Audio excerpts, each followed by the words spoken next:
Maths ಅಂದರೆ ಎಷ್ಟು fun ಆಗಿದೆ ಅಂದರೆ ಫನ್ ಎಷ್ಟು ತಮಾಷೆ ಆಗಿದೆ, ಎಷ್ಟು ಇಂಟ್ರೆಸ್ಟಿಂಗ್ ಆಗಿದೆ. ಪ್ರಶ್ನೆ ಕಲಿಯುವಂಥ ಸಾಮರ್ಥ್ಯ ಮತ್ತು ಪ್ರಾಕ್ಟೀಸ್ ಅಭ್ಯಾಸ ಮಾಡುವ ಸಾಮರ್ಥ್ಯ ಎರಡು ಗಣಿತದ ದೊಡ್ಡ ಕೊಡುಗೆ. ಪ್ರಶ್ನೆ ಕೇಳಬೇಕು ಅಂತ ಹೇಳಿದ್ರಿ. ಪ್ರಶ್ನೆ ಕೇಳೋದ್ರಿಂದ ಏನು ಉಪಯೋಗ? ಯಾಕೆ ಪ್ರಶ್ನೆ ಕೇಳಬೇಕು ಅಂತ? ವಿಜ್ಞಾನ ಅಥವಾ ತಂತ್ರಜ್ಞಾನ ಅಥವಾ ಯಾವುದೇ ವಿಷಯ ಕಲಿಬೇಕು ಅಂದರೆ ಟೀಚರ್ಸ್ ಹೇಳ್ತಾರೆ 3ರಲ್ಲಿ ಎಲ್ಲ ಸಂಖ್ಯೆಗಳು ಅಡಗ್ಬಿಟ್ಟಿದೆ, ಎಲ್ಲ 0 to 9 ಎಲ್ಲ ಅಡಗಿದೆ ಅಂತ. ಆಸ್ಟ್ರಾಲಜಿ ನಿಜವಾಗ್ಲೂ ನಿಜಾನ ಸರ್? ನಿಮ್ಮ ಆಕಾಶ ನೋಡ್ಕೊಳ್ತಿದ್ದಾಗ ಸೂರ್ಯ ಮತ್ತು ಚಂದ್ರ ಮುಖ್ಯವಾಗಿ ಕಾಣಿಸುತ್ತೆ. ಸೊ ಚಂದ್ರನಿಂದ ನಮ್ಗೆ ಇವತ್ತು ಅಲೆಗಳ ಏರಿಳಿತ ಉಬ್ಬು ನಾವು ಹೇಳ್ತೀವಿ. ಒಂದು ಇಷ್ಟು ಮಾತ್ರ ಎಕ್ಸ್ಪ್ಲೋರ್ ಮಾಡಿದೆ, ಇನ್ನು ಮ್ಯಾಥ್ಸ್ ಸೈನ್ಸ್ ಅಂತ ಹೋಗೋದು. ನಿಮ್ಮ ಹುಟ್ಟು ದಿನನಾರು ನಿಮ್ಮ ರಾಶಿ ಮತ್ತು ನಿಮ್ಮ ನಕ್ಷತ್ರನಾರು ಆಕಾಶಕ್ಕೆ ತಲೆ ಎತ್ತಿ ನೋಡೋದಾದ್ರು ಕಲ್ತ್ಕೊಡಿ ಅಂತ ನಾನು ಹೇಳ್ತಾ ಇದ್ದೀನಿ.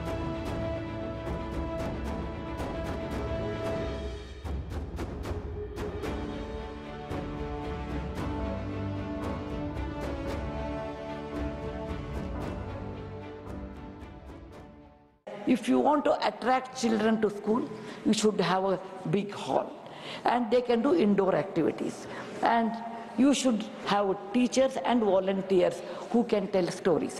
I am sure Government of India with National Education Policy, NEP, they have revised new syllabus, and with the stories I have seen that. I really appreciate. ಪಾರ್ಲಿಮೆಂಟಲ್ಲಿ ಸುಧಾಮೂರ್ತಿ ಮ್ಯಾಮ್ ಏನು ಮಾಡಿದ್ದಾರೆ ಅಂದರೆ ಲರ್ನಿಂಗ್ ಕಲಿಕೆ ಹೇಗಿರ್ಬೇಕಂತ ಹೇಳಿದ್ದಾರೆ. ಇದೊಂದು ಪಾರ್ಲಿಮೆಂಟಲ್ಲಿ ಡಿಸ್ಕಸ್ ಆದಂಥ ವಿಷಯ. ಏನು ಹೇಳಿದ್ದಾರೆ ಅಂದರೆ ಲರ್ನಿಂಗ್ ಕ್ಲಾಸ್ ರೂಮಲ್ಲಿ ಟೀಚರು ಮಕ್ಕಳಿಗೆ ಹೇಳ್ತಾ ಒಂದುವೇ ಬರೋಕ್ಕಿಂತನೂ ಲರ್ನಿಂಗ್ ಹೆಂಗಿರಬೇಕು ಅಂದರೆ ಆ್ಯಕ್ಟಿವಿಟಿ ಬೇಸ್ಡ್ ಇದೆ, ತುಂಬ ಒಳ್ಳೆಯದು. ಒಂದು ದೊಡ್ಡ ಹಾಲಲ್ಲಿ ಜನರನ್ನ ಕೂರಿಸಿ ಮಕ್ಕಳನ್ನ ಕೂರಿಸಿ ಎಲ್ಲ ಥರ ಕೆಲಸಗಳನ್ನ ಮಾಡಿಸ್ತಾ ಇದ್ರೆ ಲರ್ನಿಂಗ್ ತುಂಬ ಚೆನ್ನಾಗಿರುತ್ತೆ ಅಂತ ಹೇಳಿದ್ದಾರೆ. ಅದು ವೆರಿ ವೆರಿ ನಿಜ ಕೂಡ. ಅದು ಇವತ್ತು ಪಾರ್ಲಿಮೆಂಟಲ್ಲಿ ಡಿಸ್ಕಸ್ ಆಗಿದೆ. ಆದರೆ ನಮ್ಮ ಜೊತೆ ಕೃಷ್ಣಮೂರ್ತಿ ಸರ್ ಇದ್ದಾರೆ. ಇವ್ರದ್ದು ನಾವು 2ನೇ ಎಪಿಸೋಡ್ ಮಾಡ್ತಾ ಇದ್ದೀವಿ. ಫಸ್ಟ್ ಎಪಿಸೋಡ್ ಸೂಪರ್ ಆಗಿ ನೀವೆಲ್ಲ ಲೈಕ್ ಮಾಡಿದ್ರಿ. ಈ 2ನೇ ಎಪಿಸೋಡಲ್ಲಿ ನಾವು ಸುಧಾಮೂರ್ತಿ ಮ್ಯಾಮ್ ನೆನ್ನೆ ಹೇಳಿರೋ ವಿಷಯನೇ ಇವತ್ತು ನಾವು ಪಾಡ್ಕಾಸ್ಟಲ್ಲಿ ಲರ್ನಿಂಗು ಹೇಗಿದ್ರೆ ಆಕ್ಟಿವಿಟಿ ಬೇಸ್ಡ್ ಇದ್ರೆ ಲರ್ನಿಂಗ್ ಎಷ್ಟು ಚೆನ್ನಾಗಿರುತ್ತೆ ಅನ್ನೋದನ್ನ ಇವತ್ತು ಎಲಾಬ್ರೇಟಾಗಿ ಕಲಿಯೋಣ. ಎಲಾಬ್ರೇಟಾಗಿ ಅಂದ್ರೇನು? ನಾವು ಅದಕ್ಕೆ ಬೇಕಾದಂಥ ಕೆಲವು ಟಾಯ್ಸ್ಗಳಿರುತ್ತೆ, ಆಟ ಸಾಮಾನುಗಳಿದೆ. ಆಟ ಸಾಮಾನ ಹಿಡ್ಕೊಂಡು ಹೇಗೆ ನಾವು ಕಲಿಬೋದು. ಮ್ಯಾಥ್ಸ್ ಅಂದರೆ ಎಷ್ಟು ಫನ್ ಆಗಿದೆ ಅಂದರೆ ಫನ್ ಎಷ್ಟು ತಮಾಷೆ ಆಗಿದೆ, ಎಷ್ಟು ಇಂಟ್ರೆಸ್ಟಿಂಗ್ ಆಗಿದೆ. ಮತ್ತು ಅವ್ರ ಹತ್ರ ಎಷ್ಟೊಂದು ಸಲಕರಣೆ ಇದೆ ಅಂದರೆ ಅವ್ರ ರೂಮಲ್ಲಿ ಅವ್ರು ಹೇಳ್ತಾ ಇರೋತ್ತು, ನಾನು ಪಾಡ್ಕಾಸ್ಟ್ ಶುರು ಮಾಡೋಕ್ಕೆ ಮುಂಚೆ ಅವ್ರ ಹತ್ರ 10 ಟನ್ ಬುಕ್ಸ್ ಇತ್ತಂತೆ. ಈಗ ಮನೇಲಿ ಜಾಗ ಇಲ್ಲ ಅಂದ್ಬಿಟ್ಟು ಅದನ್ನ 1 ಟನ್ ಮಾಡ್ಕೊಂಡಿದ್ದಾರಂತೆ. ಇನ್ನು 9 ಟನ್ ಬುಕ್ಸ್ ಎಲ್ಲಿದೆ ಅಂದರೆ ಅವ್ರ ತಲೆಯಲ್ಲಿದೆ ಇವತ್ತು. ಅದನ್ನೇ ಹೇಳ್ತಾ ಇದೆ ಸರ್ ಜೊತೆ ನಾನು. So sir, welcome to the second part ಪಾಡ್ಕಾಸ್ಟ್ದು. ನಮ್ಮ ಫಸ್ಟ್ ಪಾರ್ಟಲ್ಲಿ ನಮ್ಮದು ಎಷ್ಟೊಂದು ಕಲಿಯಕ್ಕೆ ಹೋದ್ವಿ, ನಾವು ಕಲೀಲಿಕ್ಕೆ ಟೈಮ್ ಸಾಲಿಲ್ಲ ಆ ಟೈಮಲ್ಲಿ. ಇವತ್ತಿನ ಒಂದು ಎಪಿಸೋಡಲ್ಲಿ ನಾವು ನೀವು ಲಾಸ್ಟ್ ಟೈಮ್ ಏನೇನೊಂದು ಹಿಂಟ್ಗಳು ಕೊಟ್ರಿ ಅದನ್ನು ಕಂಟಿನ್ಯೂಷನ್ ಮಾಡ್ಕೊಂಡು ಹೋಗೋಣ. ಇವತ್ತು ನಿಮ್ಮ ಹತ್ರ ಇರುವ ಕೆಲವು ಟಾಯ್ಸ್ಗಳು, ಕೆಲವು ಇನ್ಸ್ಟ್ರೂಮೆಂಟ್ಸ್ಗಳು ಎಷ್ಟೊಂದು ತಂದಿದ್ದೀರಾ, ಅದ್ರ ಬಗ್ಗೆ ಎಲ್ಲ ನಾವು ಹೇಗೆ ಕಲಿಬೋದು ಅಂತ, ಹೆಂಗೆ ಕಲಿಬೋದು, ಏನೇನು ಕಲಿಬೋದು, ಹೆಂಗೆ ಒಂದು ಮ್ಯಾಥಮೆಟಿಕ್ಸ್ನ ಈಸಿ ಮಾಡ್ಕೋಬೋದು ಇನ್ನು ನಮ್ಮ ಜೀವನದಲ್ಲಿ ಅಂತಲೂ ನಾವು ನೋಡ್ಕೊಂಡು ಹೋಗೋಣ. Sir, welcome to the podcast. Thank you. ನಿಮ್ಮೆಲ್ಲರಿಗೂ ಥ್ಯಾಂಕ್ಸ್. ಇದು ಮುಖ್ಯವಾಗಿ ಗಣಿತ ಕಲಿಯುವ ಕಲೆ, ಆರ್ಟ್ ಆಫ್ ಲರ್ನಿಂಗ್ ಮ್ಯಾಥಮೆಟಿಕ್ಸ್ ಅನ್ನುವಂಥದ್ದು. ಇದನ್ನು ಗಣಿತ ಚಳವಳಿ ಅಂತಲೂ ಕರೆದಿದ್ದೆ, ಅಥವಾ ಹಗ್ ಮ್ಯಾಥ್ಸ್ ಅಂತ. Unless until you hug maths, ಗಣಿತನ ಅಪ್ಕೋಬೇಕಾಗತ್ತೆ. ಅಪ್ಕೊಳ್ಳುವಂಥದ್ದು ಅಂತಲೇ ಹೇಗೆ ಕಲಿಬೋದು ಅಂತ. ಮುಖ್ಯವಾಗಿ ಗಣಿತ ಕಲಿಯುವಾಗ ನಾನು ಹೇಳುವಂಥ you not to learn maths, you to play with maths ಅಂತ. ಆಟ ಆಡ್ತಾ ಕಲಿಬೋದು ಅಂತ. ಆಟ ಆಡಬೇಕು ಅಂತಂದರೆ ಒಂದು ಟೆಕ್ಸ್ಟ್ ಬುಕ್ ಇದೆ, ಟೆಕ್ಸ್ಟ್ ಬುಕ್ಕಲ್ಲಿ ನಾವು ಹೆಂಗೆ ಆಟ ಆಡ್ಬೋದು, ಮೂಲಭೂತ ಪ್ರಶ್ನೆ ಬರುತ್ತೆ. ಅದರಲ್ಲೂ ಗಣಿತದ ಟೆಕ್ಸ್ಟ್ ಬುಕ್ ತೊಗೊಂಡು ನಾನೇನು ಆಟ ಆಡ್ತೀನಿ, what kind of play that I will do ಅನ್ನುವಂಥದ್ದು. ಗಣಿತ ಅಂದ ತಕ್ಷಣ ಹೈಸ್ಕೂಲ್ ಮಟ್ಟದಲ್ಲಿ ಅಥವಾ ಬಾಲ್ಯದಲ್ಲಿ ಕಲಿಯುವಂಥದ್ದು ಅಂಕಿಗಳ ಜೊತೆ. So can you play with numbers ಅನ್ನೋದೊಂದು ದೊಡ್ಡ ಕಾನ್ಸೆಪ್ಟು. ಈ ನಂಬರ್ಸ್ಗಳನ್ನ ಹೇಗೆ ನಾವು ಬಳಸ್ತೀವಿ, ಅದರ ಜೊತೆ ಹೆಂಗೆ ಆಟ ಆಡ್ಬೋದು ಅಂತ. ಹಾಗೆ ಆಟಿಕೆಗಳಲ್ಲಿರುವಂಥ ಗಣಿತಗಳನ್ನ ನಾವು ಹೇಗೆ ಗಮನಿಸ್ಬೋದು. ಗಮನಿಸಂದರೆ ಗಣಿತ ಒಂದು ಅತ್ಯಂತ ಅದ್ಭುತವಾದ ವಿಚಾರ. ಅಂದರೆ ಗಣಿತ ಕಲಿಯೋಕ್ಕೆ ಶುರು ಮಾಡಿದ್ರೆ ಒಂದು ಮೇಯ್ನಾಗಿ ಅಭ್ಯಾಸ ಆಗುತ್ತೆ. ಅಭ್ಯಾಸ ಅಂದರೆ ಯಾವುದೇ ಕಲಿಬೇಕು ಅಂದರೆ ನಮಗೆ ಪ್ರಾಕ್ಟೀಸ್ ಇಂಪಾರ್ಟೆಂಟ್ ಅಂತ ಹೇಳ್ತೀವಿ. ಸೊ ಮ್ಯಾಥ್ಸ್ ಕಲಿಬೇಕು ಅಂದರೆ ಪ್ರಾಕ್ಟೀಸ್ ಬರುತ್ತೆ. ಸೊ ಈ ಪ್ರಾಕ್ಟೀಸ್ ಅನ್ನೋದು ನೀವು ಏನೇನು ಕಲಿತೀರೋ ಅದೆಲ್ಲದಕ್ಕೂ ಅಳವಡಿಸ್ಕೋಬೋದು. So maths make you to practice. Maths ಕಲಿಬೇಕು ಅಂದರೆ ಪ್ರಾಕ್ಟೀಸ್ ಮಾಡಲೇಬೇಕು. ಅಂದರೆ ಬೇರೆ ಯಾವುದೇ ಸಬ್ಜೆಕ್ಟ್ ತೊಗೊಂಡು practice. So it teachers you unless until you practice you cannot learn. So maths teachers practice ಮಾಡುತ್ತೆ. ಅದೇ ಥರ ಮ್ಯಾಥ್ಸ್ ಗಣಿತದಿಂದ ನಾವು ಒಂದೇ ಒಂದು ಐಡಿಯಾ ಇಟ್ಕೊಂಡು ಸಾಕಷ್ಟು ಪ್ರಶ್ನೆಗಳನ್ನ ಮಾಡ್ಬೋದು ಒಂದು ವಿಷಯ ತೊಗೊಂಡು. ಅಂದರೆ ಎಲ್ಲರೂ ಹೇಳ್ತಾರೆ ಪ್ರಶ್ನೆ ಮಾಡು ಅನ್ನೋವಂಥದ್ದು. ಅದಕ್ಕೆ ಮ್ಯಾಥ್ಸ್ ಕಲಿಯೋದು ಅಂತಂದರೆ ನೀವು ಬೇರೆ ಬೇರೆ ವಿಷಯಗಳಲ್ಲಿ ಪ್ರಶ್ನೆಗಳನ್ನ ಹೇಗೆ ಕೇಳ್ಬೋದು ಅನ್ನೋ ಪ್ರಶ್ನೆಗಳನ್ನ ಕೇಳುವಂಥ ಸಾಮರ್ಥ್ಯವೂ ಸಹ ನಮಗೆ ಬರುತ್ತೆ. ಸೊ ಈ ಪ್ರಶ್ನೆ ಕಲಿಯುವಂಥ ಸಾಮರ್ಥ್ಯ ಮತ್ತು ಪ್ರಾಕ್ಟೀಸ್ ಅಭ್ಯಾಸ ಮಾಡುವ ಸಾಮರ್ಥ್ಯ ಎರಡು ಗಣಿತದ ದೊಡ್ಡ ಕೊಡುಗೆ. ಸೊ ಅದರಿಂದ ಮ್ಯಾಥ್ಸ್ ಯಾಕೆ ಕಲಿಬೇಕು ಅಂದರೆ ಬೇರೆ ವಿಷಯಗಳ ನಮ್ಮ ಆಸಕ್ತಿ ಇರುವಂಥ ವಿಷಯಗಳ ಕಲಿಕೆಗೆ ಒಂದು ಮೋಟಿವೇಶನ್ ಕೊಡೋದೇ ಮ್ಯಾಥ್ಸ್ ಅಂತ ಹೇಳ್ತೀನಿ. Forget about maths motivation. Maths motivate to learn lot of subjects. ನೀವು ಹೇಳಿದ್ರಿ ಈಗ ಪ್ರಶ್ನೆ ಕೇಳಬೇಕು ಅಂತ ಹೇಳಿದ್ರಿ. ಪ್ರಶ್ನೆ ಕೇಳೋದ್ರಿಂದ ಏನು ಉಪಯೋಗ, ಯಾಕೆ ಪ್ರಶ್ನೆ ಕೇಳಬೇಕು? ಯಾವುದೇ ವಿಷಯ ನಮಗೆ ಸ್ಪಷ್ಟವಾಗಿ ಕಲಿಕೆಯಲ್ಲಿ ಅರ್ಥ ಆಗಲ್ಲ. ಅರ್ಥ ಆಗಬೇಕು ಅಂದರೆ ನಮಗೆ ಗೊಂದಲ ಇರುತ್ತೆ. ಈ ಗೊಂದಲಗಳೇ ನಮಗೆ ಪ್ರಶ್ನೆಗಳಾಗಿ ಕಾಡುವಂಥದ್ದು. ಸೊ ಕನ್ಫ್ಯೂಷನ್ ಅಂತ ಕರೀತಾರೆ, ಕ್ಲಾರಿಟಿ ಸಿಗಲ್ಲ. ನಾವು ಹೇಳ್ತೀವಿ ಚಿಕ್ಕ ವಯಸ್ಸಲ್ಲಿ ಮಕ್ಕಳಿಗೆ ಅರ್ಥ ಆಯ್ತಾ ಅಂತ. ಯಾಕೆ ಅರ್ಥ ಆಯ್ತಾ ಅಂದರೆ ಅವ್ರಿಗೆ ಸ್ಪಷ್ಟತೆ ಇರಲ್ಲ. ಯಾವುದೇ ಸ್ಪಷ್ಟತೆ ಅಂದರೆ ಗೊಂದಲಗಳಿರುತ್ತೆ. ಗೊಂದಲಗಳನ್ನ ಹೇಗೆ ಕಮ್ಯುನಿಕೇಟ್ ಮಾಡ್ತೀರಾ? ಪ್ರಶ್ನೆಗಳ ಮುಖಾಂತರನೇ ಯಾವುದೇ ಗೊಂದಲಕ್ಕೆ ಪರಿಹಾರ ಇರೋದು ಪ್ರಶ್ನೆಗಳು. ಪ್ರಶ್ನೆ ಕೇಳಿದಾಗ ಆ ಪ್ರಶ್ನೆಗೆ ಸರಿಯಾದ ಉತ್ತರ ಸಿಕ್ಕಿದ್ರೆ ನಮ್ಮ ಗೊಂದಲ ಪರಿಹಾರ ಆಗುತ್ತೆ. ಸೊ ಈ ಗೊಂದಲಗಳಿಂದ ನಾವು ಬಿಡುಗಡೆ ಹೊಂದಬೇಕು ಅಂದರೆ ಪ್ರಶ್ನೆ ಕೇಳಬೇಕು. ಸೊ ಗಣಿತ ಗೊಂದಲಗಳು ಮಾಡುತ್ತೆ, ಗೊಂದಲ ಉಂಟಾಗುತ್ತೆ. ಅದರಿಂದ ಪ್ರಶ್ನೆ ಕೇಳೋದ್ರಿಂದ ನಾವು ಗೊಂದಲದಿಂದ ಪರಿಹಾರ ಮಾಡ್ಬೋದು. ಅದನ್ನು ಯಾವುದೇ ವಿಷಯಕ್ಕೂ ಸಹ ನಾವು ಅಳವಡಿಸ್ಬೋದು. ಅದರಿಂದ ವಿಜ್ಞಾನ ಅಥವಾ ತಂತ್ರಜ್ಞಾನ ಅಥವಾ ಯಾವುದೇ ವಿಷಯ ಕಲಿಬೇಕು ಅಂದರೆ ಟೀಚರ್ಸ್ ಹೇಳ್ತಾರೆ ಪ್ರಶ್ನೆ ಕೇಳಿ ಮಕ್ಕಳೇ ಅಂತ. ಪ್ರಶ್ನೆ ಕೇಳೋಕ್ಕೆ ಅವ್ರಿಗೆ ಪ್ರಶ್ನೆಗಳೇ ಮೂಡಲ್ಲ. ಮ್ಯಾಥ್ಸ್ ಒಂದು ಸಬ್ಜೆಕ್ಟಲ್ಲಿ ಮಾತ್ರ ಅವ್ರಿಗೆ ಕನ್ಫ್ಯೂಷನ್ ಬರುತ್ತೆ, ಭಯ ಬರುತ್ತೆ, ಆತಂಕ ಬರುತ್ತೆ. ಬೇರೆ ಸಬ್ಜೆಕ್ಟಲ್ಲಿ ಓಕೆ ನಾನು ಮಾಡ್ಬೋದು ಅಂತ ಏನೋ ಓವರ್ ಕಾನ್ಫಿಡೆನ್ಸೋ ಇನ್ನೊಂದೇನೋ ಒಂದು ಆ ಥರ ಕಾನ್ಫಿಡೆನ್ಸ್ ಇರುತ್ತೆ. ಬಟ್ ಅದೆಲ್ಲ ಮುಖ್ಯ. ಪ್ರಶ್ನೆ ಕೇಳೋದು ಶುರು ಮಾಡಿದ್ರೆ ಪ್ರತಿಯೊಂದು ಸಬ್ಜೆಕ್ಟಲ್ಲಿರುವಂಥ ನಮಗೇನು ಹೆಚ್ಚು ಅರ್ಥ ಮಾಡ್ಕೊಳ್ಳೋಕ್ಕೆ, ಹೆಚ್ಚು ಅದನ್ನು ಹೇಳ್ತೀವಿ ಜ್ಞಾನ ಬೆಳೆಯೋಕ್ಕೆ, ಇನ್ ಆರ್ಡರ್ ಟು ಗ್ರೋ. ಅಥವಾ ನಾನು ಹೇಳ್ತೀವಿ ಬರೀ ಗೊಂದಲಕ್ಕೆ ಅಷ್ಟೇ ಅಲ್ಲ, ಎಷ್ಟು ವಿಷಯಗಳನ್ನ ಇನ್ನಷ್ಟು ಗಾಢವಾಗಿ ತಿಳ್ಕೊಳ್ಳೋಕ್ಕೆ, ಅದ್ಭುತವಾಗಿ ತಿಳ್ಕೊಳ್ಳೋಕ್ಕೆ. ನೀವು ಹೇಳಿದ ಕರೆಕ್ಟ್. ಆಕ್ಚುಲಿ ನಮ್ಮ ಎಷ್ಟೊಂದು ಸೈನ್ಸ್ ನಮ್ಮ ಡೆವಲಪ್ಮೆಂಟ್ ಇರ್ಬೋದು ಅಥವಾ ಮ್ಯಾಥಮೆಟಿಕಲ್ ಇನ್ವೆನ್ಷನ್ಸ್ ಇರ್ಬೋದು ಪ್ರಶ್ನೆಯಿಂದಾನೇ ಶುರುವಾಗಿದ್ದು. ಈಗ ಒಂದು ಆಪಲ್ ಬಿದ್ದಾಗ ಇದು ಆಪಲ್ ಯಾಕೆ ಬಿತ್ತು ಮರದಿಂದ ಅಂತ ಒಂದು ಪ್ರಶ್ನೆ ಕೇಳ್ಕೊಂಡಾಗ್ಲೇ ಅದ್ರ ಅನ್ವೇಷಣೆ ಮಾಡ್ಲಿಕ್ಕೆ ಶುರು ಆಯ್ತು.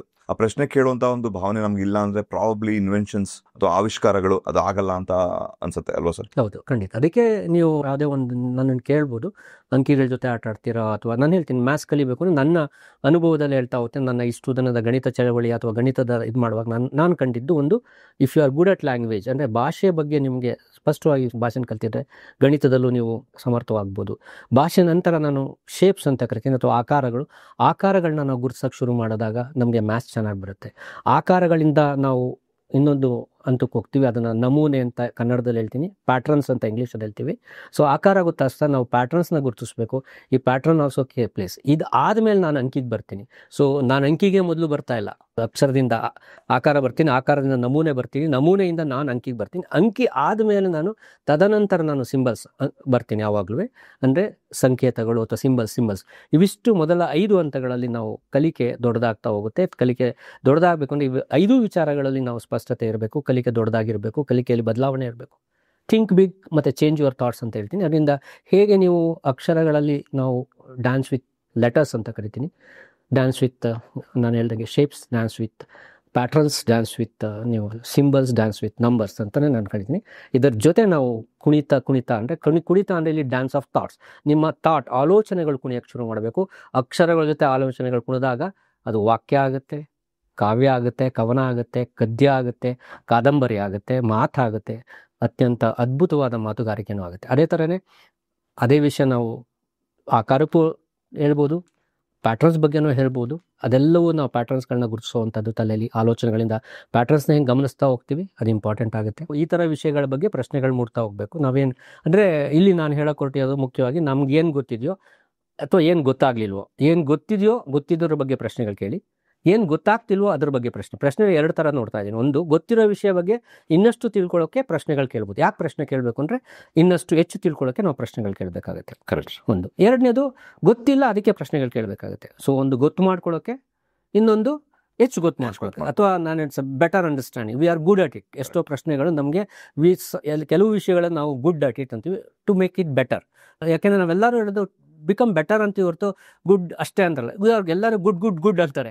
But what about better? ಒಂದಿಷ್ಟು ಬೆಟರ್ ಆಗೋದು ಮುಖ್ಯ. ಅದರಿಂದ good to better always you are done a good work ಅಂತಾರೆ. But you are done a better work ಅನ್ನಿಸ್ಕೊಳ್ಳೋದು ಯಾವಾಗಲೂ ಮುಖ್ಯ. ಅದರಿಂದ ಕಲಿಕೆಯಲ್ಲಿ how can I improve further, ಇನ್ನೂ ಬೆಟರ್ ಮಾಡೋದಂತ ಕ್ವಶನ್ ಕೇಳ್ಕೋಬೇಕು. ಹೌದು, ಪ್ರಶ್ನೆಗಳು ಕೇಳೋದು ನಿಮ್ಮನ್ನ ಬೆಟರ್ ಮಾಡುತ್ತೆ. It's towards better of understanding. ನಾ ಏನ್ ತಪ್ಪು ಮಾಡಿದೆ ಅಂತ ಆಲೋಚನೆ ಮಾಡೋದು, ಹೆಂಗ್ ಬೆಟರ್ ಆಗ್ಬೋದು, ನನ್ನಿಂದ ಯಾರು ತೊಂದರೆ ಆಯ್ತು ಅಥವಾ ಇದರೆಲ್ಲ ಪ್ರಶ್ನೆಗಳು ಕೇಳ್ಕೊಂಡಾಗ ಪ್ರಾಬ್ಲಿ ನನ್ನ ಕೆಲಸಗಳನ್ನ ನಾನು ಇನ್ನೂ ಚೆನ್ನಾಗಿ ಮಾಡ್ಬೋದು. So everybody will be good at many things. We are not denying that one. ಅದೇ ಎಷ್ಟೋ ಜನ ಎಲ್ಲರೂ ಸಮರ್ಥರು ಇರ್ತಾರೆ, ಬಟ್ ಸಮರ್ಥೆಯ ಕ್ವಾಲಿಟಿ ಬಗ್ಗೆ ಮಾತಾಡ್ತಿದ್ವಿ. ಸಮರ್ಥನೆ ಎಷ್ಟು ಸಮರ್ಥರು ಅನ್ನುವಂಥದ್ದು. ಮ್ಯಾಥಮೆಟಿಕ್ಸ್ ಹೆಂಗೆ ಹೆಲ್ಪ್ ಮಾಡೋದು ಸರ್? ಕ್ವಶನ್ಸ್ ಕೇಳಕ್ಕೆ ನೀವು ಹೇಳಿದಂಗೆ ಅರ್ಥ ಆಯ್ತು. ಕ್ವಶನ್ಸ್ ಕೇಳಿದ್ರೆ ಅಫ್ಕೋರ್ಸ್ ನಾವು ಮುಂದೆ ಹೋಗೋದು, ಅನ್ವೇಷಣೆ ಮಾಡೋಕ್ಕೆ ಸಾಧ್ಯ, ಹೊಸದಾಗಿ ಕಲಿಯಕ್ಕೆ ಸಾಧ್ಯ. ಬಟ್ ಮ್ಯಾಥಮೆಟಿಕ್ಸ್ ಇಂದ ನನ್ನ ಪ್ರಶ್ನೆ ಕೇಳುವಂತ ಅಬಿಲಿಟೀಸ್ ಹೆಂಗೆ ಇನ್ಕ್ರೀಸ್ ಆಗುತ್ತೆ? ಅಲ್ಲ, ಯಾವುದೇ ಒಂದು ನಂಬರ್ ತಗೊಳ್ಳಿ, ಎಷ್ಟು ಹೆಚ್ಚು ಪ್ರಶ್ನೆಗಳಿಂದ ನಂಬರಿಂದ ಏನು ಕಲಿತಾರೆ, ಮಧ್ಯ ಕಲಿತೀರಾ ಅಂತ ಹೇಳ್ತೀರಾ. ಮಧ್ಯ ಫಸ್ಟ್ ಶುರು ಆಗದೆ ನಂಬರ್ ಗೊತ್ತು ಮಧ್ಯ, ಬಟ್ ಅಷ್ಟಕ್ಕೆ ನಿಂತಿದ್ಯಾ ನಂಬರ್ಸು. ಸಂಖ್ಯಾ ಸಿದ್ಧಾಂತ ಅಂತ ಮಾತಾಡ್ತೀವಿ, ಅಥವಾ ರಾಮಾನುಜಂ ಬಗ್ಗೆ ಮಾತಾಡುವಾಗ ಇಡೀ ನಂಬರ್ಸ್ ಬಗ್ಗೆ ಇಟ್ಕೊಂಡೇ ಒಂದು ಥಿಯರಿಟಿಕಲ್ ಅಥವಾ ಒಂದು ದೊಡ್ಡ ಸಬ್ಜೆಕ್ಟೇ ಡೆವಲಪ್ ಆಗಿಬಿಟ್ಟಿದೆ, ಅಥವಾ ನಾನು ಅದ್ರ ಬಗ್ಗೆನೇ ಸಂಶೋಧನೆ ಮಾಡ್ಬೋದು, ಅದ್ರ ಬಗ್ಗೆ ಸಾಕಷ್ಟು ಮಾತಾಡ್ಬೋದು. Number theory is a vast field ಅಂತಾರೆ. ಕಲಿಯೋಕ್ಕೆ ಸಾಧ್ಯ ಇಲ್ಲದಷ್ಟು ದೊಡ್ಡ ಫೀಲ್ಡ್ ಅಂದ್ರೆ ಅರ್ಥ ಏನು? ಬರೀ ನಂಬರ್ಸ್ಗೆ ಅಷ್ಟೊಂದು ಪ್ರಶ್ನೆಗಳು ಉಂಟಾಗ್ಬಿಡಿ, ನಂಬರ್ಸು ಅಷ್ಟು ಪ್ರಶ್ನೆಗಳನ್ನ ಉಂಟು ಮಾಡುತ್ತೆ. ಅಂದರೆ ನಾವು ನಂಬರ್ಸ್ ಬರೀ ಕೂಡಕ್ಕೆ, ಕಳಿಯೋಕ್ಕೆ, ಗುಣಿಸೋಕ್ಕೆ, ಬಾಕ್ಸಕ್ಕೆ, ದಿನನಿತ್ಯದ ಆಗು ಹೋಗುಗಳಿಗೆ ಅಷ್ಟೇ ಬಳಸ್ತಿದ್ದೀವಿ. ಬಟ್ ಅಷ್ಟೇ ಅಲ್ಲ, ನಂಬರ್ಸಲ್ಲಿ ಸಾಕಷ್ಟು ವಿಷಯಗಳು ಅಡಗಿರುತ್ತೆ. ನಂಬರ್ ಬಳಸೋದ್ರಲ್ಲಿ ವೈವಿಧ್ಯಮಯ ಬಳಕೆ ಇದೆ. ನಂಬರ್ದು ವೈವಿಧ್ಯಮಯ ಬಳಕೆ ಅಂದರೆ, ನಾನಿಲ್ಲಿ ವೈವಿಧ್ಯಮಯ ಬಳಕೆ ಅಂದರೆ ಹೆಚ್ಚು ನೀವು ಲೆಕ್ಕಾಚಾರ ನೋಡಿ, ಎಷ್ಟೋ ವಿಷಯಗಳೇ ನಂಬರ್ಸ್ಗಳು ಬರೆದು ಬಿಡ್ತಾರೆ. ಅದರ ಹಿಂದೆ ಮುಂದೆ ನಾನು ಪ್ರಿಫಿಕ್ಸ್ ಮತ್ತು ಸಫಿಕ್ಸ್ ಅಂತ ಕರಿತೀನಿ. ಪ್ರಿಫಿಕ್ಸ್ ಮತ್ತು ಅಂದರೆ 50 ಗೊತ್ತು, 50ರಿಂದ ರೂಪಾಯಿ ಕರೆಯೋದಾಗುತ್ತೆ 50 ರೂಪಾಯಿ, 50 ರೂಪಾಯಿ ಆಯ್ತು. 50 ಮುಂದೆ ಕೆಜಿ ಕರೆಯೋದಾಗುತ್ತೆ 50 ಕೆಜಿ, 50 ಕೆಜಿ ಮಾಸ್ ಆಗುತ್ತೆ. 50 ಕಿಲೋಮೀಟರ್ ಪರ್ ಸೆಕೆಂಡ್ ಅಂದರೆ ಸ್ಪೀಡ್ ಆಗುತ್ತೆ. 50 ಕಿಲೋಮೀಟರ್ ಪರ್ ಸೆಕೆಂಡ್ ಸ್ಕ್ವೇರ್ ಅಂದರೆ ವೆಲಾಸಿಟಿ. ಈ ಥರ ನೀವು ಹಿಂದೆ ಮುಂದೆ ಸಾಕಷ್ಟು ವಿಷಯಗಳನ್ನ ಆಗ್ತಾ ಬನ್ನಿ, ಪ್ರಿಫಿಕ್ಸ್ ಅನ್ಸಲ್ಲಿ ದಟ್ ಬಿಕಮ್ಸ್ ಫಿಸಿಕಲ್ ಅಂತ ಹೇಳ್ತೀವಿ. ಓಕೆ, ಮಚ್ ಮೋರ್ ಆ್ಯಕ್ಚುಲಿ ಹೆಚ್ಚು ವಿವರಗಳೇನಾಗಿರುತ್ತೆ, ನ್ಯೂಮರಿಕಲ್ ಥಿಂಕಿಂಗ್ ಇರುತ್ತೆ. ಎಂಡಲ್ಲಿ ನಮಗೇನು ಬೇಕೋ ಅದನ್ನು ಆ್ಯಡ್ ಮಾಡ್ಕೊಳ್ತೀವಿ. That become meaningful in that particular field. ಅದಲ್ಲದೆ ಅದರಿಂದ ಹೆಚ್ಚು ನಮಗೆ ನಂಬರ್ಸ್ಗಳಾಗೇ ಹೆಚ್ಚು ವಿವರಗಳು ಸಿಗುವಂಥದ್ದು. ಯಾವುದೇ ಒಂದು ಮೆಡಿಕಲ್ ರಿಪೋರ್ಟ್ ತೊಗೊಳ್ಳಿ, they play with numbers. But number ಹೆಂಗೆ ಪಡೆದಿರ್ತಾರೆ ಅನ್ನೋದಕ್ಕೊಂದು ಲೆಕ್ಕಾಚಾರ ಇರುತ್ತೆ. ಅದಕ್ಕೆ ಬರೀ ಲೆಕ್ಕ ಗೊತ್ತಿರಬಾರ್ದು, ಲೆಕ್ಕಾಚಾರ ಗೊತ್ತಿರಬೇಕು. ಸೊ ನಂಬರ್ಸ್ಗಳನ್ನ ಬಳಸಿ ಸಾಕಷ್ಟು ಲೆಕ್ಕದ ಲೆಕ್ಕಾಚಾರನೇ ಕೂಡೋದು ಕಳಿಯೋದಲ್ಲದೆ ಸಾಕಷ್ಟು ಲೆಕ್ಕಾಚಾರಗಳಿದೆ. ಅದರಿಂದನೇ ಸಾಕಷ್ಟು ನಂಬರ್ಸ್ ಇಟ್ಕೊಂಡೆ ನಂಬರ್ಸು ತುಂಬ ಹೇಗೆ ಅದನ್ನು ಬರಿತೀರಾ, ಹೇಗೆ ಅದನ್ನು ಅರೇಂಜ್ ಮಾಡ್ತೀರಾ, ಹೇಗೆ ಸಂಗ್ರಹಿಸ್ತೀರಾ, ನಂಬರ್ಸ್ನ ನೀವು ಕಾಲಮಲ್ಲಿ ಬರಿತೀರಾ, ರೋಸಲ್ಲಿ ಬರಿತೀರಾ, ಟ್ಯಾಬ್ಯುಲೇಟ್ ಮಾಡ್ತೀರಾ ಅನ್ನುವಾಗ ತುಂಬ ಇಂಪಾರ್ಟೆಂಟ್. ಅದರಿಂದ ನಾನು ಹೇಳ್ತೀನಿ ಲಿಸ್ಟ್ ಅಂತ ಕರಿತೀವಿ, ಲಿಸ್ಟ್ ಅಂತ ಅಂದ್ಬಿಟ್ಟು. ಸೊ ಎಷ್ಟೋ ತಮಾಷೆ ವಿಷಯಗಳು ಇದೆ. ನಂಬರ್ಸ್ ಹಾಕ್ಬಿಟ್ಟು ಅಲ್ಲಿ ಹಾಕಿರ್ತಾರೆ, ಮಾಮೂಲು ಅಂಕೆ ಹಾಕ್ಬಿಟ್ಟು 1, 25, 36, 32 4 ಸಮಸ್ಯೆ ಕೊಟ್ಬಿಟ್ಟು ಬರೋದು ತೋರಿಸ್ತೀನಿ ನಾನು. ಕೊಟ್ಬಿಟ್ಟು ಇದರಲ್ಲಿ ಸಣ್ಣ ಯಾವ ಚಿಕ್ಕ ಸಂಖ್ಯೆ ಬರೀರಿ ಅಂದಾಗ ಮಗು ಏನ್ಬಿಟ್ಟು 1, 2, 3, 4 ಮಾತ್ರ ರೌಂಡ್ ಮಾಡಿರುತ್ತೆ ಆ ಸಂಖ್ಯೆಗಳು. ಯಾಕೆಂದರೆ it's is the serial number, ಬರೆಯೋದ್ರಲ್ಲಿ ತಪ್ಪಾಗಿರುತ್ತೆ ಅಷ್ಟೇ ಹೊರತು. ಅದರಿಂದ ನಾವು ನಂಬರ್ಸ್ ಬಗ್ಗೆ ಗಮನ ಕೊಡಬೇಕಾಗುತ್ತೆ. ಗಮನ ಕೊಟ್ಟು ಕಲಿಯೋಕ್ಕೆ ಶುರು ಮಾಡಿದಾಗ ಈ ನಂಬರ್ಸ್ ಅಷ್ಟೇ ಸಾಕು ನಮಗೆ ದೊಡ್ಡದಾಗಿ ಕಲಿಯೋಕ್ಕೆ, ಕಲಿಕೆಯಲ್ಲಿ ವೈವಿಧ್ಯಮಯದ ಕಲಿಕೆಗೆ ಚೇಂಜ್ ಅಂತ ಹೇಳ್ತೀನಿ. ಮತ್ತು ಥಿಂಕ್ ಬಿಗ್ ಅಂತ ಅತ್ಯಂತ ಉನ್ನತ ಮಟ್ಟದ ಆಲೋಚನೆಗಳನ್ನು ಸಹ ನಂಬರ್ಸ್ಗಳು ಕೊಡುತ್ತೆ. ನೀವು ಇದ್ರ ಬಗ್ಗೆ ಪ್ರಶ್ನೆಗಳು ಕೇಳಿದ್ರೆ ನಾನು ಹೇಳ್ತಾ ಹೋಗ್ತೀನಿ ಹೇಗೆ ನಂಬರ್ಸ್ಗಳಿಂದ ಯಾವ್ಯಾವ ಪ್ರಶ್ನೆಗಳು ಮೂಡಿಸ್ಕೋಬೋದು ಅನ್ನುವಂಥದ್ದು. And you can take a numbers in your hand and you can start questioning. ಯಾವ ರೀತಿ ಬೇಕಾದ್ರೆ ನೀವು ಪ್ರಶ್ನೆ ಮೂಡುತ್ತೆ ಅನ್ನೋದನ್ನ ನೋಡೋಣ. ಸೊ ಅಥವಾ ನಾನೇ ಒಂದು ಪ್ರಶ್ನೆ ತೊಗೊಳ್ತೀನಿ, ಅದನ್ನು ಹೇಳ್ತಾ ಹೋಗ್ತೀನಿ ಬೇಕಾದ್ರೆ. ಎಸ್ ಸರ್, ಒಂದು ಆಟ ಆಡೋಣ ಸರ್. ಈಗ ಫಾರ್ ಎಕ್ಸಾಂಪಲ್ ನನಗೆ ಈಸಿ ಆಗೋಸ್ಕರ ನಾನು ಫಾರ್ ಎಕ್ಸಾಂಪಲ್ 3 ತಗೋತೀನಿ, 3 ಅಂತ ತಗೋತೀನಿ. ಇದು ನಾನು ನಿರೀಕ್ಷಿಸಿರಲಿಲ್ಲ, ಇವ್ರು ತೊಗೊಂಡಿರೋ ನಂಬರ್ 3 ನಿರೀಕ್ಷಿಸಿರಲಿಲ್ಲ. ಸೊ 3 ಅತ್ಯಂತ ಅದ್ಭುತವಾದ ಸಂಖ್ಯೆನ 1, 2, 3. ಸೊ ನಾವು ಹೇಳ್ತೀವಿ ಒಬ್ಬರಿದ್ದರೆ ಅವ್ರು ಹೇಳಿದ್ದೇ ಸರಿ, ಇಬ್ಬರಿದ್ದರೆ ಒಪ್ಕೊಂಬಿಡ್ಬೋದು, 3 ಜನ ಇದ್ದರೆ ಆವಾಗ ವಾಗ್ಯುದ್ಧ ಶುರುವಾಗುತ್ತೆ ಅಂತ. 3 ಜನದ ನಡುವೆ ಯಾವಾಗಲೂ ಸೊ ಮಿನಿಮಮ್ 3 ಮೆಂಬರ್ಸ್ ಇದ್ದರೆ, ಸೊ ಯಾವ್ದಾದ್ರು ವಿಷಯದಲ್ಲಿ ಪರಿಣಿತ ಹೊಂದಬೇಕು ಅಂದರೆ 3 ಜನದ್ದು ಭಿನ್ನಾಭಿಪ್ರಾಯ ಬರುತ್ತೆ. ಇಬ್ಬರು ರಾಜ್ಯ ಆಗ್ಬೋದು, 3 ಜನಕ್ಕೆ ನಂಗೆ ಆಗಲ್ವಂತೆ. ಅದರಿಂದ 3 ಜನ ಇದ್ದಾಗ ಹೆಚ್ಚು ವಿವರಗಳನ್ನ, ಹೆಚ್ಚು ಕ್ವಶನ್ಸ್ಗಳು ಬರುತ್ತೆ, ಪ್ರಶ್ನೆಗಳು ಹುಟ್ಟುತ್ತೆ ಅಂತ. ನಾನು ತಮಾಷೆಗೆ ಹೇಳ್ತಿಲ್ಲ, ಇದು ಸೀರಿಯಸ್ ಆಗಿ ಹೇಳ್ತಿದ್ದು. 3 is A wonderful number two understand lot of things. So minimum 3 people. 3 is A group ಅಂತಾರೆ.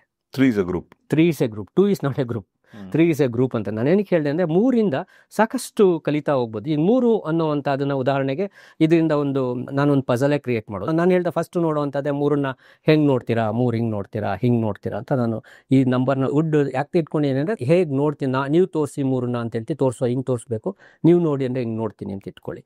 ಸೊ 3ನ್ನ ತಿರುಗಿಸ್ತಿದ್ರೆ ಬೇರೆ ಏನಾದ್ರು ಕಾಣುತ್ತಾ ಅನ್ನೋವಂಥದ್ದು. ನಾರ್ಮಲ್ ಆಗಿ ನಾನು ಬರೋದು ತೋರಿಸಿದಾಗ ಇನ್ನೊಂದು ರೀತಿ ಏನಾದ್ರು ಸಿಗ್ಮಾ ಥರ ಕಾಣಿಸುತ್ತೆ, 3 ಅನ್ನೋದು ಸಿಗ್ಮಾ ಥರ ಕಾಣುತ್ತೆ, ಬೇರೆ ಅದಲ್ಲ ಬಿಟ್ಬಿಡಿ. ಇವಾಗ 3ನ್ನ ತೊಗೊಂಡು ನಾವು ಆಟ ಆಡ್ಬೋದಾ ಅಂತಂದಾಗ ನನಗೆ 3 ಕಂಡ ತಕ್ಷಣ ಬರುವಂಥದ್ದು 3ರಲ್ಲಿ ಎಲ್ಲ ಸಂಖ್ಯೆಗಳು ಅಡಗ್ಬಿಟ್ಟಿದೆ ಅಂತ. ಎಲ್ಲ 0 to 9 ಎಲ್ಲ ಅಡಗಿದೆ ಅಂತ. 1ರಿಂದ 9 ಸಂಖ್ಯೆಗಳನ್ನು ನಾನು 3ರೊಳಗೇನೆ ಆ ಪ್ಯಾಟ್ರನ್ನ ತೋರಿಸ್ತಾ ಹೋಗ್ಬೋದು ಅಂತ. ಸೊ ಇವಾಗ ಬರತ್ ತೋರಿಸ್ತಾ ಹೋಗ್ತೀನಿ. ಸೊ ಇದು ಆ್ಯಕ್ಚುಲಿ ಇದು ನಂದಲ್ಲ, ರಾಮಾನುಜಂ ಅವ್ರದ್ದೇನೆ. So let's see, look at 3. So 3 ಜೊತೆ ಆಪರೇಷನ್ ಮಾಡೋಣ. 3 ಜೊತೆ ಏನೇನು ಆಪರೇಟ್ ಮಾಡ್ಬೋದು ಅಂತ. ಸೊ ಉದಾಹರಣೆಗೆ 3 ಗೊತ್ತಿದೆ, ಓಕೆ. ಸೊ 3ನ್ನ ಒಂದು ರಾಮಾನುಜಮ್ದು ಪಾರ್ಟಿಷನ್ ಆಫ್ ನಂಬರ್ಸ್ ಬಗ್ಗೆ ಮಾಡ್ಬೋದು. 3 ಅಂದ ತಕ್ಷಣ ನನಗೆ ಬರುವಂಥದ್ದು ಅತ್ಯಂತ ಕಾಮನ್ ಆಗಿ ಬರುವಂಥದ್ದು ಮ್ಯಾಜಿಕ್ ಸ್ಕ್ವೇರ್ ಆಫ್ 3 ಸ್ಕ್ವೇರ್ಸ್. ಎಲ್ಲರೂ ಅತ್ಯಂತ ಚೌಕಗಳು ಹೇಳ್ತಾರೆ 3 ಸ್ಕ್ವೇರ್ ಅಂದರೆ 3 ಸ್ಕ್ವೇರ್ ಅಂತ ನನಗಿದೆ. ಇಲ್ಲಿ 9 ಚೌಕ ಇರುತ್ತೆ. ಇವತ್ತು ಅತ್ಯಂತ ಪಾಪ್ಯುಲರ್ ಆಗಿ ತುಂಬ ಪ್ರಸಿದ್ಧಿ ಆಗಿರೋದು ಹೇಳುವಂಥದ್ದು ಆ್ಯಕ್ಚುಲ್ ಆಗಿ ಮ್ಯಾಜಿಕ್ ಸ್ಕ್ವೇರ್ಸ್ಗಳು. ಈ ಮ್ಯಾಜಿಕ್ ಸ್ಕ್ವೇರಲ್ಲಿ 3x3 ಮ್ಯಾಜಿಕ್ ಸ್ಕ್ವೇರು ತುಂಬ ಇಂಪಾರ್ಟೆಂಟ್ ಮ್ಯಾಜಿಕ್ ಸ್ಕ್ವೇರು. ಎಲ್ಲರೂ ಅಂದರೆ ಇಲ್ಲಿಗೆ 3ನ್ನ ನಾನು ಫಸ್ಟ್ ನಾನು 3ರಲ್ಲಿ ಎಲ್ಲ ಅಂಕಿಗಳು ಅಡಗಿದೆ ಅಂತ ತೋರ್ಸೋಕ್ಕೂ ಮುಂಚೆ ನಾನು 1ರಿಂದ 9 ಸಂಖ್ಯೆಗಳನ್ನ ಮ್ಯಾಜಿಕ್ ಸ್ಕ್ವೇರಲ್ಲಿ ಬರಿಬೋದಾ ಅನ್ನೋದೊಂದು ಆಟ. ಸೊ ನನಗೆ ಗಣಿತಕ್ಕೆ ಕುತೂಹಲ ಶುರುವಾಗಿದ್ದೆ ಈ ಮಾಯಾ ಚೌಕ ಅಂತ ಕರೀತಾರೆ, ಮ್ಯಾಜಿಕ್ ಸ್ಕ್ವೇರ್ ಏನಂತ ಕರೀತಾರೆ, ಮ್ಯಾಜಿಕ್ ಸ್ಕ್ವೇರ್. ಮ್ಯಾಜಿಕ್ ಸ್ಕ್ವೇರ್ ಅಲ್ಲಿ ಈ 3x3 ಅಂತ ಕರಿತೀವಿ. 3x3 3x3ನೇ 2x2ಗಿಂತ 3x3 ಇಲ್ಲಿ ಅಂದ್ರೆ 1ರಿಂದ 9 ಅಂಕಿಗಳು ಬಳಸಿ ನೀವು ಅಡ್ಡ ಕುಡಿದ್ರು, ಉದ್ದ ಕುಡಿದ್ರು, ಮತ್ತೆ ಡಯಾಗನಲ್ ಆಗಿ ನಾವು ಹೇಳುವಂಥದ್ದು ಈ ಕಡೆ ಈ ರೀತಿ ನಾನು ಕುಡಿದ್ರು ಎಲ್ಲಾ ಸಂಖ್ಯೆ ಒಂದೇ ಆಗಬೇಕು ಅಂತ ಅಂದ್ಬಿಟ್ಟು. ಅದರಿಂದ ಇಲ್ಲಿ ನಾನು ಬಳಸೋ ಸಂಖ್ಯೆ 1ರಿಂದ 9. ಬೇಕಾದ್ರೆ ನೀವು ನಂಬರ್ಸ್ನ ಚೇಂಜ್ ಮಾಡ್ತಾ ಹೋಗೋದು. 9 ಸಂಖ್ಯೆಗಳು ಯಾವುದೇ ಸಂಖ್ಯೆಯಿಂದನೇ ಶುರು ಮಾಡಿ 201ರಿಂದ ಶುರು ಮಾಡಿ 209ವರೆಗೂ ಸಹ ಬಳಸ್ಬೋದು, ಅಥವಾ ದೊಡ್ಡ ಅಂಕೆನೂ ಬಳಸ್ಬೋದು. ನಾನು ತೋರಿಸ್ತೀನಿ ಮೊಬೈಲ್ ಡಿಜಿಟ್ಸ್ಗಳು 10 ಡಿಜಿಟ್ ನಂಬರ್ ಬರದೆ ಮ್ಯಾಜಿಕ್ ಸ್ಕ್ವೇರ್ದು ನನ್ನ ಬುಕ್ ನಂಬರ್ ಆಫ್ ಬುಕ್ಕಲ್ಲಿ ತೋರಿಸ್ತೀನಿ. ಇದರಲ್ಲಿ ನಾನು ಈಗ 1 2 3 4 5 6 7 8 9 ಅಲ್ವಾ. ಸೊ ಯಾಕೆ ಮ್ಯಾಜಿಕ್ ಸ್ಕ್ವೇರ್ ತಗೊಂಡೆ ಮೂರ್ಖ ಅಂದರೆ ಹೆಚ್ಚು ಜನಕ್ಕೆ ಮಾಯಾ ಚೌಕಗಳು ಅತ್ಯಂತ ಕುತೂಹಲ ಉಂಟು ಮಾಡುವಂಥ ವಿಚಾರ, ಮಾಯಾ ಚೌಕ ಅಂತ ಕರೀತಾರೆ. ಸೊ ಈ ಮಾಯಾ ಚೌಕಕ್ಕೆ there is a method to solve. ತುಂಬಾ ಸಿಂಪಲ್ ಆಗಿ ಕಾಣಿಸ್ತಾ ಇದೆಯಾ? ಓಕೆ, ನಾನು ಇಲ್ಲಿ ಮಾಡ್ತೀನಿ. ಸೊ ನನಗೇನು ಬೇಕಾಗುತ್ತೆ, ಒಂದು ಚೌಕ ಬೇಕು. ಚೌಕದಲ್ಲಿ ಎಷ್ಟಿರಬೇಕು? 9. ಸೊ 9 ಚೌಕ ಇರಬೇಕು. ಅದು ಅಡ್ಡ 3 ಉದ್ದ 3 ಅಂತ. ಸೊ ಬರ್ದೀನಿ ಅದ. ಸೊ ಇದರಲ್ಲಿ 9 ನಂಬರ್ನು ನಾನು ಬರೆದು ತೋರಿಸ್ಬೇಕು. ಓಕೆ, ಹೆಂಗೆ ಬರೆಯುವ ಅಂದರೆ ಇವಾಗ ಏನಾಗುತ್ತೆ, 1 2 3 ಅಂದರೆ 9ವರೆಗೂ ಬರ್ತೀನಿ. 9 ಸಂಖ್ಯೆಗಳನ್ನ ಒಟ್ಟು ಕೂಡಿದ್ರೆ ಎಷ್ಟು ಬರುತ್ತೆ? ಒಂದು ಹೈಸ್ಕೂಲ್ ಮಟ್ಟದ ಇವ್ರಿಗೆ ಗೊತ್ತೈತೆ, n × n+1 ಡಿವೈಡೆಡ್ ಬೈ 3 ಅಂತ, ಡಿವೈಡ್ ಬೈ 2 ಅಂತ ಫಾರ್ಮುಲಾ ಇದೆ, ಈಕ್ವೇಷನ್ 2. ಓಕೆ, ಅದರಿಂದ ಇಲ್ಲಿ 9 ಇರುತ್ತೆ. 9 × 10 ಡಿವೈಡ್ ಬೈ 2. ಇಲ್ಲೊಂದು ಈವನ್ ಒಂದು ಆಡ್ ಇರುತ್ತೆ. ಯಾವುದೇ ನಂಬರ್ನ ಈಸಿಯಾಗಿ ಲೆಕ್ಕ ಹಾಕೋಬೋದು. ಒಂದು ನೋಡ್ಕೊಳ್ಳಿ, ಒಂದು ಆಡ್ ನಂಬರು, ಒಂದು ಈವನ್ ನಂಬರ್ ಇರುತ್ತೆ. ಈವನ್ ನಂಬರಿಂದ 2ರಿಂದ ಬಾಗ್ಸೋದು ಯಾವಾಗಲೂ ಈಸಿ. 2ರಿಂದ ನಾವು 5. ಅದರಿಂದ ಯಾವುದೇ ನಂಬರ್ನ ಅರ್ಧ ಮಾಡೋದು ಕಲಿಯೋದು ತುಂಬ ಇಂಪಾರ್ಟೆಂಟು. ಅರ್ಧ ಮಾಡೋ, ಸೊ ಅರ್ಧ ಕಲ್ತೋದು ಕಲಿಯೋದು. ಸೊ 5 5 9 45 ಆಗುತ್ತೆ. ಈ 45ನನ್ನ 3 ರೋಗು ಡಿವೈಡ್ ಮಾಡೋದ್ರಿಂದ ಟೋಟಲ್ ನಾವು ಇದನ್ನು 15 15 ಅಂತ ಹೇಳ್ತಾರೆ. ಸೊ ಯಾವುದೇ ಕಡೆ ಕೊಡೋರು 15 15 ಬರಬೇಕು ಅಂತಾರೆ. ಅಲ್ಲಿ ಇಲ್ಲೇನು ಇಲ್ಲ, ಇರೋದು ಫಾರ್ಮುಲಾ ಈ ಥರ. ನಾನೇನಾದ್ರು 201ರಿಂದ ಶುರು ಮಾಡಿದ್ರೆ ನಾನು 201ಕ್ಕೂ ಇದೇ ಫಾರ್ಮುಲಾ ಉಪಯೋಗಿಸಿ, ಸೀರೀಸ್ದು ಫಾರ್ಮುಲಾ ಇದೆ ಟೆಕ್ಸ್ಟ್ ಬುಕ್ಕಲ್ಲಿ, ಆ ಫಾರ್ಮುಲಾ ಉಪಯೋಗಿಸಿ 201ರಿಂದ 209 ಹಾಕ್ಬೋದು ಯಾವುದೇ ನಂಬರ್. ಇಲ್ಲೇನಾಗಿದೆ, ಎಲ್ಲ ಕಲಿಕೆಲ್ಲ ದೊಡ್ಡದಾಗಲ್ಲ, ಬರೀ 1ರಿಂದ 9 ಮಾತ್ರ ಹೇಳ್ತಾರೆ. ಯಾಕೆ 1ರಿಂದ 9? ಯಾಕೆ ನಾನು 1,00,000ರಿಂದ ಶುರು ಮಾಡಲ್ಲ ಅನ್ನೋದು ಇದೆ. So that's a change in your thoughts ಅಂತ ಹೇಳ್ತೀನಿ. ಥಿಂಕ್ ಬಿಗ್ ಅಂತ. ವೆರಿ ನೀವು you will take this. But ಇದಕ್ಕೆ ಕ್ಲೂಗಳು ತುಂಬ ಇದೆ, ಸಾಕಷ್ಟಿದೆ. ಒಂದು ಆಟ ಇರುವಂಥದ್ದು, ಇದನ್ನು ನಾವು ಹೇಗೆ ಅದನ್ನು ಬರಿತೀವಿ ಅನ್ನೋವಂಥದ್ದು, ಭಾಗ ಮಾಡ್ತೀವಿ ಅಂತ. ಭಾಗ ಮಾಡೋದೇನಿಲ್ಲ, ನೀವು ಸ್ವಲ್ಪ ಸೇಮ್ ಸ್ಪೇಸ್ ಬಿಟ್ಕೊಂಡು 1 2 3 ಬರೀರಿ, 4 5 6 ಬರೀರಿ, 7 8 9 ಬರೀರಿ. ಓಕೆ, ಸೊ ಈಗ ಒಂದು ಸ್ಟ್ರಕ್ಚರ್ ಕ್ರಿಯೇಟ್ ಮಾಡೋ, ಒಂದು ಶೇಪ್ ಕ್ರಿಯೇಟ್ ಮಾಡೋಣ. ನಾವು ಡಯಾಗನಲ್ ಆಗಿ ಹಿಂಗೆ ಕ್ರಿಯೇಟ್ ಮಾಡ್ತಾ ಹೋಗೋಣ. ಸೊ ಡಯಾಗನಲ್ಸ್ ಕ್ರಿಯೇಟ್ ಮಾಡ್ತೀನಿ, ಕರ್ಣಗಳನ್ನ. ಸೊ ಹಿಂಗೆ ಕ್ರಿಯೇಟ್ ಮಾಡ್ತೀನಿ. ಸೊ ನಾನು ಇವಾಗ ಹಿಂಗೆ ಮಾಡೋದು ಹಿಂಗೆ ಮಾಡಿದೆ. ಸೊ ಅಲ್ಲೂ ಸಹ ನಾನು ಈಗ ಮಾಡಿದಾಗ, so what I get back year, ಏನಾದ್ರು ಕಾಣಿಸ್ತಿದೆ? ಇಲ್ಲೊಂದು ಸ್ಕ್ವೇರ್ ಬಂದಿದೆ, ಕಾಣಿಸ್ತಿದೆ ಇಲ್ಲಿ? ಹೌದು ಸರ್, ಇಲ್ಲಿ ಕಾಣಿಸ್ತಿದೆ. ಇಲ್ಲೊಂದು 3/3 ಬಂದಿದೆ. ಇಲ್ಲಿ ಬರುತ್ತೆ, ಇಲ್ಲೊಂದು 3/3 ಬರುತ್ತೆ ಸರ್. ಇದರೊಳಗೆ 3/3 ಸರ್. ಇದರೊಳಗೆ 3/3 ನೋಡಿ, ಇಲ್ಲಿ ಇದೊಂದು ತಗೊಳ್ಳಿ. ಸೊ ಇಲ್ಲಿ ಮಧ್ಯ 5 ಇದೆ, ಇಲ್ಲಿ 6 ಇದೆ, ಇಲ್ಲಿ 8 ಇದೆ. ಸೊ ಇವೆಲ್ಲ ಫಿಕ್ಸ್ ಆಗೋಗಿದೆ. ಇಲ್ಲೇನು ಅಂದರೆ ಈ ಜಾಗ ಖಾಲಿ ಇದೆ ಅಂತ ಅರ್ಥ. ಹೌದು ಸರ್. ಹೌದಾ? ಹೌದು. ಇಲ್ಲೊಂದು ಚೌಕ ನೋಡ್ಬೋದು. ಈ ಚೌಕದಲ್ಲಿ 4 ಅಂಕಿ 4 ಮತ್ತು ಒಂದು 5 ಅಂಕಿ ಫಿಲಪ್ ಆಗಿ 4. ಬಟ್ ಮಾಡುವಾಗ ಏನು ಅಂದರೆ ಒಂದು ಸಿಂಪಲ್ ರೂಲ್ ಅಂದರೆ ಇದನ್ನ ಆಪೋಸಿಟ್, ಅಂದರೆ ಇದರ ವಿರುದ್ಧ ದಿಕ್ಕಿನಲ್ಲಿ ಇದು ಬರೀಬೇಕು. ಸೊ 9 ನಾನು ಬರೆಯಂಗಿದ್ರೆ ಎಲ್ಲಿ ಬರೀಬೇಕು? ಇದನ್ನ ಅಲ್ಲಿ ಬರೀಬೇಕು. ಇದನ್ನ ಇಲ್ಲಿ ಬರೀಬೇಕು ಅಂದರೆ 1. ಓಕೆ, ಸೊ ಅದನ್ನು ತೆಗ್ದಾಕಿ. ಸೊ ಇದನ್ನ ಹಾಗೆ 7 ಇಲ್ಲಿ ಬರೀಬೇಕು, ಇಲ್ಲಿ 3 ಬರೀಬೇಕು. ಈಗ ಆ್ಯಡ್ ಮಾಡಿ ನೋಡಿ, 2 7 9 6 15, 14 1 15, 4 3 7 8 15 ಅಲ್ವಾ? ಇಷ್ಟೇ. ಸೊ ಇದನ್ನ ನಾನು ಇವಾಗ ಬರೆಯುವಾಗ ಏನಿಲ್ಲ, ಸುಮ್ಮನೆ ಬರೆದ್ರು 15 ಬರುತ್ತೆ ಸರ್. ಹೆಂಗ 6 1 8 ಇವಾಗ ನೇರವಾಗಿ ಬರಿಬೋದು ನಾವು. 2 7 6 9 5 1 4 3 ಹೆಂಗಾರು ಬರೀರಿ. This is the magic square you get by just drawing. ಸುಮ್ಮನೆ ಶೇಪ್ ಬರೆದಾಗ ನೀವು ಬರುವಂಥದ್ದು ಇದು ಸಿಂಪಲ್. ನೀವು ಯಾವ ಥರನಾದ್ರು ಬರ್ಕೋಬೋದು. 4 9 2 3 5 7 ಹಾಗೆ 8 1 6 ಈಗಾರು ಬರ್ಕೊಳ್ಳಿ, ಹೆಂಗಾರು ಬರೀ. ಇಲ್ಲೊಂದು ಪ್ಯಾಟ್ರನ್ ಬರುತ್ತೆ. ಪ್ಯಾಟ್ರನ್ ಹೆಂಗಿರುತ್ತೆ ಅಂದರೆ 1 3 5 7 9. ಇಲ್ಲೊಂದು ಕಾಣಿಸ್ತಾ ಇದೆಯಾ? ನಾನು ಹಿಂಗೆ ಬರ್ದೀನಿ. ಹೌದು ಸರ್. 1 3 5 7 ಅಂತ ಕಾಣಿಸ್ತಾ ಇದೆ ಒಂದು ಪ್ಯಾಟ್ರನ್. ಅದಾದ್ಮೇಲೆ 1 3 5 7 ಹಿಂಗೆ 1 3 5 ಅಂದರೆ ಇದೆಲ್ಲ ಏನು? 1 3 5 7 9 ಏನದು? Add numbers. ಇಲ್ಲಿ ಆಡ್ ನಂಬರ್ಸ್. ಯಾಕೆಂದ್ರೆ ನಾನು ಆಡಿಂದ ಶುರು ಮಾಡಿದ್ರೆ ಅದರಿಂದ ಆಡ್ 5 ನಂಬರ್ಸ್ ಸಿಗುತ್ತೆ. ಒಟ್ಟು 9ರಲ್ಲಿ 5 ಆಡ್ ನಂಬರ್ ಇದೆ ಅಂತ ಅರ್ಥ. ಓಕೆ, ಇದನ್ನ ಗ್ರಹಿಕೆಯಲ್ಲಿ ಬರೀ ಮ್ಯಾಜಿಕ್ ಸ್ಕ್ವೇರ್ ಬರೋದು ಅಷ್ಟೇ ಅಲ್ಲ, ಸಾಕಷ್ಟು ವಿವರಗಳು ಹೇಳ್ತಾ ಹೋಗ್ತಾವೆ. ಸೊ ಇಲ್ಲಿ 5 ಆಡ್ ನಂಬರ್ ಬರುತ್ತೆ, 1ರಿಂದ 9, 4 ಈವನ್ ನಂಬರ್ ಬರುತ್ತೆ. ಓಕೆ, ಇದು ಒಂದು ಕಲ್ಪನೆ, ಒಂದು ನಾನು ಹೇಳಿದೆ ಇದು ಒಂದು ಆಕಾರದಲ್ಲಿದೆ, ಒಂದು ಪ್ಯಾಟರ್ನ್ಸ್ ಇದೆ, Yes, sir. ಒಂದು ನಮೂನೆ, ಅದರಿಂದ ನಮೂನೆಗಳು ಕಲಿಯಕ್ಕೆ ಹೆಲ್ಪ್ ಮಾಡುತ್ತೆ ಅಂತ 1, 3, 5, 7, 9.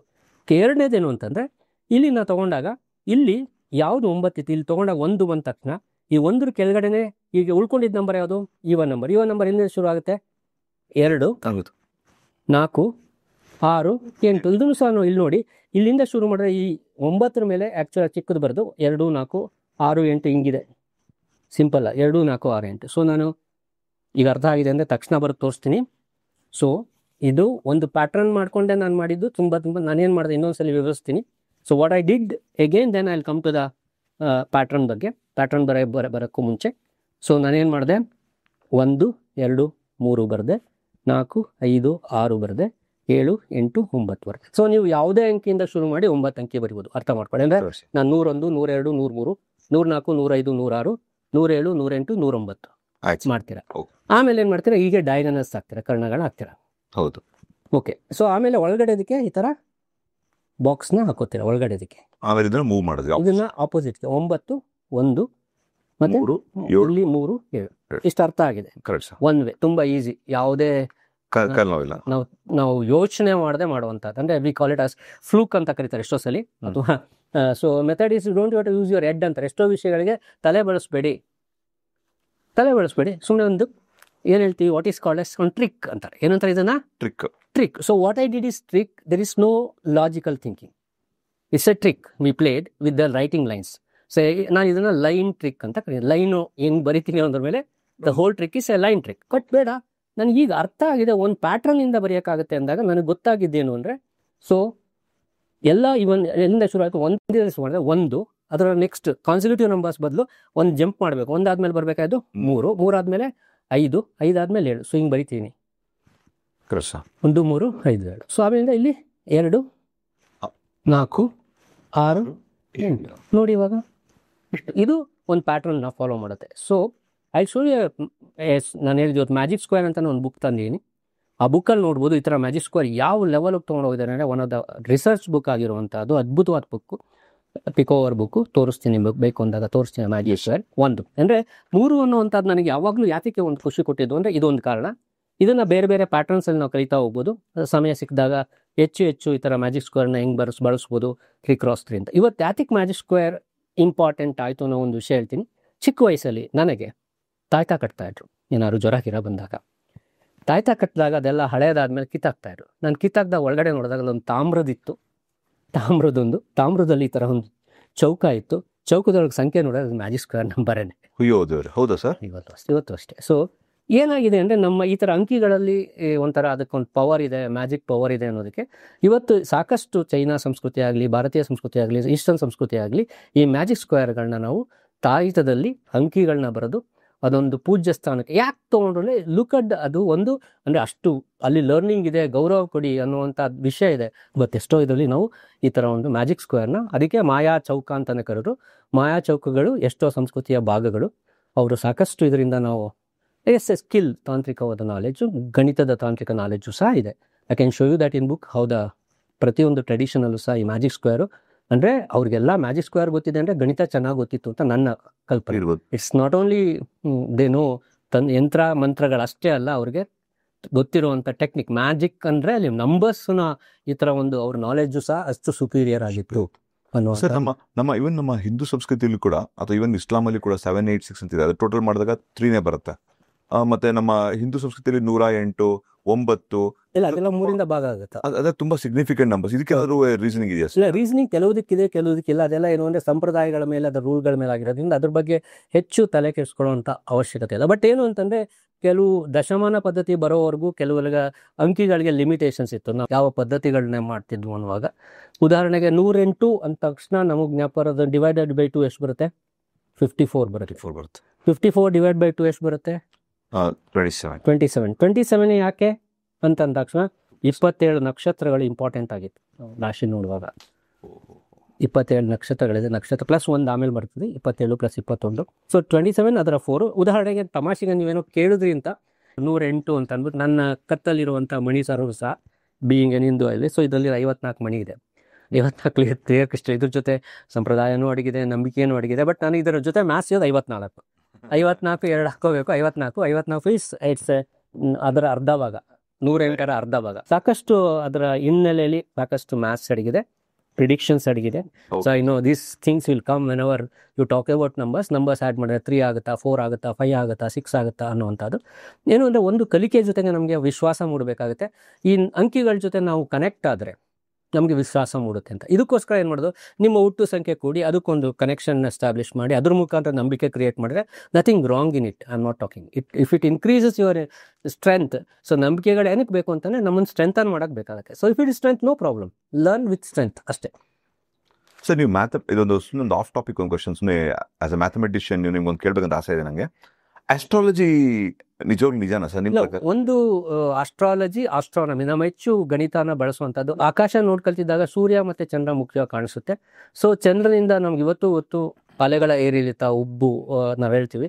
ಮತ್ತು ಅದೇ ಥರ ಸೀಸನ್ಸ್ಗಳು ನೋಡಿದಾಗ ಅದರಿಂದ they use to connect with the stars. ಅಂದರೆ ಆಗಿನ ಕಾಲಕ್ಕೆ ಹೆಚ್ಚು ಕನೆಕ್ಟ್ ಆಗ್ತಿದ್ದು ನಕ್ಷತ್ರಗಳು ಮತ್ತು ಗ್ರಹಗಳು, ನಕ್ಷತ್ರಗಳು. ಅದರಿಂದ ಅವ್ರ ಕಣ್ಣಿಗೆ ಅಥವಾ ಆ ದಿನಗಳಲ್ಲಿ ಹೇಗೆ ಗ್ರಹಗಳನ್ನ ಅರ್ಥ ಮಾಡಿಕೊಂಡ್ರು ಅದನ್ನೇ ಬರೆದಿಟ್ಟರು. ಅದಕ್ಕೊಂದು ಲೆಕ್ಕಾಚಾರ ಯಾವಾಗ ಬರ್ತಿತ್ತು.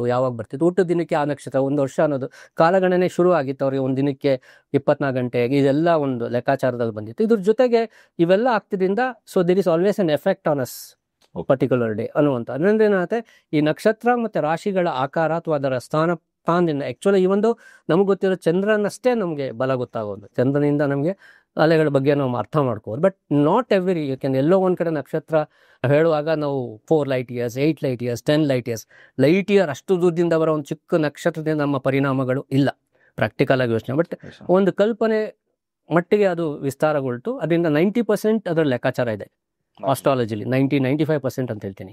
ಬಟ್ ಇನ್ 5% ಪ್ರಿಡಿಕ್ಷನ್ ಇದೆ. ಇವತ್ತು ಡಾಟಾ ಸೈನ್ಸಿಂದ ಉಪಯೋಗಿಸಿ ಏನು ಮಾಡ್ತಿದ್ದೀವಿ, what we are doing, prediction.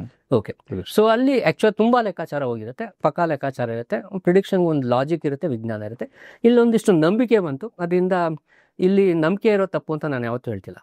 ಯಾಕೆ ನಂಬಿಕೆ ಬದುಕಿನ ಜೀವಾಳ ಆಗಿದೆ ಎಷ್ಟೋ ಜನಕ್ಕೆ. ಸೊ ಬದುಕಿನ ಜೀವಾಳ, ಅದರಿಂದ ಈ ನಂಬಿಕೆ ತಪ್ಪಲ್ಲ, ನಂಬಿಕೆನ ಒಂದು ಮಟ್ಟಕ್ಕೆ ಇಟ್ಕೊಳ್ಳೋದು ಒಳ್ಳೆಯದು. ಬಟ್ ಅದಾದ ನಂತರ ಅಲ್ಲಿ ಪ್ರಶ್ನೆಗಳು ಇರಬೇಕು.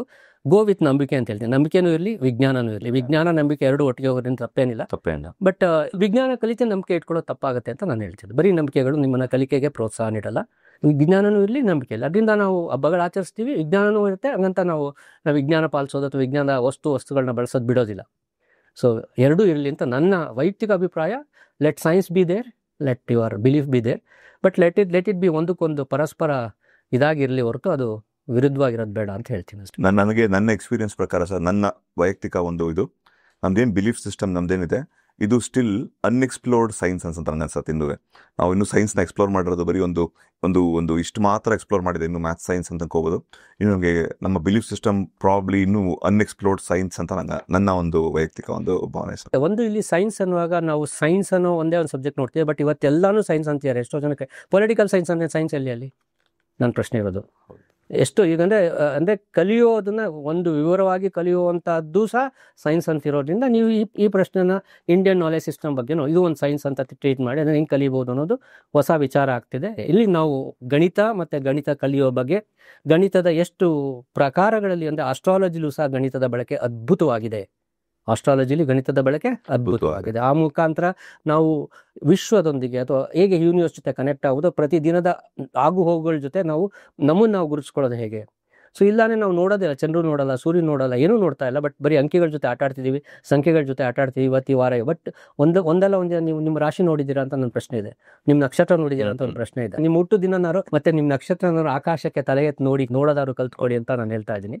So at least go and C ವೃಷಭ ರಾಶಿ, ರೋಹಿಣಿ ನಕ್ಷತ್ರ ಅಂತ ಹೇಳೋ ಪೂಜೆ ಅಲ್ಲ, at least C with your eyes, C with your telescopes. ಎಲ್ಲ ನಮ್ಮ ವ್ಯೂವರ್ಸ್ ಒಂದು ಟಾಸ್ಕ್ ಕೊಡ್ತೀನಿ ಇವತ್ತು. ನಿಮ್ಮ ನೆಕ್ಸ್ಟ್ ಬರ್ತ್ಡೇಗೆ ನೀವು ಹೋಗಿ ಆಕಾಶದಲ್ಲಿ ನಕ್ಷತ್ರ ಐಡೆಂಟಿಫೈ ಮಾಡಿ ಎಲ್ಲಿ ಬರುತ್ತೆ ಅಂತ ಸಿಗುತ್ತೆ. ಗೂಗಲ್ ಮಾಡಿದ್ರೆ ನಿಮಗೆ ನಿಮ್ಮ ನಕ್ಷತ್ರ ಯಾವ ಡೈರೆಕ್ಷನ್ ಅಲ್ಲಿ, ಪೋಲ್ ಸ್ಟಾರ್ ಇಂದ ಎಷ್ಟು ದೂರದಲ್ಲಿ, ಎಲ್ಲಾನು ನಿಮಗೆ ಕ್ಲೀನ್ ಆಗಿ ಸ್ಟೆಲಾರಿಯಂ ಹಾಕೊಂಡ್ರೆ ಖಂಡಿತ ಸಿಗುತ್ತೆ. ಸ್ಟೆಲಾರಿಯಂ ಅಪ್ಲಿಕೇಶನ್ ಒಂದು ನಿಮ್ಮ ಆಂಡ್ರಾಯ್ಡ್ ಫೋನ್, ಆಪಲ್ ಫೋನ್ ಎರಡರಲ್ಲೂ ಆಗುತ್ತದು. ಅದು ಹಾಕೊಂಡು ಇಂಗ್ಲೀಷಲ್ಲಿ ಹೆಸರೇನಿದೆ, ಕನ್ನಡದ ಹೆಸರು ಸ್ವಲ್ಪ ಗೂಗಲ್ ಮಾಡಿ ನಿಮ್ಮ ಸಿಗುತ್ತೆ ಅಲ್ವಾ ಸರ್. ನಿಮ್ಮ ಹುಟ್ಟದ ಹಬ್ಬದ ದಿವಸ ನಿಮ್ಮ ನಕ್ಷತ್ರ ನೋಡ್ಕೊಂಡ್ ಬನ್ನಿ ದಯವಿಟ್ಟು. ಅದು ಬೇರೆ ಒಂದು ನಾನಂತೂ ಮಾಡಿಲ್ಲ ಲೈಫಲ್ಲಿ. If data science predicts, so ಜ್ಯೋತಿಷ್ಯನು ಪ್ರಿಡಿಕ್ಟ್ ಮಾಡೋದು ಎರಡು. But where how much you believe ಅನ್ನೋದು ನಿಮ್ಮ ಕ್ವಶನ್, ನನ್ನ ಪ್ರಶ್ನೆ ಅಲ್ಲ ಅಂತ ನಾನು ಹೇಳ್ತೀನಿ. Correct sir. ಸೊ ಡಾಟಾ ಸೈನ್ಸಿಂದ ಎಷ್ಟು ನೀವು ಬಿಲೀಫ್ ಮಾಡಿ ಅದರ ಔಟ್ಪುಟ್ ತಗೊಳ್ತೀರಾ, ಅದೇ ತರ ಇದ್ರ prediction. So both are doing prediction. Great point sir. Actually data science ಅಂತ ನೀವೆಲ್ಲ ಎಷ್ಟು ಜನ ಕೇಳಿದ್ರೆ ಗೊತ್ತಿಲ್ಲ. ಡೇಟಾ ಸೈನ್ಸ್ ಅಂದ್ರೆ ಏನು ಅಂದ್ರೆ ಸುಮ್ಮನೆ ಡೇಟಾನ ಅಂದ್ರೆ ಆ ರಿಲೇಟೆಡ್ ಸಬ್ಜೆಕ್ಟ್ ಡೇಟಾನ ತಂದು ಒಂದ್ ಕಡೆ ಡಂಪ್ ಮಾಡ್ತಾ ಇರ್ತಾರೆ. ಡಂಪ್ ಮಾಡಿ ಅದರಿಂದ ಏನೇನು ಪ್ರೆಡಿಕ್ಟ್ ಮಾಡ್ಬೋದು, ಯಾವ ತರ ಮಾಡೆಲ್ಗಳು ಪ್ರೆಡಿಕ್ಟ್ ಮಾಡ್ಬೋದು, ಏನೇನ್ ತರ ಈಗ ಫಾರ್ ಎಕ್ಸಾಂಪಲ್ ಟೆಸ್ಲಾ ಕಾರ್ ನೋಡಿರ್ಬೋದು, ಸೆಲ್ಫ್ ಡ್ರೈವಿಂಗ್ ಕಾರ್ ಅಂತ ಹೇಳ್ತಾರೆ. ಅದೇನಂದ್ರೆ ನಥಿಂಗ್ ಬಟ್ ಡೇಟಾ ಸೈನ್ಸ್ ಮೇಲೆ ಓಡ್ತಿರೋಂತಹ ಒಂದು ವಿಷಯ. ಅದು ಏನಂದ್ರೆ ಅಮೆರಿಕಾದ ಎಲ್ಲಾ ರೋಡ್ ಕಂಡೀಷನ್, ಎಲ್ಲಿ ಹಳ್ಳ ಇದೆ, ಎಲ್ಲಿ ಲೆಫ್ಟ್ ಟರ್ನ್ ಇದೆ, ಎಲ್ಲಿ ರೈಟ್ ಟರ್ನ್ ಇದೆ, ಎಲ್ಲಿ ರೋಡ್ ಕಿರಿದಾಗಿದೆ, ಎಲ್ಲಿ ಟ್ರಾಫಿಕ್ ಜಾಸ್ತಿ ಇದೆ, ಈ ಪ್ರತಿಯೊಂದು ಡೇಟಾನ ಒಂದೊಂದು ಸೆಂಟ್ರಲ್ ಡೇಟಾಬೇಸ್ ಕೂತ್ಕೊಳ್ಳುತ್ತೆ. ಅದ್ರ ಬೇಸಿಸ್ ಮೇಲೆ ಪ್ರೆಡಿಕ್ಷನ್ಗಳನ್ನ ಟೆಸ್ಲಾ ಕಾರ್ಗಳೆಲ್ಲ ಅಮೆರಿಕನ್ ಕಾರ್ಗಳಿಗೆ ಸ್ಯಾಟಲೈಟ್ ಇಂದ ಕಳಿಸ್ತಾ ಇರ್ತಾರೆ. ಸೊ ಕಾರ್ ಹೋಗ್ತಾ ಇದ್ರೆ ಅದಕ್ಕೆ ಮುಂಚೆ ಗೊತ್ತಿರುತ್ತೆ, ಓ ಇಲ್ಲಿ ಟ್ರಾಫಿಕ್ ಜಾಮ್ ಆಗ್ಬೋದು, ಇಲ್ಲಿ ರೋಡ್ ಕಿರಿದಾಗಿದೆ, ಹಳ್ಳ ಬರುತ್ತೆ, ಮೊದಲೇ ಗೊತ್ತಾಗಿರುತ್ತೆ. ಅಕಸ್ಮಾತ್ ಹೊಸ ಹಳ್ಳ ಬಂದ್ರೆ ಆ ಹಳ್ಳದ ಲಿಂಕ್ ಹೋಗುತ್ತಲ್ಲ, ಅದನ್ನ ಮತ್ತೆ ಡೇಟಾ ಫೀಡ್ ಮಾಡುತ್ತೆ. ಸೊ ಇದರಿಂದ ಪ್ರೆಡಿಕ್ಷನ್ಸ್ ಇಂಪ್ರೂವ್ ಆಗ್ತಾ ಹೋಗುತ್ತೆ. ನಮ್ಮ ಅಸ್ಟ್ರಾಲಜಿ ಕೂಡ ನೀವು ಹೇಳ್ದಂಗೆ ಸರ್, ಅಷ್ಟೊಂದು ನಕ್ಷತ್ರಗಳನ್ನ ನೋಡಿ, ಇಷ್ಟೊಂದೆಲ್ಲ ನೋಡಿ, ಅಷ್ಟೊಂದು ಶತಮಾನಗಳಿಂದ ನೋಡಿರುವಂತಹ ಡೇಟಾ ಸೈನ್ಸ್ ಅಲ್ಲಿ ಬಂದಿರುವಂತಹ ಒಂದು ಪ್ರೆಡಿಕ್ಷನ್ ಅಲ್ವಾ ಸರ್ ಇದೊಂದು? ಅದು ವೈಯಕ್ತಿಕವಾಗಿ ನನ್ನ ಏನು ಹೇಳೋದಾಗಲ್ಲ, ಅದಕ್ಕೋಸ್ಕರ ಯಾಕೆಂದ್ರೆ ಅದರ ಹೆಚ್ಚು ಅಧ್ಯಯನ ಬೇಕು. ನೀವು ಹೇಳ್ದಂಗೆ ಅದ್ರ ಬಗ್ಗೆ ವಿವರವಾಗಿ ತಿಳ್ಕೊಂಡು ಮಾತಾಡ್ಬೇಕಾಗುತ್ತೆ. ಅದರಿಂದ ಓಕೆ, ನಾನು ಈಗ ಮೂರರ ಬಗ್ಗೆ ಮಾತಾಡ್ತಿದ್ದೆ. ಮೂರರ ಬಗ್ಗೆ ಮೂರು ಕಾನ್ಸೆಪ್ಟ್ಸ್ಗಳನ್ನ ತೊಗೊಳ್ಳೋಣ. ಮೂರು ಅನ್ನೋಂತೀರ. ಇನ್ನು ಮೂರು ಅಂದ ತಕ್ಷಣ ನನಗೆ ಏನು ಹೈಸ್ಕೂಲಲ್ಲಿ 3 ಸ್ಕ್ವೇರ್ ಗೊತ್ತಿದೆ, ಹೌದಾ? 3 ಸ್ಕ್ವೇರ್ ಅಂದ್ರೇನು? 9. ಅಥವಾ 9 3 ಹೆಂಗ್ ಪಡಿಬೋದಪ್ಪ ಅಂತ ಪ್ರಶ್ನೆ ಹಾಕಿದ್ರೆ 9 ಗೆಟ್ 3 ಫ್ರಮ್ 9. ಇದಕ್ಕೆ ಪ್ರಶ್ನೆ. ಇವಾಗ ಒಂದು ಪ್ರಶ್ನೆ ಕೇಳಿಯಪ್ಪ, 9 ಗೆಟ್ 9 ಫ್ರಮ್ 3 ಅಂದಾಗ 3 ಫ್ರಮ್ 9 9 3 ಪಡಿಬೇಕು. ಆರ್ ಮೈನಸ್ ಮಾಡ್ಬೋದು. ಓಕೆ, ಒಂದು ಅವ್ರು ಹೇಳಿದ್ರು no, this one kind of answer. Okay, any other? 9 bracket ಹಾಕೊಂಡು 3+3 ಮಾಡಿ ಮಾಡೋದು ಆ ಥರ. 9 3 ಬರ್. ಓಕೆ, ಏನ್ ಹೇಳ್ತಾರೆ ಇವ್ರು ಮಾಡ್ತಾರೆ? 9/3. ಓಕೆ, ನೆಕ್ಸ್ಟ್ ನೋಡಿ, ಉತ್ತರಗಳು ಬೇರೆ ಬರ್ತಾ ಇದೆ. 9/3, 9 - 6 ಮಾಡಿದ್ವಿ, 9/3 ಮಾಡಿದ್ವಿ. ಸೊ ಇಲ್ಲಿ ಒಂದು ಡಿವಿಷನ್ ಆಪರೇಷನ್ ಬಂದು ಒಂದು ಸಬ್ಟ್ರಾಕ್ಷನ್ ಅಥವಾ ಅರ್ಥಮೆಟಿಕಲ್ ಎಕ್ಸ್ಪ್ರೆಷನ್ ಇಂದ ಕ್ರಿಯೇಟ್ ಮಾಡೋದು. ನೆಕ್ಸ್ಟ್ 9 - 9+3. ಓಕೆ, ಒಂದು ದಟ್ಸ್ ಕಾಲ್ಡ್ ಅರ್ಥಮೆಟಿಕಲ್ ಎಕ್ಸ್ಪ್ರೆಷನ್. ಅಳುತ್ತೆ, ನಗುತ್ತೆ ಅಂತ ಎ ಅಂತ ಕರಿತೀನಿ.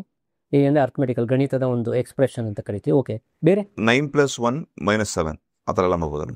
ಸೊ ಬಟ್ ಇದ್ಯಾಕೆ ಮಾಡಲಿಲ್ಲ? Square root of 9 square root of 9 ಒಂದೇ ಒಂದು ಅದರ positive answer. Square root of 9 is 3 ಅಲ್ವಾ? ಅಂದ್ರೆ 9 3 ಇಂದ ಪಡಿಬಹುದು. ಹೇಗೆ? ಸ್ಕ್ವೇರ್ ರೂಟ್ ಅನ್ನೋ ಒಂದು ಕಾನ್ಸೆಪ್ಟ್ ಕಲಿತೀರ. ಅದಕ್ಕಿಂತ ಸ್ಕ್ವೇರ್ ಮಾಡಿದ್ದೆ. ಸೊ ಅದು ಅಲ್ಲೇ ಒಂದು ಕ್ಲೂ ಸಿಗುತ್ತಾ ಅಂತ ನೋಡ್ತಿದ್ದೆ ನಾನು. ಸೊ ಏನ್ ಕಲ್ತಿದ್ದೀರೋ ಅದರಿಂದ ಏನಾದ್ರು ಕಲ್ತಿದ್ದೀರಾ ಇನ್ವರ್ಸ್ ಅಲ್ಲಿ? ನಾನು ಹೇಳ್ತೀನಿ. ಅದಕ್ಕೆ ಲಾಸ್ಟ್ ಟೈಮ್ ಇದು ಹೇಳಿದೇನೋ ಇಲ್ಲೋ ಗೊತ್ತಿಲ್ಲ, ನಾನು ಹೇಳಿದೆ 1 ಗೊತ್ತಿದೆ, 2 ಗೊತ್ತಿದೆ, 3 ಗೊತ್ತಿದೆ, 4 ಗೊತ್ತಿದೆ, 5 ಗೊತ್ತಿದೆ. ಇದು ಬಟ್ 1/1 ಗೊತ್ತಿದೆಯಾ? ಇದನ್ನ ನಾವೇನಂತ ವಿಲೋಮ ಅಂತ ಕರಿತೀವಿ, ಇನ್ವರ್ಸ್ ಅಂತ ಕರಿತೀವಿ. ಅದರ ತಲೆ 1/2 ಗೊತ್ತಿದೆಯಾ? 1/3 ಗೊತ್ತಿದೆ. This plays a key role. 1/4, 1/5. So ಇದ್ರ ಮಗ್ಗಿ ಹೇಳಿ ಅಂತ ಹೇಳಿದ್ದೆ ನಾನು. ಇದ್ರ ಮಗ್ಗಿ ಅಂದ್ರೆ 1 ಮಗ್ಗಿ, 2 ಮಗ್ಗಿ, 3ನೇ ಮಗ್ಗಿ ಗೊತ್ತಿಲ್ಲ ಅಥವಾ 4ನೇ ಮಗ್ಗಿ ಗೊತ್ತಿಲ್ಲ. ನನಗೆ 4ನ್ನ ಇನ್ವರ್ಸ್ ಮಾಡಿದಾಗ ಆ ಥರ ರೆಸಿಪ್ರೋಕಲ್ ಅಂತ ಕರಿತೀವಿ. ಈ ವಿಲೋಮ ಅದನ್ನ ರೆಸಿಪ್ರೋಕಲ್ದು ಮಗಿ ಹೇಳಕ್ ಚೆನ್ನಾಗುತ್ತೆ. ಕಾಲೊಂದ್ಲಿ ಕಾಲು, ಕಾಲೆರಲಿ ಅರ್ಧ, ಕಾಲ್ ಮುರ್ಲಿ ಮುಕ್ಕಾಲು, ಕಾಲ್ ನಾಕ್ಲಿ 1, ಕಾಲೈಲಿ 1 ಕಾಲು, ಕಾಲಾರ್ಲಿ 1.5, ಕಾಲೆರಲಿ 1.25, ಕಾಲೆಂಟ್ಲಿ 2, ಕಾಲೊಂಬತ್ಲಿ 2 ಕಾಲು, ಕಾಲತ್ಲಿ ಎಷ್ಟು ಚಂದ ಹೇಳಕ್ಕೂ ಚಂದ. ಇಂಗ್ಲೀಷ್ ಚಂದ.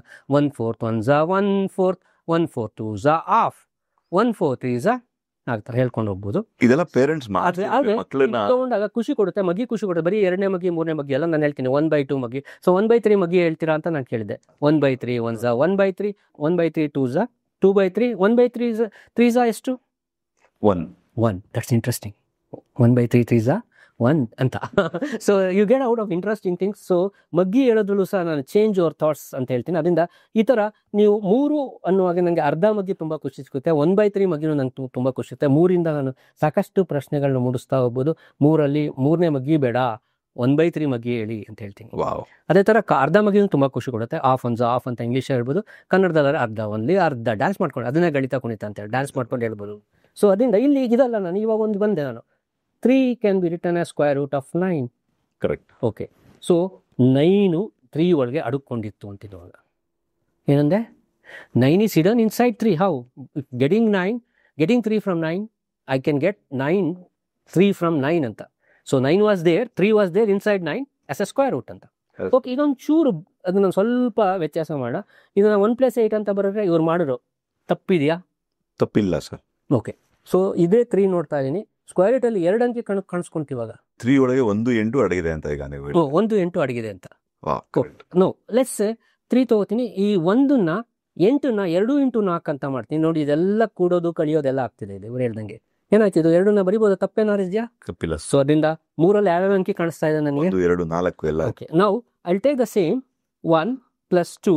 ಈ 4 ಇದೆಯಲ್ಲ, ಇದನ್ನ ನಾನು √16 ಬರಿಬೋದಾ? ಖಂಡಿತ ಬರಿಬೋದು ಸರ್.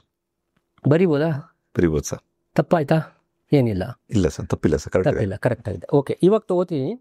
ಸೊ ಈಕ್ವಲ್ಸ್ 1 + 2, ಇಲ್ಲೇನಾಗಿದೆ √6 ಸಿಕ್ತು.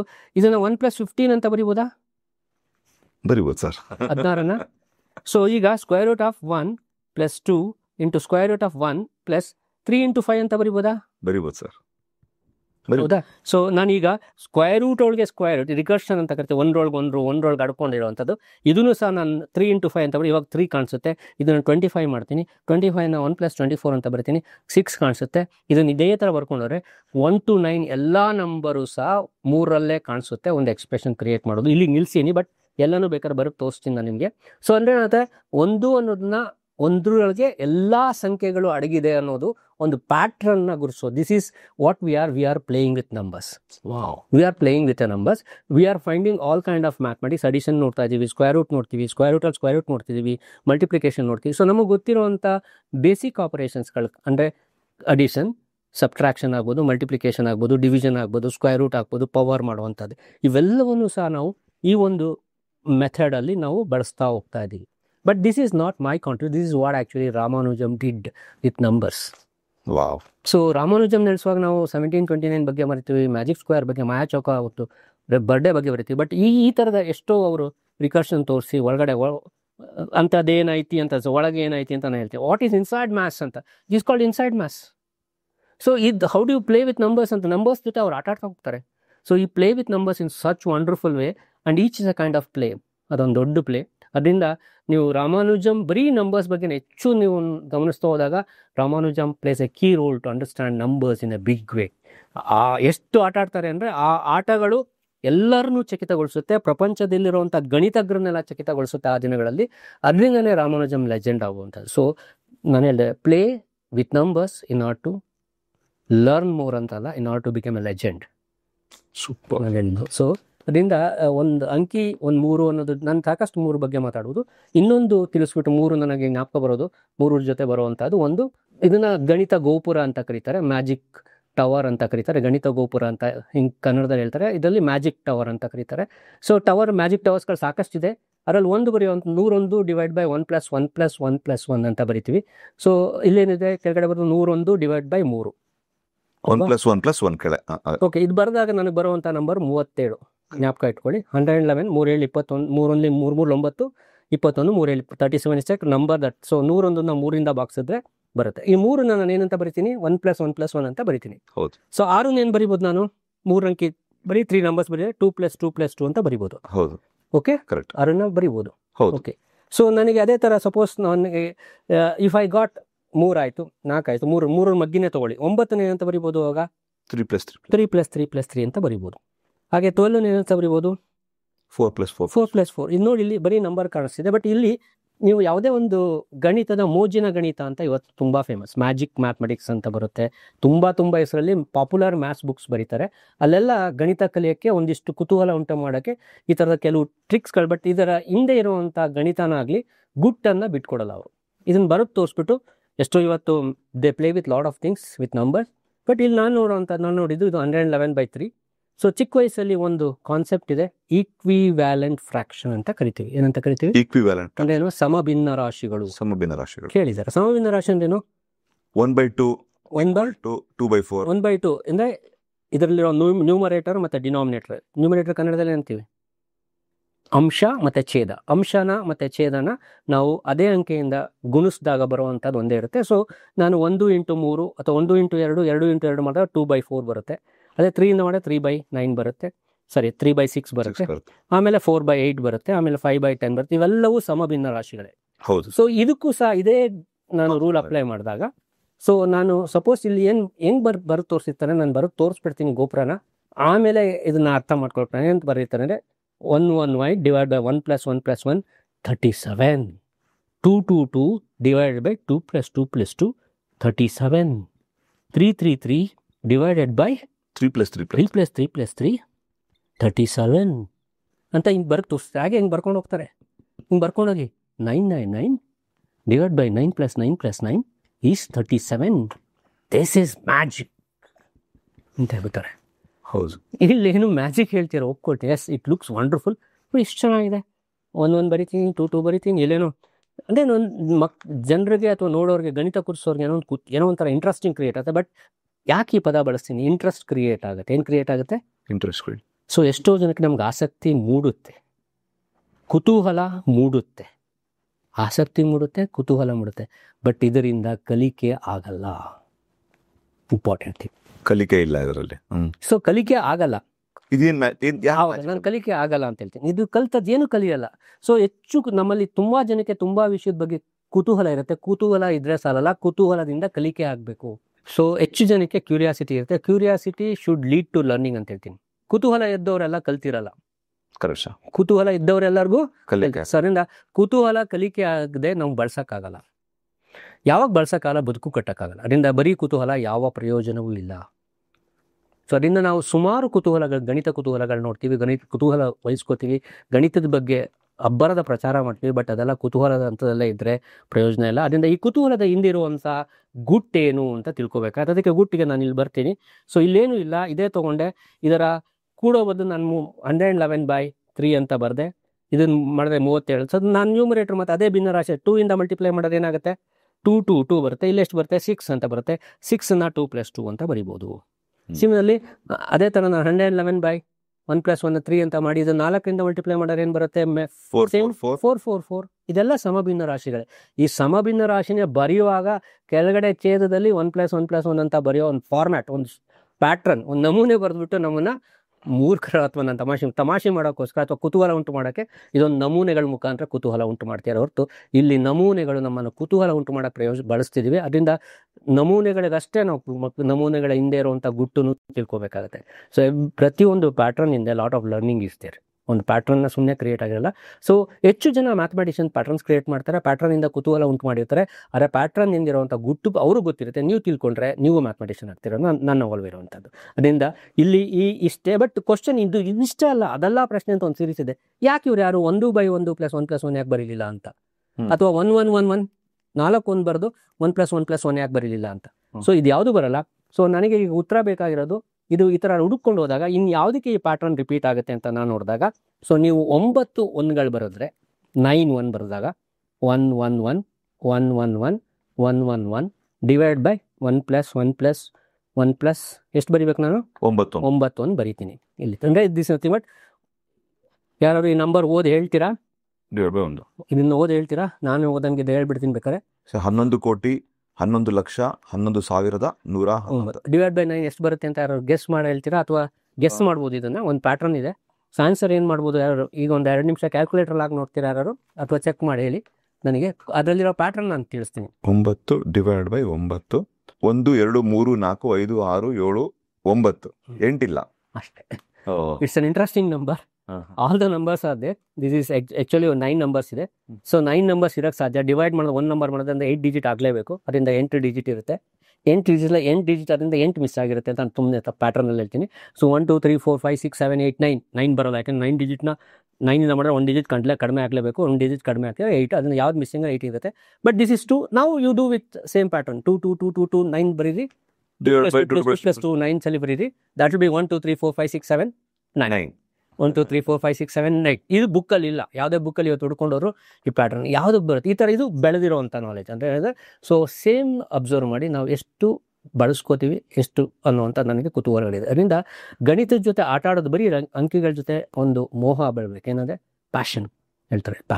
ಸೊ ನಂಬರ್ ಜೊತೆ ಪ್ಯಾಷನೇಟ್ ಆಗಿ ನಾವು ಕಲಿಯೋಕ್ಕೆ ಶುರು ಮಾಡಿದ್ರೆ, become a passionate number learner, then you will find such interesting books. I show you that you can.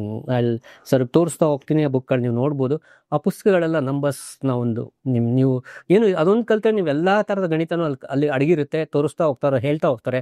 ಅದರಿಂದ ನಾವು ಈ ಒಂದು ಕಲಿಕೆ ಅತ್ಯಂತ ಅದ್ಭುತವಾದ ಕಲಿಕೆ ಆಗುತ್ತೆ. ಅದರಿಂದ 3 ಅಂದ ತಕ್ಷಣ ಸಾಕಷ್ಟು ವಿಷಯಗಳು ನನಗೆ ಜ್ಞಾಪಕ ಬರ್ತಾ ಹೋಗುತ್ತೆ. ನೋಡಿ, ಬರೀ 1 ನಂಬರ್ ತಗೊಂಡೆ, 3 ಮಾತ್ರ ತಗೊಂಡಿದ್ದು. ಅದರಲ್ಲಿ ಇನ್ನೂ ಮುಗ್ದಿಲ್ಲ ಸರ್ದು ಪಾಯಿಂಟ್ಸ್ಗಳು. ಬರೀ ಒಂದು ಟೈಮ್ ಅಭಾವದಿಂದ ಬರೀ 3ರಲ್ಲೇ ಇಷ್ಟೊಂದು ವಿಷಯಗಳನ್ನ ತಿಳ್ಕೊಳಕ್ ಹೋದ್ವಿ. ಅದೇ ನಾವು ಬೇರೆ ನಂಬರ್ಗಳು ಒಂದರಿಂದ 9 ಈ ತರ ಕ್ಯೂಬ್ಗಳು ಇನ್ನೂ ಎಷ್ಟೊಂದು ಜನ ನಂಬರ್ ಸರ್ ಹತ್ರ ಅದನ್ನ ಒಂದು ತಗೊಂಡ್ರೆ ಅದರಲ್ಲೇ ಈ ತರ ಸ್ಟೋರಿಗಳು ನಾನು ಹೇಳಕ್ ಬಂದಿದ್ದು ಕರೆಕ್ಟ್. ಇವಾಗ ಅವರು ಸರ್ ಹೇಳ್ತಾ ಇರೋ ವಿಷಯ ಒಂದು ಏನು ಅಂದ್ರೆ, ಸುಧಾಮೂರ್ತಿ ಅವರು ಇದನ್ನ ಹೇಳ್ತಾರೆ, ಯಾವ್ದಾದ್ರು ಮಕ್ಳಿಗೆ ಕಲಿಬೇಕು ಅಂದ್ರೆ ಕತೆ ಮುಖಾಂತರ ಕಲಿಸ್ಬೇಕು, ಕತೆ ಮುಖಾಂತರ. ಅದರಿಂದ ಸೊ ಅಂಕಿಗಳ ಬಗ್ಗೆ ಪರಿಚಯ ಮಾಡ್ಕೊಂಡ್ರೆ 1 ಬಗ್ಗೆ ಒಂದು ಕತೆ ಹೇಳಬೇಕು, 2 ಬಗ್ಗೆ ಒಂದು ಕತೆ ಹೇಳಬೇಕು, 3 ಬಗ್ಗೆ ಒಂದು ಕತೆ ಹೇಳಬೇಕು, 4 ಬಗ್ಗೆ. ಸೊ 10,000 ಅಂಕೆಗೂ 10,000 ಕತೆಗಳಿದೆ ನನ್ನ ಪ್ರಕಾರ. ಈಗಾಗಲೇ ಎಲ್ಲ ಬರೆದಿಟ್ಬಿಟ್ಟಿದ್ದಾರೆ.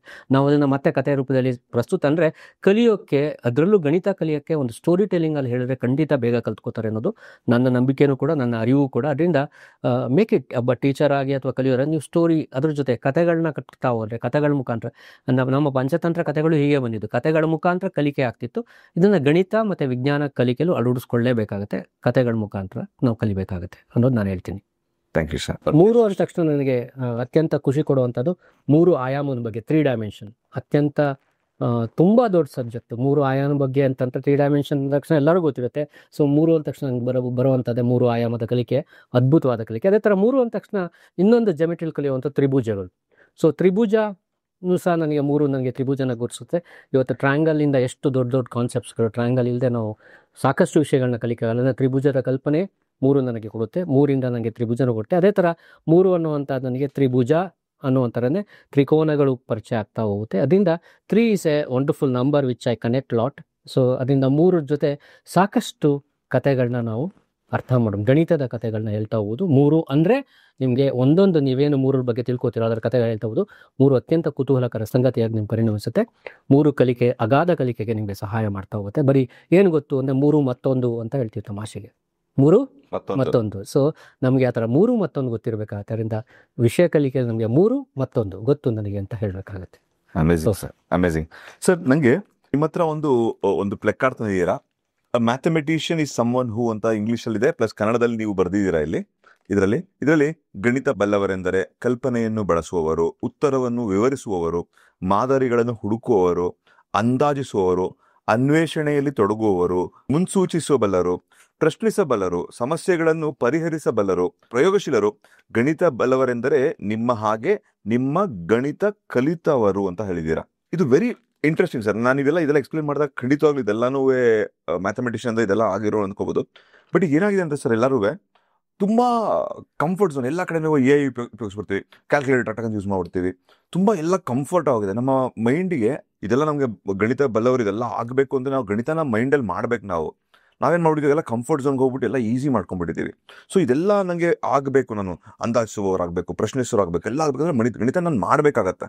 ಸೊ ತುಂಬ ಕಂಫರ್ಟ್ ಝೋನ್ ಇದು, ನಿಜ ಅಲ್ವಾ ಸರ್? ಇದೊಂದು ಹೌದು, ನಿಜವಾಗ್ಲೂ ಇಲ್ಲಿ ಮುಖ್ಯವಾಗಿ ಏನು ಅಂದರೆ, ದಿನಗಳು ಕಳೀತಿದ್ದಂಗೆ ನಾವು ಮಕ್ಳುಗಳನ್ನ ಸ್ಕೂಲಿಗೆ ಕರ್ಕೊಂಡು ಹೋಗ್ಬಿಡ್ತೀವಿ, ಅವ್ರ ಊಟ ತಿಂಡಿ ವ್ಯವಸ್ಥೆಗಳು ನೋಡ್ತೀವಿ. ನಮ್ಮ ಕಾಲದಲ್ಲೇ ನಮಗೆ ಶಾಲೆಗೆ ಹೋಗೋದೇ ಒಂದು ಸಾಹಸ ಆಗ್ತಿತ್ತು. ಯಾಕಂದರೆ ಶಾಲೆ ಮನೆಯಿಂದ ದೂರ ಇರ್ತಿತ್ತು, ತುಂಬ ದೂರ ಇರ್ತಿತ್ತು, ನಡ್ಕೊಂಡು ಹೋಗ್ಬೇಕಾಯ್ತು, ನಡ್ಕೊಂಡು ಬರಬೇಕಾಗಿತ್ತು. ನಮಗೆ ಯಾವುದೇ ರೀತಿ ವಾಹನಗಳ ಸೌಕರ್ಯ ಇರ್ತಿಲ್ಲ. ನಮ್ಮ ಜೊತೆ ಅಥವಾ ನಾವೇನೋ ಸೈಕಲ್ ನೋಡೋದು, ಹೈಸ್ಕೂಲ್ ಹಂತದಲ್ಲೇನೋ ಸೈಕಲ್ ನೋಡೋದು, ಬಟ್ ಅದು ಬಿಟ್ಟರೆ ನಾವು ಶಾಲೆಗೆ ನಡ್ಕೊಂಡೇ ಹೋಗ್ಬೇಕಾಗಿತ್ತು. ಸೊ ಅಕ್ಕಪಕ್ಕ ಮರಗಳು ನೋಡಿಕೊಂಡು ಇದನ್ನು ನೋಡ್ಕೊಂಡು ಕಲಿತಾ ಇದ್ದು. ಸೊ ಅದರಿಂದ ಮುಖ್ಯವಾಗಿ ಈಗ ಆ ಥರ ಇಲ್ಲ.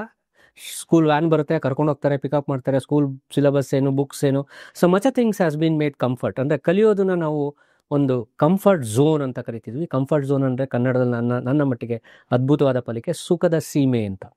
ಸುಖದ ಸೀಮೆ, ಯಾವ ಸೀಮೆಯಲ್ಲಿ ಇದ್ದೀರಪ್ಪ ಅಂದರೆ ಸುಖದ ಸೀಮೆಯಲ್ಲಿ. ಸೊ ಕಲಿಯೋರೆಲ್ಲರೂ ಇವತ್ತು ಅದು ಇಂಜಿನಿಯರಿಂಗ್ ಹೌದು, PUC ಹೌದು, ಎಲ್ಲ ಅಂತಲೂ ಮಕ್ಳಿಗೆ ಒಂದು ಸುಖದ ಸೀಮೆನ ಕಲ್ಪಿಸ್ಬಿಟ್ಟಿರ್ತೀವಿ.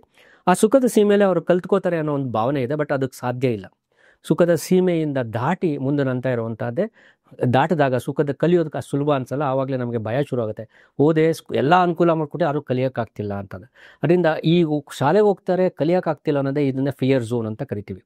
ಅವರ ಬುದ್ಧಿನ ಅಥವಾ ಬಳಸೋಕ್ಕಾಗ್ತಿಲ್ಲ, ಉಪಯೋಗಿಸೋಕ್ಕಾಗ್ತಿಲ್ಲ, ಅರ್ಥ ಮಾಡ್ಕೊಳಕ್ಕಾಗ್ತಿಲ್ಲ ಅಂದಾಗ ಸೊ ಸುಖದ ಸೀಮೆಯ ಹಂತದ ನೆಕ್ಸ್ಟ್ ಲೆವೆಲಲ್ಲಿ ಮಕ್ಕಳಿರ್ತಾರೆ.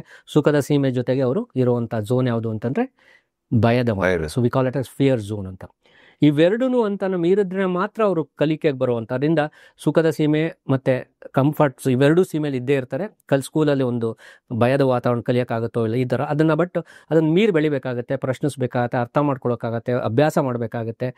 ಯು ಹ್ಯಾವ್ ಟು ಇನ್ವಾಲ್ವ್ ಅಂತ ಕೇಳ್ತೀವಿ, ತೊಡಗಿಸ್ಕೋಬೇಕು. ಕಲಿಯೋದ್ರಲ್ಲಿ ತೊಡಗಿಸ್ಕೊಂಡ್ರೆ ನೀವು ಕಂಫರ್ಟ್ ಝೋನಿಂದ ಹೊರಗಡೆ ಬರಬೇಕಾಗುತ್ತೆ, ಅದರಿಂದ ಕಷ್ಟಪಡಬೇಕಾಗುತ್ತೆ. ಅದರಿಂದ ಓದುವಂಥ ಇಡೀ ಕ್ರಿಯೆ learning is also an hard work. ಅದನ್ನೇ ಬರೀ ಕಂಫರ್ಟ್ ಝೋನಲ್ಲಿ ಇರೋ ಕಾಲ ಹಾರ್ಡ್ ವರ್ಕ್ ಮಾಡಬೇಕಾಗುತ್ತೆ. ಮತ್ತು ಶಿಸ್ತುಗಳು, ಯಾವಾಗ ಶಿಸ್ತು ಮತ್ತು ಹಾರ್ಡ್ ವರ್ಕ್ ಸೇರ್ಕೊಳ್ಳುತ್ತೋ ಆವಾಗ ಕಲಿಕೆ ಆರಂಭಗೊಳ್ಳುತ್ತೆ. ಬಟ್ ಅದಕ್ಕೆ ಆಸಕ್ತಿ ಇರಲೇಬೇಕು ಅಂತ. ಸೊ ಶಿಸ್ತು, ಆಸಕ್ತಿ ಮತ್ತು ನಾನು ಹೇಳ್ದಂಗೆ ಡಿಸಿಪ್ಲಿನ್ ಜೊತೆಗೆ ಹಾರ್ಡ್ ವರ್ಕ್ ಅಂದರೆ ದುಡಿಮೆ ಅಂತ ಪದನೇ ನಾನು ಬಳಸೋಕ್ಕೆ ಇಷ್ಟಪಡ್ತೀನಿ. ಇನ್ಸ್ಟೆಡ್ ಆಫ್ ಟೆಲಿಂಗ್ ನೀವು ಕಷ್ಟಪಡಿ ಅನ್ನೋಕ್ಕಿಂತ ಬದಲು ದುಡಿಬೇಕಾಗುತ್ತೆ. ಓದೋದಕ್ಕೆ ಕಲಿಯೋಕ್ಕೆ ದುಡಿಮೆ ಮಾಡಿದಾಗ ಆಗ ನೀವು ಕಲಿಕೆ ಹಂತಕ್ಕೆ ಬರ್ತೀರಾ. ಲರ್ನಿಂಗ್ ಝೋನ್ ಅಂತ ಕರೀತಾರೆ. ಅಂದರೆ ನಾವು ಈ ಹಂತಗಳನ್ನ ಪ್ರತಿ ಸಲ ನಾವು ಈ ಹಂತಗಳಲ್ಲಿ ನಾವು ಹೋಗ್ತಾ ಇರ್ತೀವಿ. ಹಂತಗಳನ್ನ ದಾಟಕ್ಕೆ ಪ್ರಯತ್ನ ಮಾಡಬೇಕು. ಸೊ ನಾವು ದಾಟಲಿಲ್ಲ ಅಂದರೆ ಆ ಲೆವೆಲಲ್ಲೇ ಉಳ್ಕೊಳ್ತೀವಿ. ಇದರಿಂದ ಮಕ್ಕಳು ಅವರು ಹೆದರಿಕೆ ಆಗಲೇ ಇಲ್ಲ, ಸ್ಕೂಲ್ಗೆ ಹೋದ್ರು, ಗಟ್ ಹೊಡೋರು ಬರೋರು, ಏನೂ ಆಗಲಿಲ್ಲ, ಬರೋರು ಮೆಮೊರಿಲಿ ಬರೀತಾರೆ, ಬರೀ ಪಾಸ್ ಆಗಿರ್ತಾರೆ, ಬಟ್ ಏನೂ ಗೊತ್ತಿರಲ್ಲ. ಸೊ ಆಮೇಲೆ ಲೈಫಿಗೆ ಬಂದಾಗ ಆವಾಗ ಫಿಯರ್ ಝೋನ್ ಶುರುವಾಗುತ್ತೆ. ಅಲ್ಲೇ ಗೊತ್ತಾಗ್ತಿಲ್ಲ ಅನ್ನೋದು ಪ್ರಶ್ನೆ ಬಂದಿದ್ದರೆ, ನನಗೆ ಗೊತ್ತಾಗ್ತಿಲ್ಲ ಅಂದರೆ ಫಿಯರ್ ಝೋನ್ ಬರ್ತಾ ಇತ್ತು ಮಕ್ಕಳಿಗೆ. ಶಾಲೆಯಲ್ಲೇ ಏನಕ್ಕೂ ಎದುರ್ಕೋತಿಲ್ಲ, ಕಲಿಯೋಕ್ಕೂ ಎದುರ್ತಾ ಇಲ್ಲ. ಕಲಿಯೋಕ್ಕೂ ಸಹ ನಾವು ಭಯಪಡಬೇಕಾಯ್ತು ಒಂದೊಂದ್ಸಲಿ. ಕಲಿಯೋದು ಸುಲಭ ಅಲ್ಲ. ಕಲಿಯೋಕ್ಕೂ ಸಹ ನಾವು ಅದಕ್ಕೆ ಶ್ರದ್ಧೆ, ಭಕ್ತಿ ಅಂತ ಹೇಳ್ತಾರೆ. ಶ್ರದ್ಧೆ ಮತ್ತು ಭಕ್ತಿ ಅಂದ್ರೇನು, ಕಲಿಯೋದ್ರ ಬಗ್ಗೆ ಇರುವಂಥ ಗೌರವ, ಭಯ, ಭಕ್ತಿ ಇರಬೇಕು ಕಲಿಯೋಕ್ಕೆ ಅಂತಾರೆ. ಅದನ್ನು ನಾವು ಫಿಯರ್ ಝೋನ್ ಅಂತ ಕರಿತೀವಿ. ಕಲಿಯೋಕೆ ಇರುವಂಥ ಭಯಭಕ್ತಿಗಳೇ ನಿಮ್ಮ ಫಿಯರ್ ಝೋನ್. ಸೊ ಅದು ಭಯಭಕ್ತಿಯಿಂದ ನಾವು ಕಲಿತಾಗ ಅದು ನಾವು ಲರ್ನಿಂಗ್ ಝೋನ್, ಕಲಿಕೆ ಇಮ್ಮಡಿ ಆಗುತ್ತೆ, ಕಲಿಕೆಯ ಝೋನಿಗೆ ಬರ್ತೀವಿ. ಬಟ್ ಇವ್ಯಾವುದೂ ಇಲ್ಲದೆ ಕಲಿಯೋದು ಯಾವುದೇ ರೀತಿಯ ಉಪಯೋಗ ಮಾಡಲ್ಲ. ಅದರಿಂದ one has to go through all these zones of ಕಲಿಕೆ ಮಾಡುವಾಗ ನಾವು ಕಂಫರ್ಟ್ ಝೋನಿಂದ ಹೊರಗಡೆ ಬಂದು ಒಂದು ಫಿಯರ್ ಝೋನ್ ಎಂಟ್ರಾಗಿ ಅದರಿಂದ ನೆಕ್ಸ್ಟ್ ಝೋನ್ಗೆ ಲರ್ನಿಂಗ್ ಝೋನ್ಗೆ ಬಂದು ಆಮೇಲೆ ಇವೆಲ್ಲವೂ ಆದರೆ ನಮಗೆ ಬರೋವಂಥ ಸಿಗುವಂಥ ಝೋನೇ ಲೈಫಲ್ಲಿ ಬೆಳೆದಿದ್ದೀವಿ, ಗ್ರೋತ್ ಝೋನ್ ಅಂತ ಕರೀತೀವಿ. ಸೊ ಏನು ಕಲ್ತಿದ್ದೀವಿ ಅಂದರೆ ಗ್ರೋತ್ ಝೋನಿಗೆ ಬರ್ತೀವಿ. ಅದರಿಂದ ಇದೊಂದು ಟೆಂಪ್ಲೇಟ್ ಆಗಿ ತೋರಿಸ್ತಾರೆ ಈ ಥರ ಗ್ರೋತ್ ಝೋನ್. ಸೊ ಅದನ್ನು ನಾವು ಸರಿಯಾಗಿ ಗಮನಿಸಿ ಅದರಿಂದ ಕಲಿಯುವಾಗ ನಾವು ಗಮನ ಕೊಟ್ಟು ಕಲ್ತ್ರೆ, ಭಯಭಕ್ತಿಯಿಂದ ಕಲ್ತ್ರೆ, ಈ ಝೋನ್ಗಳನ್ನ ಅರ್ಥ ಮಾಡ್ಕೊಂಡು ಕಲ್ತ್ಕೊಂಡ್ರೆ, ನಾವೆಲ್ಲಿ ಯಾವಾಗ ಝೋನಲ್ಲಿ ಇದ್ದೀವಿ ಅನ್ನೋದು ಅರ್ಥ ಮಾಡ್ಕೊಂಡು ಕಲ್ತ್ಕೊಂಡ್ರೆ ಕಲಿಕೆ ದೊಡ್ಡದಾಗುತ್ತೆ, ಬದುಕಿಗೆ ಬಳಸ್ಕೋಬೋದು, ನಿಮ್ಮ ಬದುಕು ಹಸನ ಆಗುತ್ತೆ ಅಂತ ಹೇಳ್ತೀನಿ. ನನಗೆ ಈ ಪಾಡ್ಕಾಸ್ಟ್ ಶುರು ಮಾಡೋಕ್ಕೆ ಮುಂಚೆ ಸರ್ ಇದನ್ನು ಎಕ್ಸ್ಪ್ಲೇನ್ ಮಾಡ್ತಾ ಇರ್ಬೇಕಾದ್ರೆ ಒಂದು ಬ್ಯೂಟಿಫುಲ್ ಎಕ್ಸಾಂಪಲ್ ಕೊಟ್ಟರು. ಈಗ ಒಂದು ಅಪ್ಪ ಅಮ್ಮ ಒಂದು ಮಗುನ ಪಾರ್ಕ್ ಕರ್ಕೊಂಡು ಹೋಗ್ತಾರೆ. ಕರ್ಕೊಂಡು ಹೋದಾಗ ಕಂಫರ್ಟ್ ಝೋನ್, ಅಯ್ಯೋ ಮಗು ಎಲ್ಲೂ ಹೋಗ್ಬೇಡ, ನೀ ಎಲ್ಲ ಬಿದ್ದುಬಿಡ್ತೀಯಾ, ಇಲ್ಲಿ ಬಿದ್ದುಬಿಡ್ತೀಯ ಅಂತ ಕಂಫರ್ಟ್ ಅಂದರೆ ಇಟ್ಕೊಂಡು ಕುತ್ಕೊಂಡಿರ್ತಾರೆ. ಆ ಮಗು ಲೈಫ್ ಲಾಂಗ್ ಅಪ್ಪ ಅಮ್ಮ ಜೊತೆ ಪಾರ್ಕ್ ಹೋಗ್ತಾ ಇದ್ದಾರೆ. ಆ ಮಗು ಇನ್ನೇನು ಕಲಿಯಲ್ಲ, ಅಪ್ಪ ಅಮ್ಮ ಜೊತೆ ಕಂಫರ್ಟ್ ಝೋನ್ ಹಾಗೆ ಇರುತ್ತೆ. ಮಗುನ ಫಸ್ಟ್ ಬಿಡಬೇಕು, ಫಸ್ಟ್ ಟೈಮ್ ಹೋಗು ನೋಡು, ಎಕ್ಸ್ಪ್ಲೋರ್ ಮಾಡು ಅಂತ. ಫಸ್ಟ್ ಟೈಮ್ ಹೋದಾಗ ಅದಕ್ಕೆ ಭಯ ಆಗುತ್ತೆ, ಅಯ್ಯೋ ಏನಿದೆಯೋ ಏನು ಕತೆನೋ, ಆ ಕಡೆ ಭಯ ಇರುತ್ತೆ.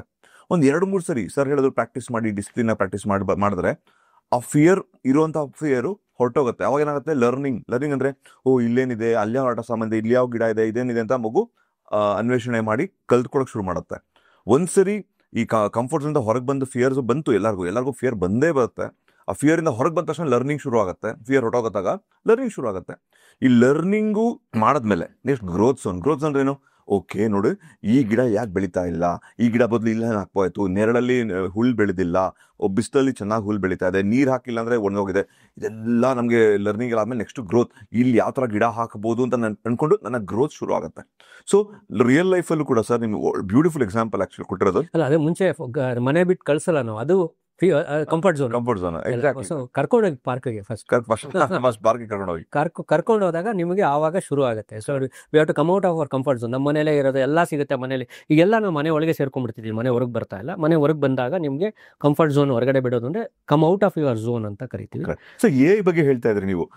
ಎ ನಮಗೆ ಇನ್ನೂ ಸೋಂಬೇರಿ ಮಾಡ್ತಾ ಇದೆ. ಮೊನ್ನೆ ಅದೇ ಹೇಳ್ಕೊಂಡೆ, ನಮ್ಮ ಆಫೀಸಲ್ಲಿ ಎಲ್ಲರೂ ಅಷ್ಟೇ ಏನೋ ಒಂದು ಇಮೇಲ್ ಬರೀಬೇಕು, ಏನೇ ಮಾಡ್ಬೇಕಂದ್ರೆ ChatGPT ಏನಪ್ಪ ಇದು ಅಂದ್ರೆ ಟಕ್ಕಂತ ಹೇಳ್ಬಿಡುತ್ತೆ.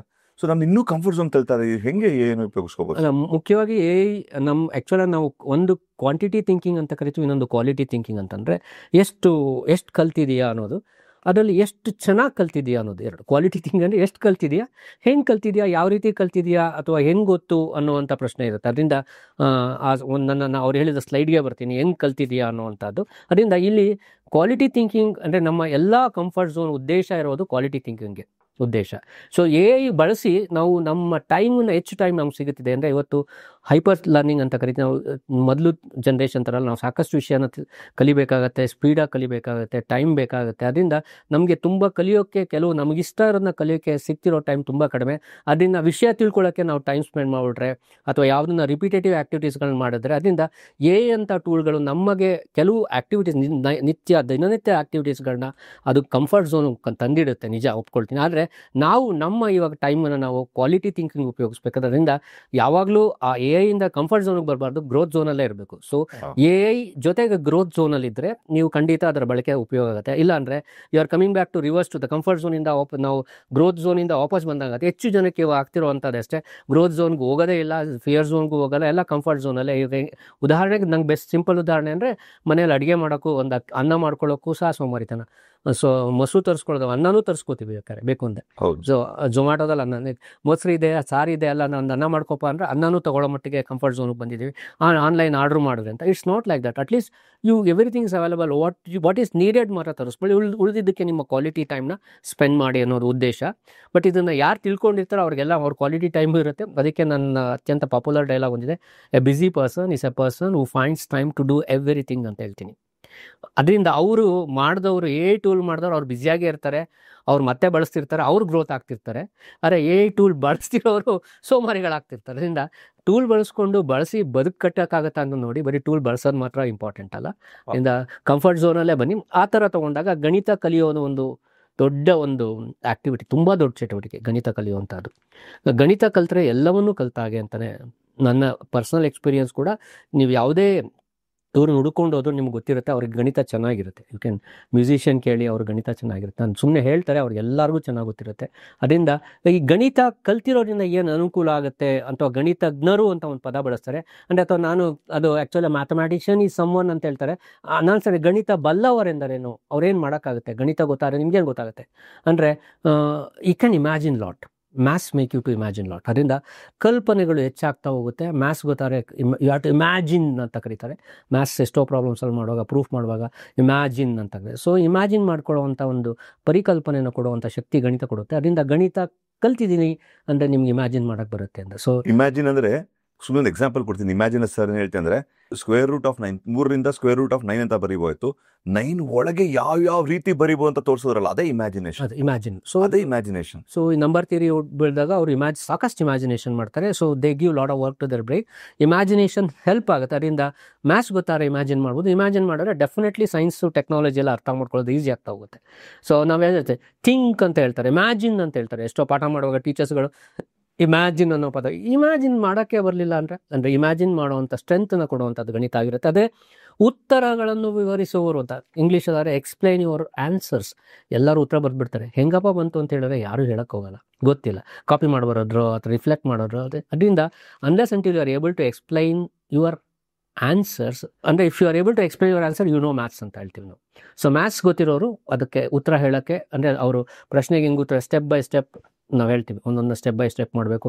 ಈ ಸ್ಟೆಪ್ ಹೆಂಗೆ ಬಂತು, ಈ ಸ್ಟೆಪ್ ಹೆಂಗೆ ಬಂತು, ಈ ಸ್ಟೆಪ್ ಹೆಂಗೆ ಬಂತು, ಈ ಸ್ಟೆಪ್ ಬಂತು ಅಂತ ಸ್ಟೆಪ್ ಬೈ ಸ್ಟೆಪ್ ಹೇಳ್ತಾರೆ. ಪ್ರಾಬ್ಲಮ್ ಸಾಲ್ವಿಂಗ್ ಟೆಕ್ನಿಕ್ಸ್ ಅಂತಲೇ ಕರೀತಾರೆ. ಅದರಿಂದ ಇದು ಹೇಳ್ಕೊಟ್ಟಿರ್ತಾರೆ. ಅದರಿಂದ ಉತ್ತರನ ಹೆಂಗೆ ಕಂಡುಹಿಡಿಯಬೇಕು ಅಂತ ಒಂದು ಸೂತ್ರಗಳಾಗಿರ್ಬೋದು, ಇನ್ನೊಂದು ಮೆಥಡ್ ಆಗಿರ್ಬೋದು, ಇನ್ನೊಂದು ರೀತಿ ಆಗ್ಬೋದು, ಒಂದು ರೀತಿ ನೀತಿಯಾಗಿ ಗಣಿತದ ಆಚಾರ ವಿಚಾರಗಳಿಂದ ಕಲ್ತಿರ್ತಾರೆ. ಅದರಿಂದ ಅವರು ಉತ್ತರಗಳಿಗೆ ವಿವರ ಕೊಡ್ಸೋಕ್ಕೆ ಶಕ್ತಿ ಇರುತ್ತೆ. ಈಗ ಮಕ್ಕಳಿಗೆ ನಿಮ್ಗೆ ಅರ್ಥ ಆಗಿರ್ಬೋದು, ನಿಮಗೆ ಬರೀ ಒಂದು ಮ್ಯಾಥಮೆಟಿಕಲ್ ಕ್ವಶನ್ ಕೊಟ್ಬಿಡೋದು, ಬರೀ ಆನ್ಸರ್ ಬರೋದ್ರೆ ಮಾರ್ಕ್ಸ್ ಸಿಗಲ್ಲ ನಿಮಗೆ. ಆ ಫುಲ್ ಅದನ್ನ ವಿವರಿಸಿದ್ರೆ ಮಾತ್ರ ನಿಮ್ಗೆ ಫುಲ್ ಮಾರ್ಕ್ಸ್ ಸಿಗೋದು. ಯಾಕೆ ಅಂತ ಈಗ ಅರ್ಥ ಆಗಿರ್ಬೋದು ನಿಮಗೆ. ಮ್ಯಾಥಮೆಟಿಕ್ಸ್ ಮೇನ್ ಉದ್ದೇಶನೇ ಅದು, ನಿಮ್ಮ ಒಂದು ವಿವರಿಸುವಂತಹ ಒಂದು ಕೆಪಾಸಿಟಿನ ಕ್ರಿಯೇಟ್ ಮಾಡೋದೇ ಮ್ಯಾಥ್ಸ್ನ ಒಂದು ಉದ್ದೇಶವಾಗಿದೆ. ಅದೇ ಥರನೇ ಹೇಳ್ತೀನಿ, ಗಣಿತ ಬಲ್ಲವರು ಅಂದರೆ ಮಾಡಲಿಂಗ್ ಅಂತ. ಇವತ್ತೇನು ಪ್ರೋಟೋಟೈಪ್ಸ್ ಅಂತ ನೀವು ಯಾವುದೇ ತೊಗೊಂಡ್ರು ಮೊದಲು ಪ್ರೋಟೋಟೈಪ್ಸ್ ಅಂತ ಕರೀತಾರೆ. ಅಥವಾ ಇವತ್ತು ಕಂಪ್ಯೂಟರ್ ಸಿಮ್ಯುಲೇಷನ್ ಮಾಡೋಕ್ಕೂ ಸಹ ಒಂದು ಪ್ರೋಟೋಟೈಪ್ ಸ್ಮಾಲ್ ಮಾಡಲ್ಸ್ ತೊಗೊಂಡು ಅದನ್ನು ಎಕ್ಸ್ಪ್ಲೋರ್ ಮಾಡ್ತಾರೆ. ಅದರಿಂದ ಈ ಮಾಡೆಲ್ ಮಾಡ್ಕೋಬೇಕಾಗುತ್ತೆ. ಈ ಮಾದರಿಗಳು ಮಾಡ್ಕೋಬೇಕು ಅಂದರೆ ನಾವು ಈ ಮಾದರಿಗಳನ್ನ ಗಣಿತದಲ್ಲಿ ಸಾಕಷ್ಟು ಮಾಡಲ್ಸ್, ಈಕ್ವೇಷನ್ಸು ಮತ್ತು ಫಾರ್ಮುಲಾಸ್ಗಳೆಲ್ಲವೂ ಮಾದರಿಗಳನ್ನ ಕ್ರಿಯೇಟ್ ಮಾಡೋಕ್ಕೆ ಸಾಲ್ವ್ ಮಾಡುವಂಥದ್ದು. ನಾವು ಯಾವುದೇ ಒಂದು ಟಾಯ್ ಮಾಡೆಲ್ ಅಂತಂದರೆ ನಿಮಗೆ ನಾನು ಹೇಳಿದ್ದೆ ಲಾಸ್ಟ್ ಇದರಲ್ಲೇ, ಒಂದು ಮಲ್ಟಿಪ್ಲಿಕೇಶನ್ ಟೇಬಲ್ ಅನ್ನುವಂಥದ್ದು ಟಾಯ್ ಮಾಡೆಲ್ ಅಷ್ಟೇ. ಯಾವುದೇ ಇದನ್ನು ನಾನು 2 ಅಂಕಿ 8 2 16 ಅಂತ ಗೊತ್ತಿದೆ. 8 2 16 ಬದಲು F = MA, ಅದು ಅಷ್ಟೇ. F 8 ಆಗಿತ್ತು, 2 8 F 16 ಆಗಿತ್ತು, 2 8 M and A ಆಗಿದ್ದರೆ ಅದು ಮಗ್ಗಿನೇ. ಸೊ ಮಗ್ಗಿ ಅಪ್ಲಿಕೇಶನ್ ಈ ಟಾಯ್ ಮಾಡೆಲ್ಗೆ ಎಷ್ಟೋ ಜನ ಟಾಯ್ ಮಾಡೆಲ್ ಅಂತ ಕರೀತಾರೆ. ಒಂದು ಕ್ವಾಡ್ರಾಟಿಕ್ ಇಕ್ವೇಷನ್ ಆಗ್ಬೋದು, ಪಾಲಿನಾಮಿಯಲ್ ಇಕ್ವೇಷನ್ ಆಗ್ಬೋದು, ಒಂದು ಬೇರೆ ಬೇರೆ ರೀತಿ ಮಾಡಲಿಂಗ್ ಮಾಡ್ತಾರೆ. ಮಾಡಲಿಂಗ್ ಮಾಡೋದು ಗೊತ್ತಾಗುತ್ತೆ. ಅದರಿಂದ ಸೊ ಮ್ಯಾಥಮೆಟಿಕ್ಸ್ ಈ ಎಲ್ಲವನ್ನು ಯಾಕೆ ಕಲಿಸ್ತಾ ಇದ್ದಾರೆ ಅಂದರೆ ನೀವು ಮಾಡಲಿಂಗ್ ಮಾಡೋಕ್ಕೋಸ್ಕರ ಕಲಿಸ್ತಿರ್ತಾರೆ. ಸೊ ಮಾದರಿಗಳನ್ನ ಮಾಡೋ ಶಕ್ತಿ ನಿಮಗಿದೆ ಅಂದರೆ ನೀವು ಗಣಿತ ಚೆನ್ನಾಗಿ ಗೊತ್ತಿದೆ ಅಂತ. ಸೊ ಅಥವಾ ಗಣಿತ ಚೆನ್ನಾಗಿ ಗೊತ್ತಿದೆ ಅಂದರೆ ನನಗೆ ಮಾದರಿಗಳನ್ನ ಚೆನ್ನಾಗಿ ಮಾಡ್ಬೋದು ಅಂತ. ಅದನ್ನು ನೀವು ಯಾವುದೇ ಆರ್ಟಿಸ್ಟ್ ತೊಗೊಳ್ಳಿ, ಅವ್ರು ಮಾದರಿಗಳು ಮಾಡಬೇಡ, ಅದೊಂದು ರೇಖೆಗಳಲ್ಲಿ ಲೆಕ್ಕಾಚಾರಗಳಿರುತ್ತೆ, ಆಚಾರಗಳಿರುತ್ತೆ. ಒಂದು ಮಾಡಲಿಂಗ್ ಸಿಂಪಲ್ ನಾನು ಹೇಳ್ತಿರುವಂಥದ್ದು ಅತ್ಯಂತ ಸರಳವಾದ, ಬಟ್ ಸಂಕೀರ್ಣದ ವಿಷಯಗಳು ಸಹ ಮಾದರಿಗಳನ್ನ ನಾವು ಗಣಿತದ ಮುಖಾಂತರನೇ ಎಕ್ಸ್ಪ್ಲೈನ್ ಮಾಡೋಕ್ಕೆ ಸಾಧ್ಯ ಇರೋದು.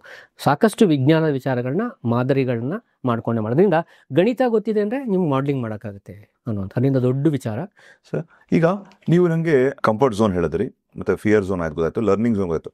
ನೀವು ನಿಮ್ಮ ಹತ್ರ ನೋಡ್ತಾ ಇರ್ಬೇಕಾದ್ರೆ ನಿಮ್ಮದು ದೊಡ್ಡ ಬ್ಯಾಗ್ಗಳಿತ್ತು. ಆ ಲರ್ನಿಂಗ್ ಝೋನಲ್ಲಿ ಹೋದಾಗ ನಿಮ್ಗೆ ಎಷ್ಟೊಂದು ಟಾಯ್ಸ್ಗಳಿದೆ, ಎಷ್ಟೊಂದು ಆಟ ಸಾಮಾನುಗಳು. ಫಾರ್ ಎಕ್ಸಾಂಪಲ್ ಕ್ಯೂಬ್ ಬಗ್ಗೆ ಇವತ್ತು ಮಾತಾಡೋಣ ಸರ್, ನಿಮ್ಗೆ ಇಂಟ್ರೆಸ್ಟ್ ಇದ್ರೆ ಅಕಸ್ಮಾತ್ ಕ್ಯೂಬ್ ಬಗ್ಗೆ ಮಾತಾಡೋಣ. ಆ ಕ್ಯೂಬಿಂದ ಯಾವ ಥರ ಲರ್ನಿಂಗ್ ಮಾಡ್ಬೋದು, ಆ ಸರ್ ಜೊತೆ ಎಲ್ಲರಿಗೂ ಗೊತ್ತಿರಲಿ, ಅವ್ರ ಹತ್ರ ಸಾವಿರಾರು ಟಾಯ್ಸ್ಗಳಿದೆ. ಸಾವಿರಾರು ಟಾಯ್ಸ್ಗಳಂದರೆ ಮ್ಯಾಥಮೆಟಿಕ್ಸ್ ಲರ್ನಿಂಗ್ಗೋಸ್ಕರ, ಅಂದರೆ ಈಸಿ ಮಾಡೋಕ್ಕೋಸ್ಕರ ಎಷ್ಟೊಂದು ಟಾಯ್ಸ್ಗಳಿದೆ. ಅದರಲ್ಲಿ ಇವತ್ತು ಬರೀ ನಂಬರ್ಸಲ್ಲಿ ಬರೀ 3 ನಂಬರ್ ಮಾತ್ರ ತೊಗೊಂಡ್ರು. ಆ ಥರ ಇವತ್ತು ಬರೀ ಕ್ಯೂಬ್ ಮಾತ್ರ, ಒಂದು ಕ್ಯೂಬ್ ಅಂದರೆ ಒಂದು ಸ್ಕ್ವೇರ್ದು 6 ಸೈಡ್ ಇರುತ್ತಲ್ಲ, ಆ ಥರ ಒಂದು ಕ್ಯೂಬ್ ಮಾತ್ರ ತೊಗೊಂಡು, ಕ್ಯೂಬ್ಗೆ ಏನಂತಾರೆ ಸರ್ ಕನ್ನಡದಲ್ಲಿ? ನನಗೆ ಘನ ಅಷ್ಟೇ, ಘನ. ಓಕೆ, ಆ ಘನ ರೂಪ ಅಂತ ಘನ ಅಷ್ಟೇ, ಘನ. ಸೊ ಅದನ್ನ ತಗೊಂಡು ಇವತ್ತು ಅದರಲ್ಲಿ ಯಾವ ಥರ ಆಟ ಆಡ್ಬೋದು, ಅದರಲ್ಲಿ ಏನೇನು ಕಲಿಬೋದು ಅಂತ ಇವತ್ತು ನಾವೊಂದು ಟಾಯ್ಸ್ ಮೂಲಕ ಕಲಿಯಕ್ಕೆ ಪ್ರಯತ್ನ ಪಡೋಣ. ಘನಾಕಾರ ಅಂತ ಕರಿತೀವಿ ಕ್ಯೂಬ್ಗೆ, ಘನಾಕಾರ ಅನ್ನುವಂಥದ್ದು. ಅಂದರೆ ನೀವು ತೋರಿಸ್ಬೇಕಾಗುತ್ತೆ ಘನಾಕಾರಗಳು. Yes sir. ಸರ್, ಟಾಯ್ಸ್ ಅಂತ ತಕ್ಷಣ ಈಗ ನನ್ನ ಕೈಲೊಂದು ಕ್ಯೂಬ್ ಇದೆ, ಡೈಸ್ ಅಥವಾ ಒಂದು ಪಗಡೆ ಅಂತ ಹೇಳ್ಬೋದು ಇದಕ್ಕೆ. ಇದರಲ್ಲಿ ಹೆಂಗೆ ಸರ್ ಮ್ಯಾಥಮೆಟಿಕ್ಸ್ ಹೆಂಗೆ ಹೇಳ್ತೀರಾ, ಇದ್ರ ಹೇಗೆ ಕಲಿಬೋದು ನಾವು? ಮತ್ತೆ ಇಲ್ಲಿ ನೋಡ್ತಾ ಇದ್ರೆ ನಿಮಗೆ ನಾನು ಟೇಬಲಲ್ಲಿ ಎಷ್ಟೊಂದು ಕ್ಯೂಬ್ಗಳು ಇಟ್ಟಿದ್ದೀರಾ ಇಲ್ಲಿ, ಇದ್ರ ಬಗ್ಗೆ ಎಲ್ಲ ಎಷ್ಟೊಂದು ಕಲಿಯಕ್ಕಿದೆ ಅಂತ ಅನ್ಕೋತೀನಿ ನಾನು. Will start with this sir. ನನಗೆ ಅತ್ಯಂತ ಕುತೂಹಲ ಕೊಟ್ಟಿದ್ದು, ನಾವು ಮಕ್ಕಳಲ್ಲಿ ಆಟ ಆಡ್ತಿರುವಾಗ ಈ ಪಗಡೆ ಅಥವಾ ಡೈಸ್ ಪರಿಚಯ ಆಗುತ್ತೆ. ದಾಳ ಅಂತಲೂ ಕರಿತೀವಿ, ದಾಳನ ಉರುಳಿಸುವಂಥದ್ದು ಅಂತ. ಆ್ಯಂಡ್ ನಮ್ಮ ಇನ್ಕ್ಲೂಡಿಂಗ್ ಮಹಾಭಾರತದ ಜೊತೆಗೆ ಇವೆಲ್ಲ ಡೈಸ್ ಜೊತೆ ಸಾಕಷ್ಟು ಕಥೆಗಳು ಪಗಡೆ ಆಟದ ಜೊತೆ ತುಂಬ ಸೇರ್ಕೊಂಡಿರುತ್ತೆ. ಅದರಿಂದ ಈ ಡೈಸಲ್ಲಿ ಮುಖ್ಯವಾಗಿ ಕಾಣಿಸುವಂಥದ್ದು ಒಂದು 6 ಮುಖ ಇದೆ. 6 ಮುಖ ಕೋಟೆ ಅಂತಲೇ ಕೇಳ್ತೀನಿ, 6 ಮುಖದ ಕೋಟೆ ಅಂತ. ನನಗೆ ಕಾಯಿನ್ಗಿಂತ ಡೈಸ್ ತುಂಬ ಇಷ್ಟ ಆಗುತ್ತೆ. ಡೈಸ್ ಯಾಕೆ ಇಷ್ಟ ಆಗುತ್ತೆ ಅಂದರೆ ಇದಕ್ಕೆ 6 ಥರದ ಮುಖಗಳಿದೆ. ಅದರಿಂದ ಕಾಯಿನಲ್ಲಿ 2 ಮುಖ, ಡೈಸ್ಗೆ ನಾನು ಎಷ್ಟೋ ಸಲ ನನಗೂ ಒಂದು 6 ಮುಖ ಇದೆ. ಅಪ್ಪನಾಗಿ, ವಿದ್ಯಾರ್ಥಿಯಾಗಿ, ಟೀಚರ್ ಆಗಿ, ಈ ಥರ ನನ್ನ ಒಬ್ಬ ಗಣಿತನ ಕಲಿಸೋ ಕಲಾವಿದನಾಗಿ, ಈ ಥರ ಸಾಕಷ್ಟು ನಾನು ಹೇಳ್ತಾ ಹೋಗ್ತೀನಿ. ಅದರಿಂದ ಸೊ ಈ ಡೈಸಲ್ಲಿ ಏನು ಕಲಿಬೋದು ಅಂದರೆ ಇಲ್ಲಿ 6 ನಂಬರ್ಗಳಿದೆ. ಒಂದು ಫೇಸಲ್ಲಿ 1 ನಂಬರು, 2 ಫೇಸಲ್ಲಿ 2 ನಂಬರು, 3 ಫೇಸಲ್ಲಿ 3 ನಂಬರು, 3ನೇ ಫೇಸಲ್ಲಿ 4, 5, 6 ಸಂಖ್ಯೆಗಳಿದೆ. ಬಟ್ ಅದನ್ನು ಹೇಗೆ ಹಾಕಿರ್ತಾರೆ ಅಂದರೆ ಒಂದು ನಂಬರ್ನ ಇದರಲ್ಲಿ ಚುಕ್ಕಿಗಳಲ್ಲಿ ತೋರಿಸಿರ್ತಾರೆ ಡೈಸ್ಗಳಲ್ಲಿ. ನಾವು ದಾಳದಲ್ಲಿ ಏನಂದರೆ 1 ಅಂದರೆ 1 ಚುಕ್ಕಿ, 2 ಅಂದರೆ 2 ಚುಕ್ಕಿ, 3 ಅಂದರೆ 3 ಚುಕ್ಕಿ, 4 ಅಂದರೆ 4 ಚುಕ್ಕಿ, ಈ ಥರ ಇರುತ್ತೆ. ಈ ಕ್ಯೂಬ್ ಶೇಪದಲ್ಲಿರುವಂಥದ್ದು, ಕ್ಯೂಬ್ರಿಂದ 6 ಮುಖ, 6 ಸಂಖ್ಯೆ ಹಾಕಿದ್ದಾರೆ. ಬಟ್ ಅಲ್ಲಿ ಹೇಗೆ ಅದನ್ನು ಮಾಡಿರ್ತಾರೆ ಅಂದರೆ, ಇದನ್ನು ನಾನು 1 ಮತ್ತು 6 ಸೇರಿಸಿದ್ರೆ ಎಷ್ಟಾಗುತ್ತೆ? 7 ಆಗುತ್ತೆ. 2 ಮತ್ತು 5 ಸೇರಿಸಿದ್ರೆ 7 ಆಗುತ್ತೆ. ಕ್ಯೂಬ್ನ ವಿರುದ್ಧ ದಿಕ್ಕಲ್ಲಿರುವಂಥ ಮುಖಗಳ ಒಟ್ಟು ಮೊತ್ತ 7 ಆಗಿರುತ್ತೆ. 1 + 6 7, 2 + 5 7, 3 + 4 7, ಈ ಥರ ಇರುತ್ತೆ. ಬಟ್ ಇದು ಸ್ಟ್ಯಾಂಡರ್ಡ್ ಡೈ ಅಂತ ಕರಿತೀವಿ. ಬಟ್ ನಾರ್ಮಲ್ ಆಗಿ ನಾನು ಪೇಪರ್ ತೊಗೊಳ್ತೀನಿ, ಪೇಪರಲ್ಲಿ ತೆಗೆದು ಡೈಸ್ನ ಮಾಡಿಸ್ತೀನಿ. ಪೇಪರಲ್ಲಿ ಈ ಥರ ಪೇಪರ್ಸ್ ತೊಗೊಂಡು ಡೈಸ್ ಮಾಡಿಸ್ತೀನಿ. ಈ ಪೇಪರಲ್ಲಿ ಒಂದು ಡೈ ಮಾಡ್ತೀವಿ, ಅಂದರೆ ಒಂದು ಕ್ಯೂಬ್ ಮಾಡ್ತೀವಿ. ಕ್ಯೂಬ್ ಮಾಡಿಬಿಟ್ಟು ಕ್ಯೂಬಲ್ಲಿ ಅಂಕಿಗಳು ಬರೆಯೋಕ್ಕೆ ಹೇಳ್ತೀನಿ. ಅದರ ಮುಖಾಂತರ ಹೇಗೆ ಒಂದು ಆ್ಯಕ್ಟಿವಿಟಿ ಆಗಿ ಕ್ಯೂಬನ್ನು ಮಾಡ್ಬೋದು ಅಂತ. ಬಟ್ ನನಗೆ ತುಂಬ ಕ್ಯೂಬ್ ಖುಷಿ ಕೊಟ್ಟಿದ್ದೆ ಅಷ್ಟೇ ಅದಲ್ಲ. ಈ ದಾಳ ಯಾಕೆ ಖುಷಿ ಕೊಡ್ತು ಅಂದರೆ, ಇದು ನಾನು ಬೇರೆ ರೀತಿ 1 3 2 1 2 ಬೇರೆ ಬೇರೆ ರೀತಿ ಬರೆಯೋಕ್ಕೆ ಶುರು ಮಾಡಿದೆ. ಇದು 6 × 5 × 4 × 3 × 2 × 1 6 ಫ್ಯಾಕ್ಟೋರಿಯಲ್ ಕೇಳಿರಲ್ಲ. ಆ್ಯಕ್ಚುಲಾಗಿ 6 ಫ್ಯಾಕ್ಟೋರಿಯಲ್ ಡೈಸ್ ಇರುತ್ತೆ. ಯಾರಿಗೂ ಮಾಡಿ ಅವ್ರಿಗೆ ನಂಬರ್, ಇದು ಸ್ಟ್ಯಾಂಡರ್ಡ್ ಡೈ ಫಾರ್ಮೆಟ್. 1ರಿಂದ 6 ಹಾಕೋದು, 2ಕ್ಕೆ 5 ಹಾಕೋದು, 3ಕ್ಕೆ 4 ಹಾಕೋದು ಸ್ಟ್ಯಾಂಡರ್ಡ್ ಡೈ. ಬಟ್ ನೀವು ಡೈಸ್ ಮಾಡೋಕೋರೆ ನನಗೆ 6 ಎಷ್ಟಾಗುತ್ತೆ? 6 × 5 × 4 × 3 × 2 × 1 ಬೇಗ ಹೇಳಿ ನೋಡೋಣ. 6 5 30, 34 120, 120, 3 360, 362 720 ಡೈಸ್ ಮಾಡ್ಬೋದು actually stand. So only 1 has been given as a solution. ಇದು 6 ಫ್ಯಾಕ್ಟೋರಿಯಲ್ ಡೈಸ್ ಕ್ರಿಯೇಟ್ ಮಾಡೋದು. They are taken only 1 5. So ನಾನು 720 ಜನ ಹುಡುಗರಿಗೂ ಕೊಟ್ಟು 720 ಡೈನ ಮಾಡಿದ್ರೆ 720 ಸಾಧ್ಯತೆ ಇರೋದು, ಅಷ್ಟು ಸಾಧ್ಯತೆಗಳಿದೆ. ಅವ್ರು 500 ಥರ ಮಾಡೋದು, ಬಟ್ ಒಬ್ಬರು ಡೈ ಇನ್ನೊಬ್ಬರ ಥರ ಇಲ್ಲ. ನಾರ್ಮಲ್ ಈ ಥರ ಮಾಡಿ ಅವ್ರಿಗೆ ಚುಕ್ಕಿನ ಬರೆಯೋಕ್ಕೆ ಹೇಳ್ತೀನಿ, ಅಂಕಿ ಬರೆಯೋಕ್ಕೆ ಹೇಳ್ತೀನಿ. ಅದನ್ನಾರು ಮ್ಯಾಚ್ ಆದರೆ ಇಮಿಡಿಯೇಟಾಗಿ ಗಿಫ್ಟ್ ಕೊಡ್ತೀನಿ. ಬಿಟ್ಬಿಡಿ. ಇದೊಂದು ಕ್ಯೂಬ್ ನನಗೆ ಅತ್ಯಂತ ಕುತೂಹಲ ಕೊಟ್ಟ ಸಂಗತಿ. ಕ್ಯೂಬ್ಗೆ 6 ಮುಖ ಇದೆ. ನಾವು ಕ್ಯೂಬ್ನ ಸಾಕಷ್ಟು ಇದರ ಮುಖ ಏನು ಮತ್ತು ಇದರ ನಾವೆಲ್ಲ this called we call edge ಅಂತ ಕರಿತೀವಿ. ಎಡ್ಜ್ ಅಂತ ಇಂಗ್ಲೀಷಲ್ಲಿ ಹೇಳ್ತೀನಿ, ಬೇಕಾದ್ರೆ ಆಮೇಲೆ ಕನ್ನಡದಲ್ಲಿ ಹೇಳೋಣ. ಎಡ್ಜ್ ಅಂತ ಇದು ತುದಿ ಇರುತ್ತೆ. ಎಷ್ಟು ನಮಗೆ ವರ್ಟಿಸಿಸ್ ಅಂತ ಕರೀತಾರೆ. ವರ್ಟಿಸಿಸ್ ಎಷ್ಟು, ಎಡ್ಜಸ್ ಎಷ್ಟು, ಫೇಸಸ್ ಎಷ್ಟು ಅನ್ನೋದು ಅದರ ಲೆಕ್ಕಾಚಾರ, ಅದರ ಆಯ್ಲರ್ ಥಿಯರಮ್, ಇವನ್ನೆಲ್ಲ ಹೈಸ್ಕೂಲ್ ಮಟ್ಟದಲ್ಲೇ ಕಲಿತಾರೆ. ಅಂದರೆ ಈ ಕ್ಯೂಬ್ ಜೊತೆ ಸಾಕಷ್ಟು ಗಣಿತ ಕಲಿಸೋಕ್ಕೆ ಪ್ರಯತ್ನ ಇದೆ, ಸಾಕಷ್ಟಿದೆ. ಬಟ್ ಇಂಥ ಕ್ಯೂಬ್ ನನಗೆ ಖುಷಿ ಕೊಟ್ಟಿದ್ದು ಅಂದರೆ ರೂಬಿಕ್ ಕ್ಯೂಬ್ಗಳು. 3x3 3 ಕ್ಯೂಬ್ ಅಂತ ನಾನು ಇವಾಗ 3 ಬಗ್ಗೆ ಮಾತಾಡ್ತಿದ್ದು. 3 ಕ್ಯೂಬ್ ಅಂದ್ರೇನು? 3 3 9 9 3 27. ಅದರಿಂದ ನಾರ್ಮಲ್ ಆಗಿ ಈ ಥರ ಕ್ಯೂಬ್ನ ಲೆಕ್ಕ ಹಾಕಿದ್ರೆ ಒಂದು ಮುಖದಲ್ಲಿ ನಾನು ಈ ಥರ ಸಣ್ಣ ಕ್ಯೂಬಿಂದ ಮಾಡ್ತೀನಿ ಅಂದರೆ ಇದರಲ್ಲಿ. So this is a representation of 3 cube. So 3 square ಗೊತ್ತಿದೆ, 3 ಕ್ಯೂಬ್ ಅನ್ನೋದು ರೆಪ್ರೆಸೆಂಟೇಷನ್. ಸೊ ಫಿಸಿಕಲ್ ಆಗಿ ಒಂದು 3 ಕ್ಯೂಬ್ಗೆ ರೆಪ್ರೆಸೆಂಟೇಷನ್ ಕೊಡಿ ಅಂದರೆ ಇದು 3 ಕ್ಯೂಬ್. ಎ ರೂಬಿಕ್ ಕ್ಯೂಬ್ ಅಥವಾ ರೂಬಿ ಕ್ಯೂಬ್ ತರ ಇರುವಂತ ವಸ್ತುಗಳಲ್ಲಿ ಎಷ್ಟು ಕ್ಯೂಬ್ ಇರ್ಬೋದಪ್ಪ ಅಂದ್ರೆ 27 ಕ್ಯೂಬ್ 27 ಕ್ಯೂಬ್ಗಳು ಸೇರಿಸಿ ಒಂದು ರೂಬಿಕ್ ಕ್ಯೂಬ್. ರೂಬಿ ಕ್ಯೂಬ್ ಇರುವಂತದ್ದು. ಬಟ್ ಇದನ್ನು ಹೇಗೆ ಜಾಯಿನ್ ಮಾಡ್ತಾರೆ, ಒಳಗಡೆ ಇಂಟರ್ನಲ್ ಮೆಕ್ಯಾನಿಸಮ್ ಬೇರೆ ಇರುತ್ತೆ, ಪೂರ್ತಿ ಕ್ಯೂಬ್ ಫಾರ್ಮ್ ಅಲ್ಲೇ ಇರಬೇಕು ಅಂತಿಲ್ಲ. ಅದರಿಂದ ಅದರ ಒಳಗಡೆ ಇರುವಂತ ಆಕಾರ ಅಂದ್ರೆ ಕ್ಯೂಬ್ನ ಒಂದು 3 ಮುಖ ಮಾತ್ರ ಅದು ಸ್ಕ್ವೇರ್ ಫೇಸ್ ಕಾಣುತ್ತೆ, ಒಳಗಡೆ ಮುಖಗಳು ಬದಲಾಗಿರುತ್ತೆ. ಅದೇ ಒಟ್ಟು ನನಗೆ ಬೇಕಾಗಿರುವಂತದ್ದು 27 ಕ್ಯೂಬ್ಗಳಿಂದ ನಾನು ಒಂದು ಕ್ಯೂಬ್ ಫಾರ್ಮ್ನ ಮಾಡಿ ತರಬಹುದು. ಅಂದ್ರೆ ಇವಾಗ ಸ್ಕ್ವೇರ್ ತರ್ತೀನಿ ಅಂತಂದಾಗ ನನಗೆ ಸ್ಕ್ವೇರ್ಸ್ಗಳು ತರ ಕೊಟ್ಟಾಗ ನನಗೆ ಹೇಗೆ ಒಂದು ಸ್ಕ್ವೇರ್ 2 ಸ್ಕ್ವೇರ್ ನಾನು ತೋರಿಸ್ತೀನಿ. 2 ಸ್ಕ್ವೇರ್ ಅಂದರೆ ಇದು 4 ಪ್ಲೇನಲ್ಲಿ ತೋರಿಸ್ತೀನಿ. ನನಗೆ 3 ಕ್ಯೂಬ್ ಅಂದರೆ ಅದು ಬರುತ್ತೆ. ಎಕ್ಸಾಂಪಲ್ಸ್ಗಳನ್ನ ಕೊಡ್ತಾ ಹೋಗ್ಬೋದು. ಅದರಿಂದ ಕ್ಯೂಬ್ಗಳು ನನಗೆ ಅತ್ಯಂತ ಕುತೂಹಲ ಕೊಟ್ಟಿಸಂಗೆ ನಾನು ನನ್ನ ಗ್ರ್ಯಾಜುಯೇಷನ್ ಡೇಸಲ್ಲೇ ರೂಬಿ ಕ್ಯೂಬ್ ಸಾಲ್ವ್ ಮಾಡಿದೆ. ಇವತ್ತು ಕ್ಯೂಬ್ ಇಂದ ಬಿದ್ದು ಕ್ಯೂಬ್ ಟು ಕ್ಯೂಬ್ ಸ್ಯಾಟಲೈಟ್ ಅನ್ನೋ ಅಂತ ನಾನು ಮಾತಾಡ್ತಾ ಹೋಗ್ತೀನಿ. ಅದರಿಂದ ಈ ಕ್ಯೂಬ್ಗಳು ಸಾಕಷ್ಟು ವಿಧದಲ್ಲಿ ಅವೈಲೇಬಲ್ ಇದೆ. ಸೊ ಈ ಕ್ಯೂಬ್ ನೋಡಿದ್ದೀರಾ? ಸೊ ಈ ಕ್ಯೂಬಲ್ಲಿ ಏನು ವಿಶೇಷತೆ ಅಂದರೆ ಇದರಲ್ಲಿ ಮಧ್ಯದ ಪೀಸ್ ಇಲ್ಲ, ಸೆಂಟ್ರ್ ಪೀಸ್ ಇಲ್ಲ, ಇದನ್ನು ಹಾಲೋ ಕ್ಯೂಬ್ ಅಂತ ಕರೀತಾರೆ. ಸೊ ಈ ಕ್ಯೂಬಲ್ಲಿ ಏನು ವಿಶೇಷತೆ, ಇದು ನಿಮಗೆ ಕಾಣಿಸ್ತಿರುವಂಥದ್ದು ಏನು ಕಾಣಿಸ್ತಿದೆ, ಇದು ಆ್ಯಕ್ಚುಲ್ ಆಗಿ ಇದರಲ್ಲಿ ಯಾವ ಥರ ಕಾಣಿಸ್ತಿದೆ, ಇಲ್ಲಿ ಹಲ್ಗಳು ಕಾಣಿಸ್ತಿದೆ. ಯಾವುದ್ರದ್ದು? ಚಕ್ರದ ಹಲ್ಗಳು. ಅದರಿಂದ ಏನಂತ ಕರಿಬೋದು? ಗೆಸ್ ಮಾಡಿ. ಗೇರ್ಸ್. ಅದರಿಂದ ಇದು ಗೇರ್ ಕ್ಯೂಬ್ ಅಂತ ಕರೀತಾರೆ. ಅದೇ ಥರ ಕ್ಯೂಬ್ಗಳಲ್ಲಿ ಸಾಕಷ್ಟು ಕ್ಯೂಬ್ಗಳಿದೆ. ಅದರಲ್ಲೂ ಅತ್ಯಂತ ಇಂಪಾರ್ಟೆಂಟ್ ಆಗಿ ಕ್ಯೂಬ್ ಬರುವಂಥದ್ದು ನನಗೆ ಸಿಲಿಂಡ್ರಿಕಲ್ ಕ್ಯೂಬ್ ಅಂತ ಕರೀತಾರೆ. ಸೊ ಕ್ಯೂಬಲ್ಲಿ ಇವತ್ತು ಆ್ಯಕ್ಚುಲ್ ಆಗಿ ಕ್ಯೂಬ್ ಇನ್ನೊಂದು ವಿಶೇಷತೆ ರೂಬಿ ಕ್ಯೂಬ್ದು ಅಂತಂದರೆ, ಇದುವರೆಗೆ ಟಾಪ್ 1 ಅಂದರೆ ತಾನು ರೂಬಿ ಕ್ಯೂಬ್ ಕಂಡಿಡಿದ ದಿನದಿಂದ ಇವತ್ತುವರೆಗೂ ಟಾಪ್ 1ನಲ್ಲಿ ಗೇಮ್ಸ್ ಅಥವಾ ಒಂದು ಟಾಯ್ ಆಗಿ ಅಥವಾ ಒಂದು ಗೇಮ್ ಆಗಿ ಇರುವಂಥದ್ದು ನಂಬರ್ 1 ಪ್ಲೇಸಲ್ಲಿ ಇವತ್ತು Ruby cube. Highest sold toy. ಇದರಿಂದ ಅದಾದಮೇಲೆ ಇನ್ನು ಬಾಕಿ ಆ ಸೇಲ್ಸೇ ಇಲ್ಲ. ಹೈಯೆಸ್ಟ್ ಫಾರ್ಮ್ ಆಫ್ ಅಂದರೆ ಕ್ಯೂಬ್ ಅಷ್ಟು ಅದರ ಹಿಂದೆ ಕಥೆ ಇದೆ. ಕ್ಯೂಬ್ ಹಿಂದೆ ಬಿದ್ದರೆ ನೀವು ಹೇಳ್ತೀನಿ ರೂಬಿ ಕ್ಯೂಬ್ ಕಲಿಯೋದ್ರ ಹಿಂದೆ ಬಿದ್ದರೆ ದೊಡ್ಡ ಮ್ಯಾಥಮೆಟಿಕ್ಸೇ ಕಲಿಬೋದು ಅನ್ನುವಂಥದ್ದು. ಇದರಿಂದ ಕ್ಯೂಬ್ ಹಿಂದೆ ಬೀಳಿರಿ. ಅದರಿಂದ ಈಗ ಸಾಕಷ್ಟು ಕ್ಯೂಬ್ಗಳನ್ನ ತಂದಿದ್ದೀನಿ. ಇದರಲ್ಲೂ ಸಹ ನಾನು ಸೋಮಾ ಕ್ಯೂಬ್ ಅನ್ನೋ ಒಂದು ಕಾನ್ಸೆಪ್ಟ್ನ ಈಗ ಪರಿಚಯಿಸ್ತೀನಿ. ಅದಲ್ಲದೆ ನಾನು ಕ್ಯೂಬನ್ನು ವೇರಿಯಸ್ ಫಾರ್ಮ್ಯಾಟ್ ಆಫ್ ಕ್ಯೂಬಲ್ಲಿ ತುಂಬ ಟಾಯ್ಸ್ಗಳನ್ನ ಇವತ್ತು ಕನ್ಸ್ಟ್ರಕ್ಟ್ ಮಾಡಿದ್ದಾರೆ. Cube is A design. ಒಂದು ಕ್ಯೂಬ್ ತೊಗೊಂಡೆ, ಈ ಕೈಲಿ ಕ್ಯೂಬ್ ಇದೆ ನೋಡಿ, ಒಂದು ಕ್ಯೂಬು. ನಾರ್ಮಲ್ ಆಗಿ ಈ ಥರ ಕ್ಯೂಬ್ನ ಎಲ್ಲೆಲ್ಲ ಗಮನಿಸ್ತೀವಿ, ಸಕ್ಕರೆ ಸಣ್ಣ ಶುಗರ್ ಕ್ಯೂಬ್ಸ್ ಅಂತಾನೆ ಕರೀತಾರೆ. ನಾವು ಬಳಸುವಾಗ ಶುಗರ್ ಕ್ಯೂಬು ಅಥವಾ ಜಾಗರಿ ಕ್ಯೂಬ್ಸ್ಗಳನ್ನೆಲ್ಲ ನೋಡ್ತಾ ಹೋಗ್ತೀವಿ. ಇಲ್ಲಿ ನೋಡಿ ಒಂದು ಕ್ಯೂಬು. ಇದು ಕ್ಯೂಬು ಸಹ ಆ್ಯಕ್ಚುಲ್ ಆಗಿ ದಿಸ್ ಇಸ್ ಕಾಲ್ಡ್ ಫ್ರಿಜೆಟ್ ಟಾಯ್ ಅಂತಾರೆ. ಒಂದು ಸಿಲಿಂಡರಿಂದ ಇದು ಸಹ ಅತ್ಯಂತ ಪಾಪ್ಯುಲರ್ ಫ್ರಿಜೆಟ್ ಕ್ಯೂಬ್ಗಳು. ಸೊ ಕ್ಯೂಬ್ಗಳಲ್ಲಿ ಸಾಕಷ್ಟು ವಿಧಾನಗಳಿವೆ. ಸೊ ಇದು ಸಹ ಕ್ಯೂಬು. ಈ 6 ಮುಖಕ್ಕೂ ಸಹ 6 ಥರದ ಆ್ಯಕ್ಟಿವಿಟೀಸ್ಗಳನ್ನ ಮಾಡಿದ್ದಾರೆ. ಇದರಲ್ಲಿ 6 kinds ಆಫ್ ಆ್ಯಕ್ಟಿವಿಟೀಸ್ಗಳನ್ನ ಮಾಡಿದ್ದಾರೆ. ಇದನ್ನು ನಮಗೆ ಬೇಜಾರು, this are all comes under a category called executive toys. ಅಂದರೆ ನನಗೆ ಬೇಜಾರಾದಾಗ ಅಥವಾ ನನಗೆ ಟೆನ್ಷನ್ ಆದರೆ ಈ ಥರ ಕೈಲಿ ಇಟ್ಕೊಂಡಿದ್ದು ಆ್ಯಕ್ಟಿವಿಟಿ ಮಾಡ್ಬೋದು. ಬಟ್ ಇದನ್ನು ಇಲ್ಲಿ 5 ಮುಖಾನ ನಾವು 5 ಬೆರಳಲ್ಲಿ ಹಿಡಿಯೋಕ್ಕಾಗೋದು ಒಂದು ಟಾಸ್ಕ್ ಆದರೆ, ಅಟ್ ದ ಸೇಮ್ ಟೈಮ್ ನಾನು 2 ಟಾಸ್ಕನ್ನು ನನ್ನ ಕೈಯಲ್ಲಿ ಮಾಡೋಕ್ಕಾಗತ್ತೆ. ಈ ಬೆರಳಿಗೆ ಬೇರೆ ಸಿಗ್ನಲ್ಲು, ಈ ಬೆರಳಿಗೆ ಬೇರೆ ಸಿಗ್ನಲ್ ಕೊಟ್ಕೊಂಡು, ಅಂದರೆ ನನ್ನ 2 ಬೆರಳಿಗೆ ಬೇರೆ ಬೇರೆ ಸಿಗ್ನಲ್ ಕೊಡಬೇಕಾಗತ್ತೆ. ಅಂದರೆ ಅದು ಹ್ಯಾಂಡ್ ಟು ಐ ಕೋಆರ್ಡಿನೇಷನ್ ಅಂತ ಕರಿತೀವಿ. ಕೈಗೆ ನಾನು ಸಿಗ್ನಲ್ ಕೊಡಬೇಕು, ಬ್ರೈನ್ ಅದಕ್ಕೆ ತಿಳಿಸ್ಬೇಕು. ಅದರಿಂದ ಮೆದುಳು ನಮ್ಮ ಪ್ರತಿಯೊಂದು ಬೆರಳಿಗೂ ಬೇರೆ ಬೇರೆ ವಿಷಯಗಳನ್ನೇ ಮಾಡೋ ಥರ ವಿಷಯಗಳನ್ನ ತಿಳಿಸುವಂಥದ್ದು. ಅದರಿಂದ ಈ ಮ್ಯೂಸಿಷಿಯನ್ ಆಗ್ಬೋದು, ಇನ್ಸ್ಟ್ರೂಮೆಂಟ್ ಆಗ್ಬೋದು, ಅವರೆಲ್ಲರೂ ಸಹ ಪ್ರತಿಯೊಂದು ಬೆರಳಿಗೂ ಬೇರೆ ಬೇರೆ ನಾವು ತಯಾರು ಮಾಡ್ಬೋದು ಅಂತ. ಸೊ ಮೂಲಭೂತವಾಗಿ ಮ್ಯಾಥ್ಸ್ ಅಂದರೆ ಪ್ರಾಕ್ಟೀಸ್ ಮಾಡೋಕ್ಕೆ ಇವನ್ನೆಲ್ಲ ಇರುವಂಥದ್ದು. ಅದರಿಂದ ಇಲ್ಲಿ ಇನ್ನೊಂದು ಕ್ಯೂಬ್ನ ನಾನು ತಂದಿದ್ದೀನಿ. ಈ ಕ್ಯೂಬ್ ಹೆಸರು ಆ್ಯಕ್ಚುಲಾಗಿ ಇದಲ್ಲದೆ ಸ್ನೇಕ್ ಕ್ಯೂಬ್ ಅಂತ ಇದೆ. ಸ್ನೇಕ್ ಕ್ಯೂಬ್ ನಿಮಗೆ ಪರಿಚಯ ಮಾಡ್ಕೊಡ್ತೀನಿ ಆಮೇಲೆ. ಬಟ್ ಇಲ್ಲಿ ನನಗಿರುವಂಥದ್ದು ಒಂದಷ್ಟು ಕ್ಯೂಬ್ ಮಾಡೋಕ್ಕೆ ಇರುವಂಥ ವಸ್ತು. This is a part of A cube called Soma cube. ಇದರ ಹಿಂದೆ ದೊಡ್ಡ ಕಥೆ ಇದೆ. 1930 ಆಸುಪಾಸಲ್ಲಿ ಕ್ವಾಂಟಮ್ ಮೆಕ್ಯಾನಿಕ್ಸ್ ಪಾಠ ಮಾಡ್ತಿರುವಾಗ, ಅದರ ಲೆಕ್ಚರ್ ಕೊಡ್ತಿರುವಾಗ, ಐಸನ್ಬರ್ಗ್ ಅಂತ ನೀವು ಕೇಳಿರ್ತೀರ ಕ್ವಾಂಟಮ್ ಮೆಕ್ಯಾನಿಕ್ಸ್. ಅವರು 8th ಡೈಮೆನ್ಷನ್ ಬಗ್ಗೆ ಮಾತಾಡ್ತೀರ. ಒಂದು ಡೈಮೆನ್ಷನ್ ಇನ್ನೊಂದು ಡೈಮೆನ್ಷನ್ಗೆ ಒಂದು ಪೀಸ್ ತೊಗೊಂಡು ಕಟ್ ಮಾಡಿದಾಗ, ಪಾರ್ಟಿಷನ್ ಮಾಡಿದಾಗ ಅದರಲ್ಲಿ ಯಾವ್ಯಾವ ಥರ ಬೇರೆ ಬೇರೆ ರೂಪಗಳು ಬರುತ್ತೆ ಅಂತ ಇರ್ತಾನೆ. ಅಲ್ಲೇ ಒಬ್ಬರು ಪೀಟರ್ ಹೈನ್ ಅನ್ನೋ ಇನ್ನೊಬ್ಬ ಮ್ಯಾಥಮೆಟಿಷಿಯನ್ ಇರ್ತಾನೆ, ಫಿಸಿಸಿಸ್ಟ್ ಕಮ್ ಮ್ಯಾಥಮೆಟಿಷಿಯನ್. ಮನೆಗೆ ಹೋಗಿ ತಕ್ಷಣ ಸೊ ಈ ಥರದ ಒಂದು ಟಾಯ್ನ ಅವಾಗ ಸೃಷ್ಟಿಯಾಗುತ್ತೆ, ಸೋಮಾ ಕ್ಯೂಬ್ ಅಂತ. ಸೋಮ ಅಂದರೆ ನಿಮಗೆ ಗೊತ್ತಿರುವುದು ಚಂದ್ರ. ಸೊ ಅವರು ಭಾರತದ ಎಲ್ಲ ಸ್ಕ್ರಿಪ್ಚರ್ಸು ಓದ್ದವ್ರು ಇಬ್ಬರೂ. ಅದರಿಂದ ಅವರಿಗೆ ಸೊ ದೇನೋ ವಾಟ್ ಆ್ಯಕ್ಚುಲಿ. ಅದರಿಂದ ಸೋಮ ಅಂದರೆ ಒಂಥರ ಮತ್ತು ಬರೆಸೋವಂಥದ್ದು. ಸೊ ಇಂಟಾಕ್ಸಿಕ್ ಸೋಮರಸ ಅಂತ ಹೇಳ್ಬೋದು. ಅದರಿಂದ ಆ್ಯಕ್ಚುಲ್ ಅದಕ್ಕೆ ಈ ಕ್ಯೂಬ್ಗೆ ಸೋಮರಸ, ಇದು ಸುಮಾರು ಒಂದು 30ಕ್ಕಿಂತ ಹೆಚ್ಚು ವರ್ಷ ಆಳಿದೆ ಈ ಸೋಮಾ ಕ್ಯೂಬ್ ಅನ್ನುವಂಥದ್ದು. ಅದರ ಬೇರೆ ಬೇರೆ ಇವತ್ತು ಫಾರ್ಮ್ಯಾಟ್ಗಳಲ್ಲಿ ಇದು ಸೋಮಾ ಕ್ಯೂಬ್ನ ಬೇರೆ ಬೇರೆ ರೀತಿ ನನ್ನ ಹತ್ರ ಇದೆ. ಇದನ್ನು ಯಾರೋ ಅವರು ಕ್ಯೂಬ್ ಎಸ್ಗಿಟಿ ಅದು ಜಿನಿ ಕ್ಯೂಬ್ ಅಂತಿದ್ದಾರೆ. ಸುಮಾರು ಜನ ಅವ್ರವ್ರದ್ದೇ ತೊಗೊಂಡು ಪರ್ಮಿಷನ್ ತೊಗೊಂಡು ಇದೇ ಕ್ಯೂಬ್ನ ಸೋಮಾ ಕ್ಯೂಬ್ನಾಗೆ ಎಲ್ಲ ಇರ್ಬೋದು. ಬಟ್ ಇದರಿಂದ ದೊಡ್ಡ ಕಥೆ ಇದೆ. ಪೀಟರ್ ಹೈನ್ ಬಂದು ಪ್ರೆಸೆಂಟೇಷನ್ ನೆಕ್ಸ್ಟ್ ಡೇ ಸೆಮಿನಾರಲ್ಲಿ ಇದರ ಬಗ್ಗೆ ಪ್ರೆಸೆಂಟೇಷನ್ ಕೊಡ್ತಾರೆ. ನೀವು ಅದ್ರ ಬಗ್ಗೆ ಸೋಮಾ ಕ್ಯೂಬಿಂದ ಕತೆ ಓದಿ. ಅದ್ಭುತವಾದ ಮುಂದೆ ಇದು ಯಾವ್ಯಾವ ಮಾಡೆಲಿಂಗ್ಗೆ ಕಾರಣ ಆಗುತ್ತೆ, ಕ್ವಾಂಟಮ್ ಮೆಕ್ಯಾನಿಕ್ಸ್ ಬೆಳವಣಿಗೆಯಲ್ಲಿ ಸೋಮಾ ಕ್ಯೂಬ್ ಪಾತ್ರ ಏನು ಅನ್ನೋದು ಸಹ ನಿಮ್ಗೆ ಗೊತ್ತಾಗುತ್ತೆ. ಅದರಿಂದ ಅದು ತುಂಬ ಟೆಕ್ನಿಕಲ್ ಇನ್ಫಾರ್ಮೇಷನ್ ಅದರಿಂದ ಅದ್ರ ಬಿಟ್ಟು ನಾವು ಈ ಸೋಮಾ ಕ್ಯೂಬ್ ಮಾಡೋಣ. ಮುಖ್ಯವಾಗಿ ಸೋಮಾ ಕ್ಯೂಬ್ ಅನ್ನುವಾಗ ನಾನು ಇವ್ರಿಗೊಂದು ಟಸಿಲ್ ಕ್ಯೂಬ್ಗಳಿದೆ.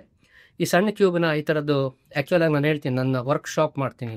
ವರ್ಕ್ಶಾಪಲ್ಲಿ ಅಂದರೆ ಏನಂದರೆ ಮಕ್ಳ ಕೈಲಿ ನಾವು ಏನು ಮಾಡ್ತೀವೋ ಕ್ಯೂಬನ್ನು ಮಾಡಿಸ್ಬೇಕು. ಇಲ್ಲಿ ಮಾಡ್ತಿರುವಂಥದ್ದು ಒಂದು ರೂಬಿಕ್ ಕ್ಯೂಬ್ ಥರ ಇರುವಂಥ ಒಂದು ಕ್ಯೂಬನ್ನು ಮಾಡೆಲಿಂಗ್ ಮಾಡಿಸ್ಬೇಕು. ಇದು ನನ್ನ ಬಣ್ಣ ಬೇಡ, 27 ಇರೋದ್ರಿಂದ 3 ಕ್ಯೂಬ್ ಆಗಬೇಕು. ಏನಾಗಬೇಕು? 3 ಕ್ಯೂಬ್ 27 ಪೀಸಸಿಂದ ಒಂದು ಕ್ಯೂಬ್ ಮಾಡಿಕೊಡು ಅಂತ ಕೇಳುವಂಥ ಪ್ರಶ್ನೆ. ಸರಿ, ನನಗೆ ಈ ಥರದ್ದು 22 ಪೀಸ್ ಇದ್ದರೆ ಸಾಕು. ಈ ಥರದ್ದು 22 ಪೀಸ್ ಇದ್ದರೆ ಸುಮ್ಮನೆ ಈ ಥರ ಜೋಡಿಸ್ಕೊಂಡು ಮಾಡ್ಬೋದು, ಅದೇನೂ ಇಲ್ಲ, ಏನೂ ಬೇಕಾಗಿಲ್ಲ. ಈ ತರ ಮಾಡಿಸ್ಬೋದು, ಈ ಥರ ಮಾಡ್ಬೋದು, ಏನು ತೊಂದರೆ ಇಲ್ಲ, ದೊಡ್ಡ ವಿಷಯ ಅಲ್ಲ. ಸೊ ಬಟ್ ಆದರೆ ಇದನ್ನೇ ನಾನು ಸೋಮಾ ಕ್ಯೂಬ್ ಮಾಡ್ತೀನಿ ಅಂದಾಗ ಸೋಮಾ ಕ್ಯೂಬಲ್ಲಿ ಒಂದು ವಿಶೇಷವಾದ ವಸ್ತು ಅಡಗಿದೆ. ಯಾಕೆಂದರೆ ಇದರಲ್ಲಿ ಬೇರೆ ಬೇರೆ ಇದೆ. ಮೊದಲನೇ ಸರ್ಗೆ ಇಲ್ಲಿ ಒಂದೊಂದು ಪೀಸು ಇರುವಂಥದ್ದು. ಸೋಮಾ 27ನ ನಾನು ನೋಡೋಕೆ ಹೋದಾಗ ಮಗಿಲ್ ಭಾಗ ಮಾಡ್ಕೋದಾಗ 3ನೇ ಮಗ್ಗಿ ಮತ್ತು 4ನೇ ಮಗ್ಗಿಲ್ ನೋಡ್ಬೋದು. 3 9 22 9 ಪೀಸ್ ಆಗುತ್ತೆ. ಸಪೋಸ್ ನಾನು ಅದಕ್ಕಿಂತ ಕಡಿಮೆ ಮಾಡ್ತೀನಿ ಅಂದಾಗ 4ನೇ ಮಗ್ಗಿ ತೊಗೊಂಡು 4 24 ಆಗುತ್ತೆ, 6 4 28 7ನೇ ಪೀಸಲ್ಲಿ 3 ಇರಬೇಕಾಗುತ್ತೆ. ಸೊ 4 ಇರುವಂಥ ಪೀಸ್ಗಳು ಬರುತ್ತೆ. ಅದರಿಂದ ಪೀಟರ್ ಹೈನ್ ಏನು ಮಾಡ್ತಾನೆ ಅಂದರೆ ಒಂದೇ ಒಂದು ಕ್ಯೂಬ್ ತೊಗೋತಾನೆ. ಈ ಒಂದರಲ್ಲಿ ಎಷ್ಟು ಥರ ಶೇಪ್ಸ್ಗಳನ್ನ ಮಾಡ್ಬೋದು, ಒಂದೇ ಒಂದು. ಎರಡನ್ನು ತೊಗೋತೀವಿ, ಎರಡನ್ನು ತೊಗೊಂಡಾಗ ಎಷ್ಟು ಶೇಪ್ ಮಾಡ್ಬೋದು, ಒಂದು ಫೇಸ್ ಜಾಯಿನ್ ಮಾಡುವಾಗ ಒಂದೇ ಒಂದು. 3 ತೊಗೊಳ್ತೀವಿ ಅಂತ ಹೇಳ್ತಾನೆ. 3 ತೊಗೊಂಡಾಗ ನನಗೆ ಬರುವಂಥದ್ದು ಐದರ್ ಈ ಥರದ ಒಂದು ಉದ್ದದ್ದು ಬರುತ್ತೆ ಹಿಂಗೆ, ಅಥವಾ ಈ ಥರದ್ದು ಬರುತ್ತೆ. ಕಾಣಿಸ್ತಾ ಇದೆಯಾ? ಹೋಪ್ಸು. ಸೊ ಈ ಥರ ಎರಡೇ ಬರುತ್ತೆ, ಅಂದರೆ 3 ಪೀಸಿಂದ. ಸೊ ಅಂದರೆ 2 ಪೀಸಿಂದ ಈ ಥರ ಆಕಾರಗಳು ಎಷ್ಟು ಬರುತ್ತೆ ಇದನ್ನು ನಾನು ಹೇಳ್ತೀರ. ಸೊ ಬೇರೆ ಬೇರೆ ಥರ ನನಗೆ ಶೇಪ್ಸ್ಗಳು ಸಿಗ್ತಾ ಇರುತ್ತೆ ಅನ್ನುವಂಥದ್ದು. ಸೊ ಇದು ಡಿಸೈನಲ್ಲಿ ಉಪಯೋಗಿಸ್ತಾರೆ, ಆರ್ಕಿಟೆಕ್ಚರ್ ಡಿಸೈನ್ಸಲ್ಲಿ ನೀವು ಇಟ್ಟಿಗೆ ಕಟ್ಟುವಾಗಲೂ ನೋಡ್ಬೋದು ಹೆಂಗೆ ಕಟ್ತಾರೆ ಅನ್ನುವಂಥದ್ದು ಒಂದು. ಸೊ 2ರಲ್ಲಿ ನನಗೆ ಇಷ್ಟೇ ಬರುವಂಥ ಈಗ ಇಡ್ಬೋದು, ಬಟ್ ಇದು ಒಂದೇ ಒಂದು ಪ್ಯಾಟ್ರನ್ ಬರೋದು. 3 ತೊಗೊಂಡಾಗ ನನಗೆ ಈ ಥರ ಮಾಡ್ಬೋದು ಅಥವಾ ಈ ಥರ ಮಾಡ್ಬೋದು, ಅಷ್ಟೇ, ಎರಡೇ ಬರುವಂಥದ್ದು, ಬೇರೆ ಯಾವುದೂ ಬರೋಕ್ಕೆ ಸಾಧ್ಯ ಇಲ್ಲ. 4 ತೊಗೊಂಡಾಗ ನನಗೆ 6 ವಿಧದ ಪ್ಯಾಟರ್ನ್ಸ್ಗಳು ಬರುತ್ತೆ. ಅದನ್ನು ಮಾಡೋಣ ಇವಾಗ. 6 ವಿಧದ ಪ್ಯಾಟರ್ನ್ಸ್ ಬರುತ್ತೆ. ಸೊ ಅದರಿಂದ ಇದನ್ನೇ ಪೀಟರ್ ಹೈನ್ ತನ್ನ ಪೇಪರಲ್ಲಿ, ರಿಸರ್ಚ್ ಪೇಪರಲ್ಲಿ ಬರೆದಿರುವಂಥದ್ದು. ಹೀಗೆ ಒಂದು ಡೈಮೆನ್ಷನ್ ಇನ್ನೊಂದು ಡೈಮೆನ್ಷನ್ ರಿಡ್ಯೂಸ್ ಮಾಡೋದು, how many kinds of shapes of different kinds of shapes of that dimension ಬರುತ್ತೆ ಅನ್ನೋವಂಥದ್ದು. ಬೇರೆ ಬೇರೆ ಶೇಪ್ಸ್ಗಳಿದೆ, ಒಂದೇ ಇದು, but number of shapes are different ಅಂದ್ಬಿಟ್ಟು ಇದೇ ಬೇರೆ ಅಂತ. ಸೊ 4 ಪ್ರಿಂಟ್ ಮಾಡ್ತಾರೆ, ಅದನ್ನು ಕ್ಯೂಬ್ ಮಾಡಿ ತೋರಿಸ್ತಾರೆ. Cube is an interesting thing. ಅವತ್ತಿಂದನೂ ಇವತ್ತು ಕ್ಯೂಬ್ ಸಾಕಷ್ಟು ಕಲಿಕೆಗೆ ಪಾಠ ಆಗಿದೆ, ಮತ್ತು ಮಾಡೆಲಿಂಗ್ ಮಾದರಿಗೆ ಮಾಡಲಾಗುತ್ತೆ. ಸೊ ನನ್ನಲ್ಲಿ ಇದು 2 ಸೆಟ್ ಇದೆ. ಸೊ ಸರಿ ಹೇಳ್ತೀನಿ, ಸಪ್ರೇಟ್ ಮಾಡಿ ಒಂದೇ ಥರ ಇರೋದು ಅಂತ ಒಂದು ಟಾಸ್ಕ್ ಕೊಡ್ತೀನಿ. I think okay separate try ಮಾಡ್ತೀನಿ.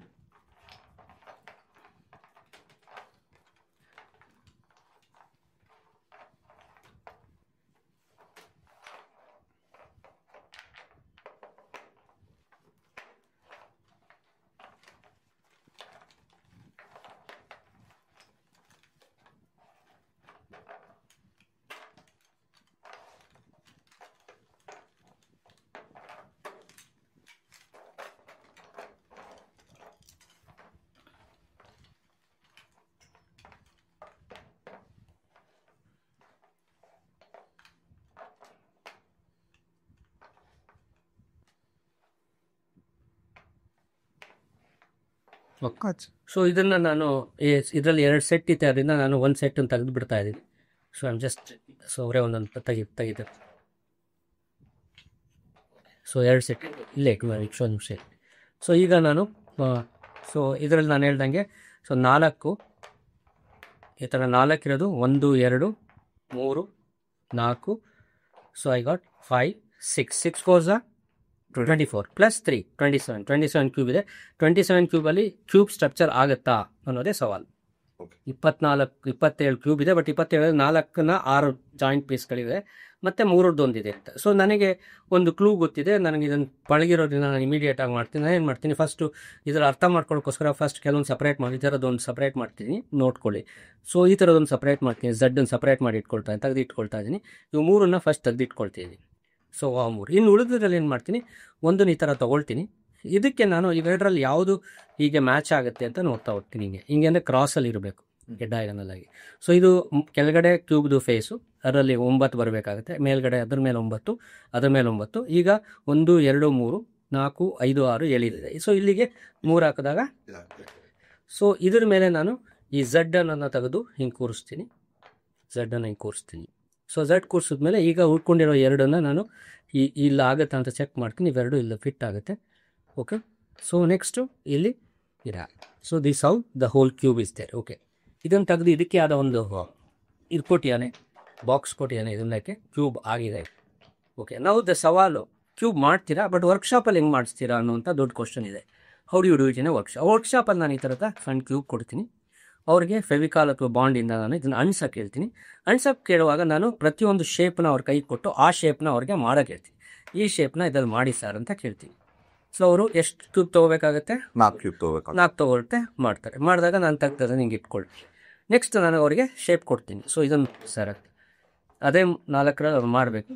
ಮಾಡಿದ ತಕ್ಷಣ ನಾನು ಮಾಡ್ತೀನಿ. ಆಮೇಲೆ ಇದನ್ನು ಇನ್ನೇನು ಇರೋವಂಥ 3ರಲ್ಲೂ ಕೊಡ್ತೀನಿ, ಇದು ಮಾಡಿ ಸರ್ ಅಂತ ಹೇಳ್ತೀನಿ. ಸೊ ಅವರು ಅಂಟಿಸ್ಬಿಟ್ಟು ಅವ್ರು ಮಾಡ್ಬೋದು. ಸೊ ಹಾಗೆ ಸೊ ಇಲ್ಲಿ ಮಾಡ್ತೀರ ಆಟ.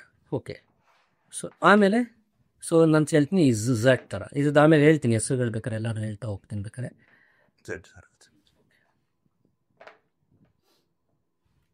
ಸೊ ಆಮೇಲೆ ಹೇಳ್ತೀನಿ so you can do this ಅಂತ.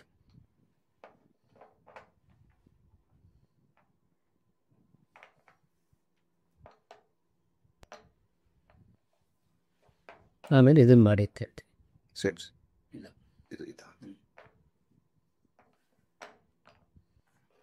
ಇದು ಈ ಥರ. ಸೊ ಇವಾಗ ನಾನು 2 ಸಲ ಮಾಡಾಯ್ತು. ಈಗ ನನಗೆ ಅವ್ರ ಸವಾಲು ಹಂಗೆ ಇರಲಿ. ಈಗ ಪ್ಲಾಸ್ಟಿಕ್ ಕ್ಯೂಬ್ಗಳಿದೆ, ಆ ಕಡೆ ಇಟ್ಬಿಡಿ ಸರ್. ಪ್ಲಾಸ್ಟಿಕ್ದಿದೆ, ಸೊ ಪ್ಲಾಸ್ಟಿಕ್ ಚೀಪಾಗಿ ಸಿಗುತ್ತೆ. ಫಸ್ಟು ನಾನು ಹೇಳ್ತೀನಿ ವಾಪಸ್ ತೆಗಿತಾ ಹೋಗ್ತೀನಿ. So I am just reverse engineering sir, ಇದನ್ನು ಮಾಡಿ ಸರ್ ಅಂತ ಹೇಳ್ತೀನಿ. ರಿವರ್ಸ್ ತೋರಿಸಿ ಸರ್, ತೋರಿಸಿ ಸರ್, ಇದನ್ನು ತೋರಿಸಿ ಸರ್ ಅಂತೀನಿ. ಇದನ್ನು ತೋರಿಸ್ಬೇಕಂದ್ರೆ ಇಲ್ಲಿದೆ ಸರ್. ಓಕೆ ಸರ್, ಇದನ್ನು ತೋರಿಸಿ ಸರ್ ಅಂತೀನಿ. ಇಲ್ಲಿದೆ ಸರ್. ಸೊ ಇದನ್ನು ತೋರಿಸಿ ಸರ್ ಅಂತೀನಿ ಸರ್. ಇದೆ ಸರ್. ಸೊ ಇದನ್ನು ತೋರಿಸಿ ಸರ್. ಇದು ಇಲ್ಲಿದೆ ಸರ್. ಇದನ್ನು ತೋರಿಸಿ ಸರ್. ಇಲ್ಲಿದೆ ಸರ್. ಇದನ್ನು ತೋರಿಸಿ. ಸೊ ಅಲ್ಲೂ ಸಹ ನನಗೆ ಎಷ್ಟು ಪೀಸ್ ಇದೆ ಒಟ್ಟು? 20. ಅಲ್ಲ ಇಲ್ಲಿ 7 ಪೀಸ್. 7 ಪೀಸಲ್ಲಿ ಅಂದರೆ ಒಂದಲ್ಲಿ 4, 3 ಥರ ಇರೋದು ಒಟ್ಟು. So can you do it ನಾವು ಅನ್ನೋದೇ ಸವಾಲು. ಬಟ್ ಇದನ್ನು ನಾನು ಅಂಟಿಸಿ ಅವ್ರ ಕೈಲೇ ಮಾಡಿ ಅವರಿಗೆ ಕ್ಯೂಬ್ನೇ ರಿಟರ್ನ್ ಮಾಡ್ತೀನಿ. ಇದನ್ನು ತೊಗೊಳಕ್ಕೆ ಕಾಸ್ಟ್ಲಿ ಆಗ್ಬೋದು, ಬಟ್ ಇದು ಮಾಡಿದಾಗ ನಿಮಗೆ ಅಂದರೆ ಒಂದೊಂದು ಕ್ಯೂಬ್ ಸಿಗುತ್ತೆ. ಒಂದು ಕಾಸ್ಟ್ ಎಫೆಕ್ಟಿವ್ಲಿ ನೀವು ಮಾಡ್ಕೊಂಡು ಹೋಗ್ಬೋದು. ಅಥವಾ ಪೇಪರಲ್ಲಿ ಮಾಡ್ಬೋದು, ಪೇಪರಲ್ಲಿ ಮಾಡಿ ಪೇಪರಲ್ಲೂ ಸಹ ಅಂಟಿಸ್ಬೋದು. ಸೊ ಇದು ಒಂದು ಆಟ, ಆಕ್ಟಿವಿಟಿ, ಒಂದು ಆಟ ಮಾಡ್ಬೋದು. ಬಟ್ ಕ್ಯೂಬ್ ಅನ್ನುವಂಥದ್ದು ಯಾವ ಲೆವೆಲ್ಗೆ ಪಜಲ್ಸ್ ಕ್ರಿಯೇಟ್ ಮಾಡುತ್ತೆ. ಇದು ಒಂದು ಸ್ಕ್ವೇರ್ ಅಥವಾ ನಿಮ್ಗೆ ಕಾಣುವಂಥ ಟೂ ಕ್ಯೂಬ್ ನೋಡಿರ್ತಾರೆ. ಇದರಲ್ಲೂ ಸಹ ರೂಬಿ ಕ್ಯೂಬ್ ಮಾಡ್ತಾರೆ. ರೂಬಿ ಕ್ಯೂಬ್ ಇದೆ, ತಿರುಗಿಸೋ 2 ಕ್ಯೂಬ್. ಬಟ್ ಇದು ಒಂದು ಪಜಲ್. ಸೊ ಶೇಪ್ ಶಿಫ್ಟಿಂಗ್ ಅಂತ ನಾನು ಇದನ್ನು ಓಪನ್ ಆಗುತ್ತೆ ಇದು shape. So it opens up and changes into different shapes. So different shapes. ಮತ್ತು ಅದನ್ನು ವಾಪಸ್ ತೆಗೆದು ನಾನು ಮತ್ತೆ ಕೊಡ್ಬೋದು. ಸೊ ಇದನ್ನೆಲ್ಲ ಪೇಪರಲ್ಲಿ ಇದೇ ಥರ ನಾವು ಪೇಪರಲ್ಲಿ ಮಾಡಿಸ್ಬೋದು. ಒಳಗೇನಿದೆ ಅಂತ ಅದೇನಾಯ್ತು ಅಂತ ಒಳಗಡೆ ಹೊಂಟಿದ್ದು. ಅದರಲ್ಲಿ ಸಾಕಷ್ಟು ವಿಧದ ಕ್ಯೂಬ್ಸ್ಗಳು ಬರುತ್ತೆ. ಇನ್ನೊಂದು ಅದೇ ಇದರಲ್ಲಿರುವಂಥ ಆ್ಯಕ್ಚುಲಿ ಇದೆ ಕ್ಯೂಬು ಸೇಮ್. ಸೊ ಬೇಸಿಕಲಿ ಇಲ್ಲಿ ನೋಡ್ಬೋದು ನೀವು ಕ್ಯೂಬ್ ಮಾಡಿದಾಗ ಇಲ್ಲಿ ಮಕ್ಕಳಿಗೆ ಆಸ್ಟ್ರೋಫಿಸಿಕ್ಸ್ ಬಗ್ಗೆ ಇಂಟ್ರೆಸ್ಟ್ ಇರಲಿ ಅಂತ ಇದರ ಮುಖಗಳಲ್ಲೆಲ್ಲ ಸೊ ಆಸ್ಟ್ರೋನಾಟ್ಸ್ಗಳು, ನಕ್ಷತ್ರಗಳು, ಮತ್ತು ರಾಕೆಟು, ಮತ್ತು ನೀವು ನೋಡೋ ಫ್ಲೈಯಿಂಗ್ ಸಾಸರು ಇವೆಲ್ಲವನ್ನು ಹಾಕಿರ್ತಾರೆ. ಒಂದೇ ಅಂದರೆ ಆ್ಯಕ್ಚುಲಾಗಿ ಇದೆಲ್ಲ ಥಿಂಕ್ ಬಿಗ್ ಅಂತ ಹೇಳುವಾಗ ಮತ್ತು ಇಲ್ಲೂ ಸಹ ನೀವು ನೋಡ್ಬೋದು. ಸೊ ಅದರಿಂದ ನಾರ್ಮಲಾಗಿ ಇದು ಒಂದು ಟಾಯ್ ಜೊತೆಗೆ ಅಲ್ಲಿ ಅದ್ರ ಜೊತೆಗೆ ಕಲ್ಪನೆಗಳನ್ನ ಅದರ ಮುಖಕ್ಕೆ ಅಳವಡಿಸಿದ್ದಾರೆ, ಬೇರೆ ಬೇರೆ ಕಲ್ಪನೆಗಳು. ಸೊ ಮಕ್ಕಳುಗಳು ಕುತೂಹಲ ಇರಲಿ, ಇದರಿಂದ ಬೇರೆ ಅಗಾಧವಾದ ಕಲಿಕೆಯನ್ನು ಇರಲಿ ಅನ್ನೋದಕ್ಕೋಸ್ಕರ ಮಾಡಿದ್ದರಿಂದ ಎಷ್ಟೋ ಜನ ಟಾಯ್ ಕೆಲವು ಟಾಯ್ಸ್ಗಳು ಬೆಲೆ ತಮಾಷೆಗೆ ಹೇಳ್ತಿಲ್ಲ. ಈ ಟಾಯು ಸಹ ಸಿಗಬೇಕು ಅಂದರೆ 850 ರೂಪಾಯಿ ಆಗುತ್ತೆ. ಆ 850 ರೂಪಾಯಿ ಎಲ್ಲ ಕಿತ್ತಾಕ್ಬಿಡ್ತಾರೆ, ಮಾಡ್ತಾರೆ, ಬಿಸಾಕ್ಬಿಡಿ ಅಂತಾರೆ. ಬಟ್ ಇದು ತುಂಬ ಅಗಾಧವಾದ ಕಲಿಕೆ ಇರುತ್ತೆ. ಕೆಲವರು ಬೈ ಮಾಡಿದ್ರಿಂದ ಅದ್ರ ಬೈಯಿಂಗ್ ಕಾಸ್ಟು ಅವ್ರ ಮ್ಯಾನುಫ್ಯಾಕ್ಚರಿಂಗ್ ಕಾಸ್ಟ್ ಎಷ್ಟು ಜನ ಬೈ ಮಾಡ್ತಾರೆ ಅದನ್ನು ನೋಡಿಕೊಂಡು ಹೆಚ್ಚು ಜನ ತೊಗೊಳ್ತಾ ಇದ್ರೆ ಇದು ಕಡಿಮೆ ಬೆಲೆ ಆಗುತ್ತೆ. ಹೆಚ್ಚು ಜನ ತೊಗೊಳ್ದೇ ಇದ್ದಾಗ ಇದ್ರ ಜಾಸ್ತಿ ಬೆಲೆ ಸಿಗುತ್ತೆ.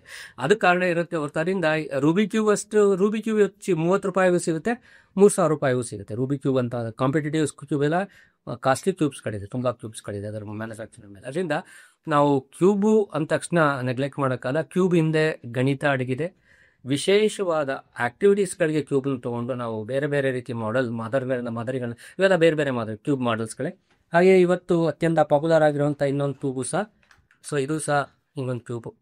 ಸೊ ಇದು ಸಹ ಬೇಗ ಮಾಡ್ಬೋದು ಕ್ಯೂಬು. ಇವತ್ತು ಅತ್ಯಂತ ಪಾಪ್ಯುಲರ್ ಕ್ಯೂಬು ರೂಬಿ ಕ್ಯೂಬ್ ನಂತರ ಬಂದಿರುವಂಥ ಶೇಪ್ ಶಿಫ್ಟಿಂಗ್ ಪಜಲ್ ಅಂತ ಕರಿತೀವಿ.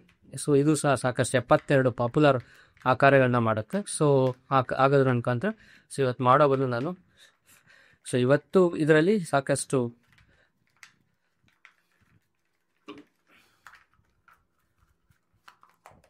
ಹೀಗೆ ಬರುತ್ತೆ. ಸೊ ವಾಟ್ ಈಸ್ ದಿಸ್ ಅನ್ನುವಾಗ ಸೊ ನಾವು ಪಾಲಿಹೆಡ್ರನ್ಸ್ ಅಂತ ಕರಿತೀವಿ. ಎಷ್ಟು ಮುಖಗಳಿದೆ ಅಂತ ನಾವು ಕ್ಯೂಬಿಂದ many kinds of polyhedrons are generated.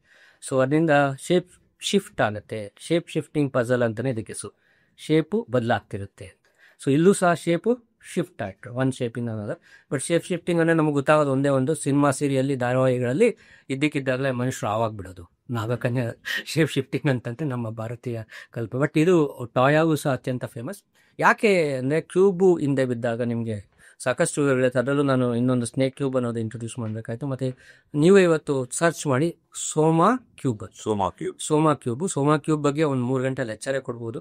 ಅದರಿಂದ ನಾನು ಅದು ಟೆಕ್ನಿಕಲ್ ಆಗೋದು ಬೇಡ. ಸೋಮಾ ಕ್ಯೂಬ್ ಒಂದು ಕ್ವಾಂಟಮ್ ಮೆಕ್ಯಾನಿಕ್ಸ್ ತರಗತಿಯಲ್ಲಿ ಹುಟ್ಟಿದ ಒಂದು ಆಟದ ಸ್ಥಾಯಿ. ಅದು ಮಾಡಿದವರು ಫಿಸಿಸಿಸ್ಟ್ಗಳು, ಮ್ಯಾಥಮೆಟಿಷಿಯನ್ಸ್. ಸೊ ನೀವು ಅದು ಗಮನ ಇಡಬೇಕಂದ್ರೆ ಹೈಯೆಸ್ಟ್ ನಾಲೆಜು ದೇವ್ ಲೇವಿ. ಅದಕ್ಕೆ ಸರ್ ಜೊತೆ ಮಾತಾಡ್ತಿರುವಾಗ ನಾವು ಹೇಳಿದೆ, ಯಾಕೆ ಅಂದರೆ ಕಲಿಯುವಾಗ ನಾವು ಮಕ್ಕಳು ಥರ ಕಲಿಬೇಕು. ಅದು ತುಂಬಾ ಒಳ್ಳೆ ಸಿಂಟೆಕ್ಸ್, ದಯವಿಟ್ಟು ಹೇಳಿ ನಮ್ಮ ಆಡಿಯನ್ಸ್. ಸೊ ಅದು ಮುಖ್ಯವಾಗಿ ಹೇಳ್ತೀನಿ ನಾವೇನು ಅಂತಂದ್ರೆ, ಮಕ್ಕಳು ಬೇಗ ಅಂದರೆ ಮಕ್ಕಳಿಗೆ ಕುತೂಹಲ ಇರುತ್ತೆ, ಕಲಿಬೇಕು ಅಂತ ಇರುತ್ತೆ, ಪ್ರಯೋಗ ಮಾಡ್ತಾರೆ, ಚೆಕ್ ಮಾಡ್ತಾರೆ, ಎಲ್ಲ ಮಾಡ್ತಾರೆ. ಇಂದ ನಾವು ಕಲ್ತ ಮೇಲೆ ದೊಡ್ಡವರಾಗ್ಬಿಡ್ತೀವಿ ಅಂತ ಹೇಳ್ತು. ಸೊ ದೊಡ್ಡವರಾಗ್ತಾ ಇದ್ದಂಗೆ ನಾವು ಕಲಿಯೋದು ಬೇಡ ಅಂತ ನಿಲ್ಲಿಸ್ಬಿಡ್ತೀವಿ. ಸೊ ಕಲಿಯೋಕೆ ಯಾವಾಗಲೂ ನಾವು ಮಕ್ಕಳು ಥರನೇ ಇರಬೇಕು. ಸೊ ಅದನ್ನು ಪ್ಯಾಕ್ತಿರಿ ಅಂತಾನೆ ಹೇಳಿದೆ, parent to adult to child. ಅಂದರೆ ನಮ್ಮಲ್ಲಿ ಕಲಿಯೋಕ್ಕೆ ಮಕ್ಕಳು ಥರ ಇದ್ದರೆ ಮಾತ್ರ ನಾವು ಕಲಿಯೋಕ್ಕಾಗೋದು. ನಾವು ಯಾವಾಗ ದೊಡ್ಡವರಾಗ್ಬಿಡ್ತೀವೋ ಕಲಿಯೋದ್ರಲ್ಲಿ ದೊಡ್ಡವರಾಗಕ್ಕೆ ಸಾಧ್ಯ ಇಲ್ಲ.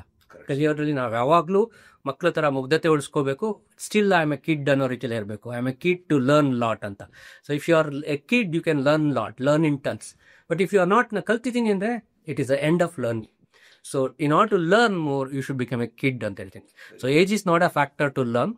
So kid is the factor that we have to consider to become learning factor consider ಮಾಡಿದ. So learning factor is become a kid to learn ಅಂತ. ಅದರಿಂದ ಆಟ ಆಡೋಕ್ಕೆ ಮಕ್ಕಳೇ ಬೇಕಿಲ್ಲ, ಯಾರು ಯಾವ ಏಜಲ್ಲಿ ಬೇಕಾದ್ರೂ ಆಟದ ಸಾಮಾನು ಜೊತೆ ಆಟ ಆಡಿ ಅಂತಾನೆ ನನ್ನ ಒಂದು ವಿನಂತಿ ಅಂತ ಹೇಳ್ಕೊಡ್ತೀನಿ. ದೊಡ್ಡವ್ರು ಆಕ್ಚುಲಿ ಆಟ ಆಡಬೇಕು. ಯಾಕಂದ್ರೆ ನಿಮಗೆ ವಯಸ್ಸಾಗ್ತಾ ಇರ್ತಾವೆ, 35, 40, 45 ತಕ್ಷಣ ನಮ್ಮ ಬ್ರೈಲಿರುವ ಗ್ರೇ ಸೆಲ್ಸ್ಗಳು ಕಮ್ಮಿ ಆಗ್ತಾ ಬರ್ತಂತೆ.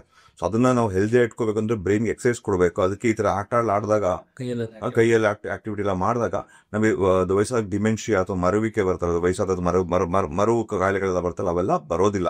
ಸೊ ಈಗಲಿಂದಾನೇ ನೀವು ವಯಸ್ಸಾಗಿದೆ ಅಂತ ಅಂದ್ಕೊಂಡು ನಾಚಿಕೆ ಪಡ್ಕೊಬೇಡಿ. ರೂಬಿಕ್ಸ್ ಕ್ಯೂಬು, ಈ ಥರ ಸೋಮಾ ಕ್ಯೂಬು, ಈ ಥರ ತಗೊಂಡು ದಯವಿಟ್ಟು ಆಟ ಆಡಿ ನಿಮ್ಮ ಬ್ರೈನ್ನ ಆಕ್ಟಿವ್ ಆಗಿ ಇಟ್ಕೊಳ್ಳಿ. ಸರ್ ತುಂಬಾ ಥ್ಯಾಂಕ್ ಯು. ಇವತ್ತು ನಾನು ನಿಮ್ಮ ಥರ ಆಕ್ಚುಲಿ ನಾನು ಹೇಳ್ಬೇಕಂದ್ರೆ ನಿಮ್ಗೆ ತೋರ್ಸೋಕ್ಕಾಗಲ್ಲ. ಸರ್ ಹತ್ರ ಇನ್ನೂ 4-5 ಬ್ಯಾಗ್ಗಳಿದೆ. ಸೊ ಸರ್ ತುಂಬಾ ಥ್ಯಾಂಕ್ ಯು, ನೀವು ಬಂದು ನಮಗೆ ಇಂಟ್ರೊಡ್ಯೂಸ್ ಕೊಟ್ಟಿದ್ದು. ನಾವು ಇಷ್ಟು ಟೈಮ್ ಹೋಗಿದೆ ನಮ್ಗೆ ಗೊತ್ತಾಗಿಲ್ಲ, ಎಷ್ಟೊಂದು ಆಕ್ಟಿವಿಟೀಸ್ ನೋಡ್ತಾ ನಾವು. ತುಂಬಾ ಥ್ಯಾಂಕ್ ಯು ಸರ್. ಮುಖ್ಯವಾಗಿ ಈ ವಿಷಯದಲ್ಲಿ ಒಂದು ಹೇಳಕ್ಕೆ ಇಷ್ಟಪಡ್ತೀನಿ. ಅದರಿಂದನೇ ನಮ್ಮ ಭಾರತೀಯ ಪದ್ಧತಿಲಿ ಪಗಡೆ ಆಟ ಆಡ್ತಿದ್ರು, ಮತ್ತೆ ಚೌಕಾಬಾರ, ಪಗಡೆ ಆಟ, ಮತ್ತೆ ಅಳುಗುಳಿ ಮನೆ, ಇವೆಲ್ಲ ಏನು ವಯಸ್ಸಾದವರು ಏಜ್ ವಿತೌಟ್ ಏಜ್ ಮಕ್ಕಳ ಜೊತೆ ಕೂತ್ಕೊಂಡು ಎಲ್ಲಾ ಏಜ್ ಅವರು ಒಟ್ಟಿಗೆ ಒಂದು ಮನೆ ಆಟಗಳು ತುಂಬಾ ಇತ್ತು. ಇದನ್ನ ಬೋರ್ಡ್ ಗೇಮ್ಸ್ ಅಂತಾನೂ ಇದೆ. ಇವತ್ತು ಆಕ್ಚುಲಿ ನನ್ನ ಬೋರ್ಡ್ ಗೇಮ್ಸ್ ಬುಕ್ ಮಿಸ್ ಆಗಿದೆ. ಬೋರ್ಡ್ ಗೇಮ್ಸ್ ಅಲ್ಲಿ ಭಾರತೀಯ ಬೋರ್ಡ್ ಗೇಮ್ಸ್ಗಳು ಮೂಲ ಉದ್ದೇಶನೇ ಈ ಆಟ ಆಡೋದ್ರ ಮುಖಾಂತರ ಅವರು ಯಾವಾಗಲೂ ಯಂಗ್ ಆಗಿರೋವಂಥದ್ದು, ಟು ಬಿಕಮ್ ಯಂಗ್ ಅಂತ ಕರೀತಾರೆ. ಸೊ ವಯಸ್ಸಾದ್ರು ಯಂಗ್ ಆಗಿದ್ದಾರೆ ಅಂದರೆ ಯಂಗ್ ಮೈಂಡ್ ಅಂತ ಕರೀತಾರೆ. ಸೊ ಒನ್ ಹ್ಯಾಸ್ ಟು ವಯಸ್ಸಾಗ್ತಿದ್ದಂಗೆ ನಾನು ಹೇಳ್ತೀನಿ ಲಿವ್ ಇನ್ ಬ್ರೈನ್ಸ್ ಅಂತ ಹೇಳ್ತೀನಿ. Live in brains. ಸೊ ದೇಹದ ಆರೋಗ್ಯ, ಆಹಾರ ತಗೊಳ್ಳೋಕ್ಕೆ, ಆಹಾರನ ಕೊಡೋಕ್ಕೆ ಮನೆಯವರು ಇರ್ತಾರೆ, ಆರೋಗ್ಯ ನೋಡ್ಕೊಳ್ಳೋಕ್ಕೆ ಡಾಕ್ಟರ್ಗಳಿದ್ದಾರೆ. ಬಟ್ ನಿಮ್ಮ ಬ್ರೈನನ್ನು ನೀವು ನೋಡ್ಕೊಳ್ಳೋಕ್ಕಾದ್ರೆ ಖಂಡಿತ ನಿಮಗೆ ಈ ಇವ್ರು ಹೇಳೋ ಡಿಮೆನ್ಷಿಯಾ ಆಗ್ಬೋದು, ಅಥವಾ ವಯಸ್ಸಾದ ವೃದ್ಧಾಪ್ಯದಲ್ಲಿ ಬರುವಂಥ ಕೆಲವು ಕಾಯಿಲೆಗಳಿಗೆ ನಾವು ಅದು ದೂರ ಆಗ್ಬೋದು. ಆಟ ನಮ್ಮ ಲೈಫ್ ಜೀವನ ಶೈಲಿಯ ಭಾಗ ಆಗಬೇಕು. ಕಲಿಕೆ, ಗಣಿತ, ಕುಣಿತ ಅಂತ.